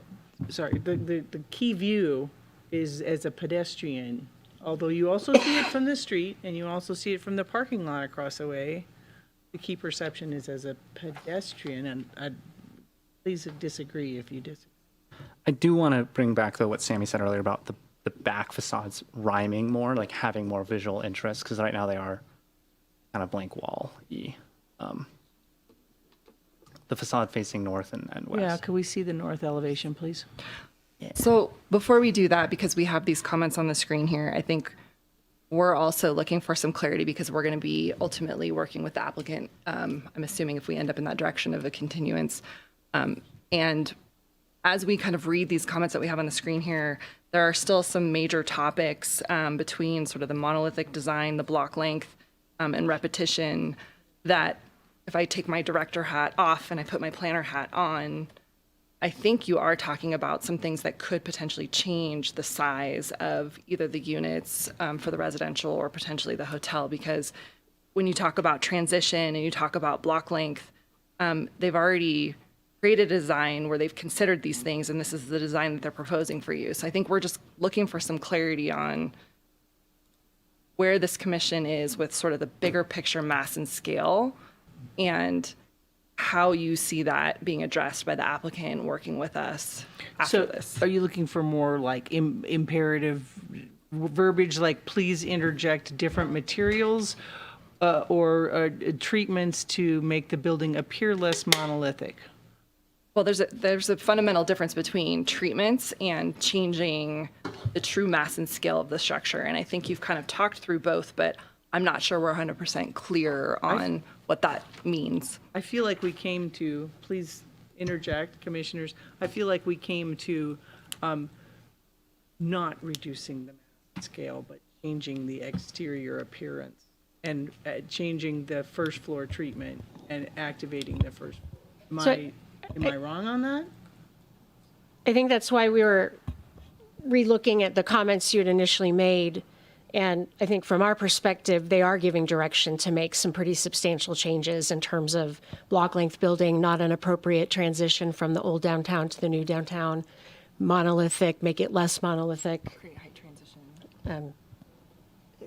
Yeah, I mean, so what you articulated earlier, we wrote down, and we want to be sure that this represents the direction that you want us to provide to this applicant team. Because I think we're interpreting it maybe a little bit differently than you are currently. Sounds like it.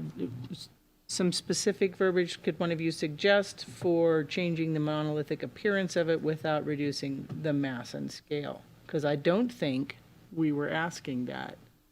We did say, yes, it's a block length building. It does appear monolithic. It doesn't provide a good transition, but we just came around to change the way it looks, but not what it is. But help me out here. Is that what we did? I mean, yes, that is kind of the little U-turn that we made. I mean, I think the challenge is we do not want to make this project infeasible. Like, we want to see this project come to fruition. And so I don't know if I'm not an architect, but in terms of just, I think we want it to see, maybe to your point, like a more pedestrian scale version of this, but also that's terrible direction, because if we're talking about that, then it would be breaking up the massing and scale. I don't know how to phrase this in a way that, I think the goal is to see this project returned to us in a way where it doesn't look like one repetitive block length building. Oh, that's done. I think there's some flexibility there, but I think it may be more than just color and texture changes. What I'm hearing, Sammy, is you would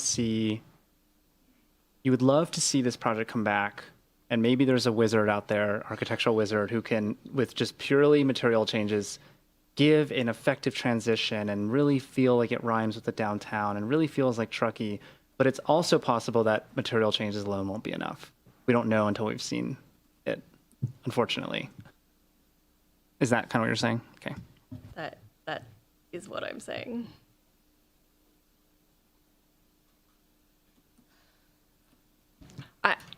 I'm just going to interject again.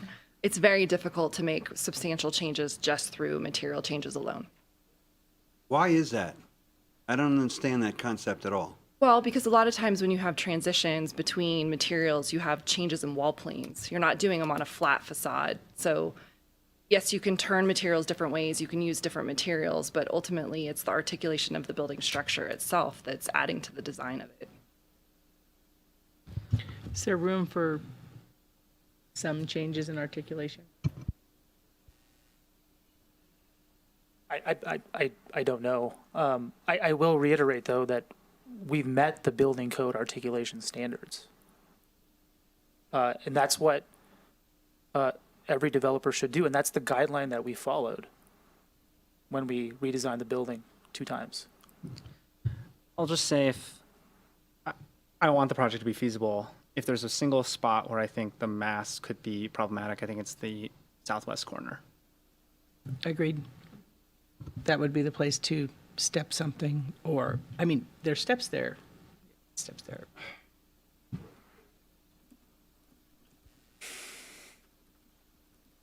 I ask one more clarifier that would help? Please. How are we feeling collectively about the height? What we were asking for is the same height that the artist lofts, and for that 5-foot deviation for the elevators, which those aren't going to cast additional shadows beyond the existing roof line.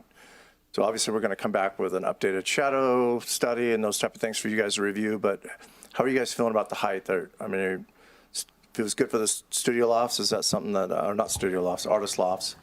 Is that something that effectively, obviously you have to like the architecture when it comes back, we understand that, but 5 feet one way or the other, are you guys kind of comfortable with that? Ideally, I think this building could be lower at the southwest corner so that it provided a visual transition to the height. I think the height's allowed. Yes, you did ask for a shadow study, which is impacted by the height and mass of a structure. If they do come back with a shadow study that shows that it is impactful to the neighbors, what findings would you like to make based off of that? What is the purpose of the shadow study?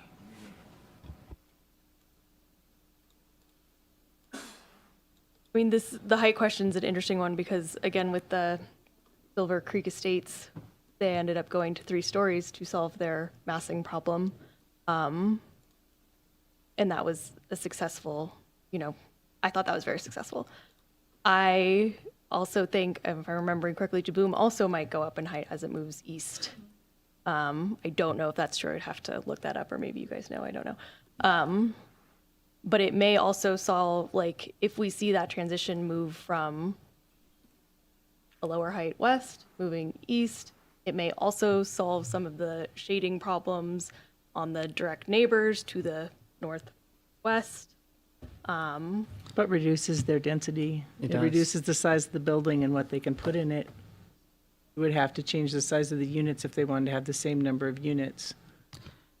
I think part of why this isn't a challenging question is because it's not just our 5 people's opinion up here, or our like this is actually a response to the public. Like we are listening to everyone. So just like we are going to struggle to say exactly what we want to see, so too is the public. That new designs are going to come back, and some people are going to be like, this isn't good enough, and we're going to have to listen to that and really hear that. So I think that's a real challenge, right? It's not just us 5 what we think. Having said that, I'll tell you my observations in this community. Projects that are 3 stories in height don't usually engender that much opposition. Projects that are 4 stories in height tend to get a lot of opposition. Now, I think what's successful about the project is that the Donner Pass Road street wall is only 3 stories. You only see 3 stories from Donner Pass Road, and that's, I think, good. One of the challenges is, of course, the backside where you do see all 4 stories, and the idea of transitioning to higher heights as you go. I think the east side is more appropriate to be at the artist lofts height because it is facing the artist lofts. I'm not sure. I'm not confident. It could be appropriate on the southwest corner. It may not be. I don't really know. It has, based on the design. I don't know if May there's I any ask way a to make those appear to step up by making the balconies around those stairways smaller as you go up, or. But I guess, would we be open to potentially a higher design to accommodate the same number of units in a different kind of orientation? May I ask a clarifying question? Is that okay? I think this speaks particularly to the challenge that I'm facing here, which is, and I like that question. I do want to respond to that question. We've already, just to be clear, we've already stepped back the southwestern portion 10 feet. And at the corner, under the building code. And by doing that, we reduce materially the size of that unit on that floor, on the 4th floor. If we further step back that corner or eliminate the entire floor, we lose a whole unit, maybe 2. That's an example of the challenge and the trade-offs that we have to make. Losing 2 units on a 60-unit project is existential. That's a massive percentage of, if this were a 300-unit hotel, maybe less of an issue. But I would love to explore a higher height, if possible. I heard some shadow problems or shadow issues. We didn't want to go beyond the height or even ask to go beyond the height because we knew that by doing so we'd be impacting the shadow and the neighbors. So those are the challenges that we kind of face, So I'm not sure I have clarity on that right now, because it seems to me that we do want to change the materials. We can try that, and we will. But there's also discussion about articulation and massing, which will inevitably reduce our density, which is not something we can do.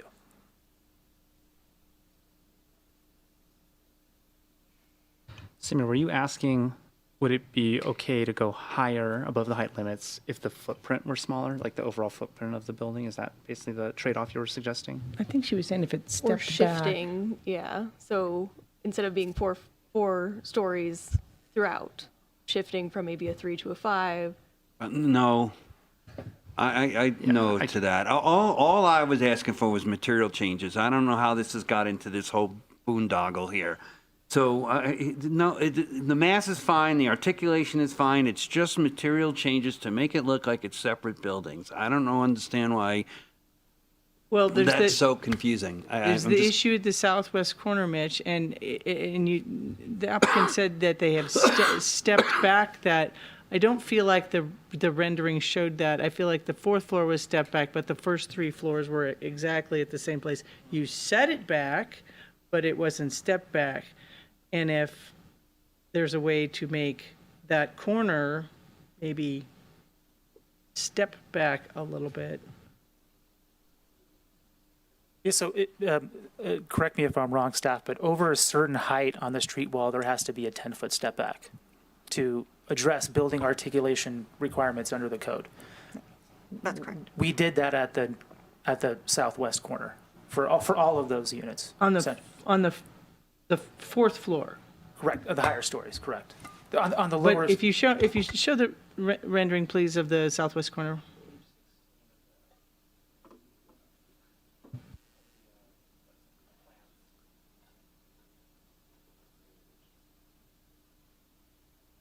Yeah, that all goes straight up. The corner of that building goes straight up. The corner goes up, but the balconies are step backed for the building. Oh. Yeah, so if you stepped back the building from the first floor to the second floor and from the second floor to the third floor, it might possibly provide a little bit of a visual transition into the full height of the building. I'm, in answer to that question, I'm maybe a little bit reluctant to go higher than 50 feet on this corner. So I don't know that we could, bloop it over that way. But yeah, so it goes straight up. It doesn't actually step back. The balcony could be smaller on the second floor, and the balcony could be smaller on the third floor. I know that may not be the most ideal thing from the hospitality industry, but that would provide a visual step back. It's just an idea. Oh, okay.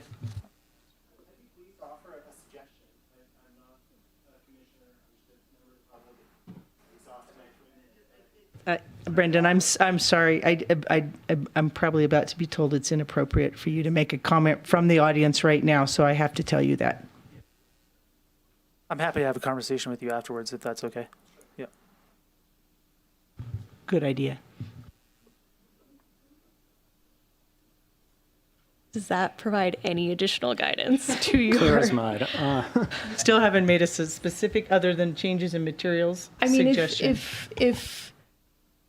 if the only way to do it is through, a lighter touch with materials and not looking at articulation or specifically massing, then that's kind of where we are. How do the rest of you all feel about that? So treatments and materials and colors. I'd say I'm okay with that. I'd like to see whether there's something creative that could be done with that southwest corner. Just I'm going to stand up and point at the Don't necessarily screen. have to take away from the units to do it. I want to point out one thing on the screen because it's actually up here. Oh, can you go back? Yumi. Sorry. Thanks.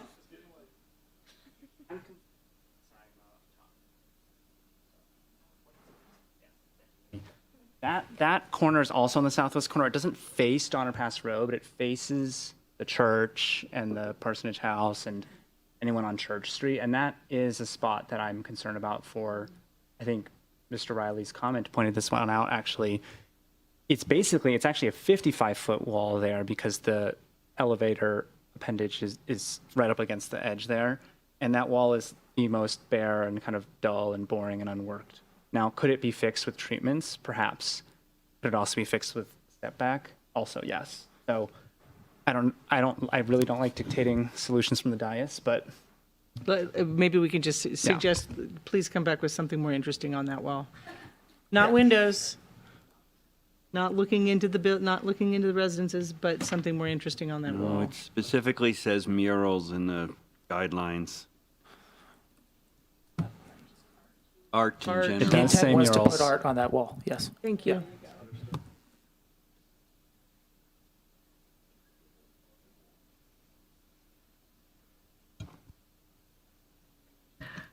Okay, I feel like we're running out of steam, and so I'm going to pull us back here. I think that we're getting sort of to this point where we're not going to get additional feedback, and so probably good to take a motion. It'll allow for staff and the development team to kind of work offline to at least be able to walk through responses to everything that we've heard, which I think would be helpful for if we're ultimately going to a continuance to come back with that information. Some of it may be written responses, some of it may be design stuff, but at least gives an opportunity for the development team to work through responses to you. So is the motion to continue to a date uncertain? We think so. We're formulating it right now. We'll put it up on the screen in a second. Okay, but we have asked for changes in materials and some kind of, to break up the monolithic appearance. We have asked, at least I have, to look into stepping back the floors from 1 to 3 to 4, 1 to 2 to 3 to 4 in the southwest corner, art on that wall, and the other, like the study that we've requested. That was as specific as we were able to get on the design. So yes, I think. So Yumi's going to type that on the screen so thank that you. you can review it before you make your motion. So right now, I have a motion to continue the meeting to a date and time certain with the following changes. Uncertain, sorry. With the following changes, stepping back the upper levels On the potentially. southwest corner. On the southwest corner, material changes, looking at a new parking management plan that should come back to the Planning Commission, adding a new potential condition to please turn right within the parking area. And then there was discussion about the design guidelines and whether or not it meets the overall intent and whether or not we should encourage. I don't quite have clarity on whether or not we should continue to encourage public outreach if there's, but. Jason said yes, I said I think no. we heard encourage, so that's Encourage. sort of the direction we're assuming with this motion. I'm not encouraging it. The normal public, we had excellent public response in terms of, with short notice, like we all have when we review one of these packets. I think that possibly could unnecessarily delay and complicate and make this project infeasible.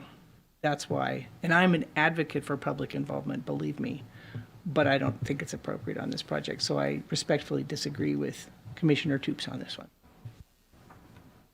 Is there a general consensus from the dais? It's up to the applicant. Okay, just encourage, okay. And then there's the request for a solar evaluation study showing more information on how the solar shading will impact the neighbors, including and adding those neighboring properties. And then adding ground floor uses that are more active, consider changing the mechanical yard to a more active pedestrian use. And you're okay with smaller spaces for retail spaces, but you wanted to see more active uses in the meeting space and fitness wellness center along the south elevation. And then we'll review the loading zone to make sure it's consistent with the development code. That's all I have.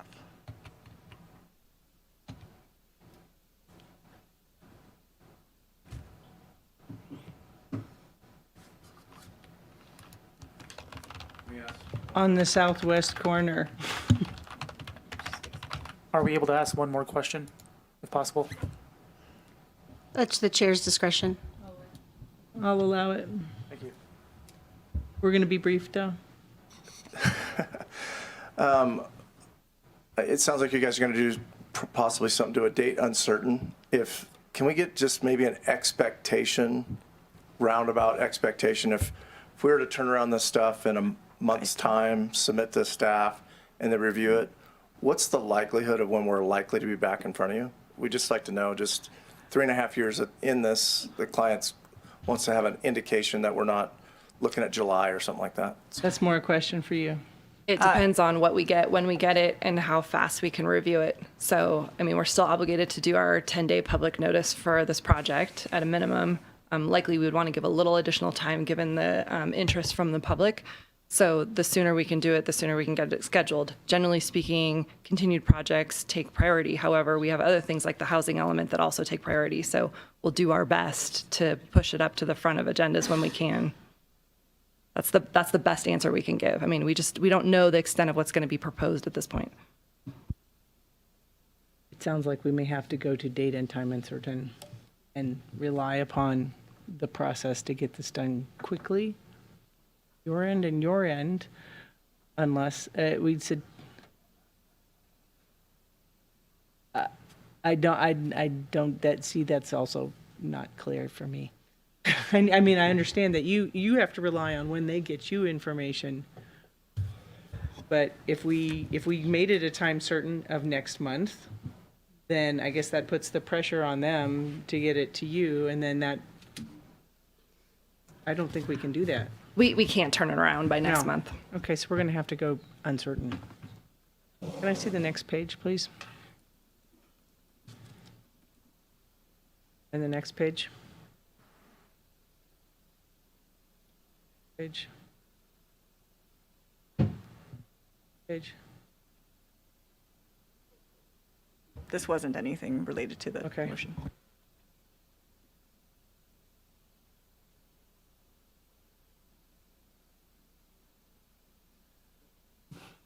Can you pick the motion up, please? So I'm going to motion to continue the meeting to a date and time uncertain with the following changes: stepping back upper levels on the southwest corner, material changes, And everything else that was shown by staff on the additional screens. and everything else that was shown by staff on the additional screens. Second. Chair Kavanaugh? Yes. Vice Chair Taylor? Yes. Commissioner Claren? Yes. Commissioner Kaufman? Yes. Commissioner Toops? Yes. Thank you very much for everyone's patience. Believe it or not, we have another agenda item. Is anyone here, any hearty soul here, to talk, make public comment about item 7.2? Then perhaps we may have a motion to continue item 7.2. I'm going to motion to continue item 7.2. Certain? Hold on, before we do that, we had talked prior about maybe having extra meetings per month, and maybe this would be a good time to have the development code a separate meeting on its own, where we don't have to deal with Can this. we do that? Is that possible? We might need you for a separate meeting for housing topics. So Oh, what date? we're still working through it. Okay, I But was just making a possibly in suggestion. March. Yeah, I was going to think, Yeah. thinking about that too. March 3rd was the date that we were considering for a special meeting specific to housing topics. I'm not going to be here. I think I can be here, maybe. It would be housing element related, Okay. possibly workshop or homegrown housing. Yeah, I might be able to zoom in on that, but I won't be here. If it's housing element related, could he zoom in? If you want me to, I'd rather not. You're going to be here? Commissioner Toops, did I hear you say you're not March here? 3rd, I will not be here. Okay, Yeah.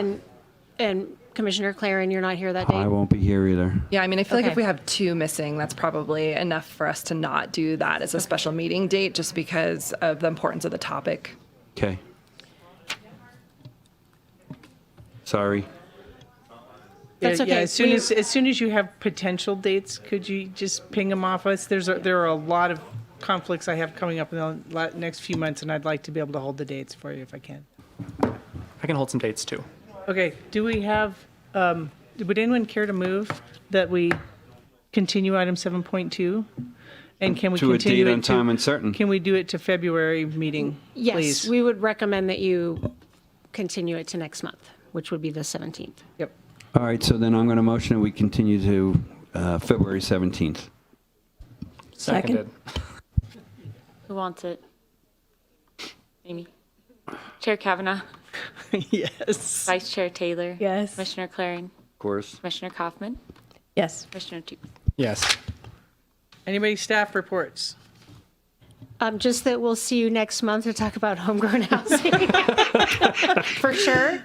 Any information items? Possibly, again, got some question marks on some projects, a possible project amendment for high altitude fitness, and possible time extension for the Estates Meadows housing project. So we'll let you know once everything is dialed in on those moving pieces. Any commissioner reports? Hearing none, I'm adjourning.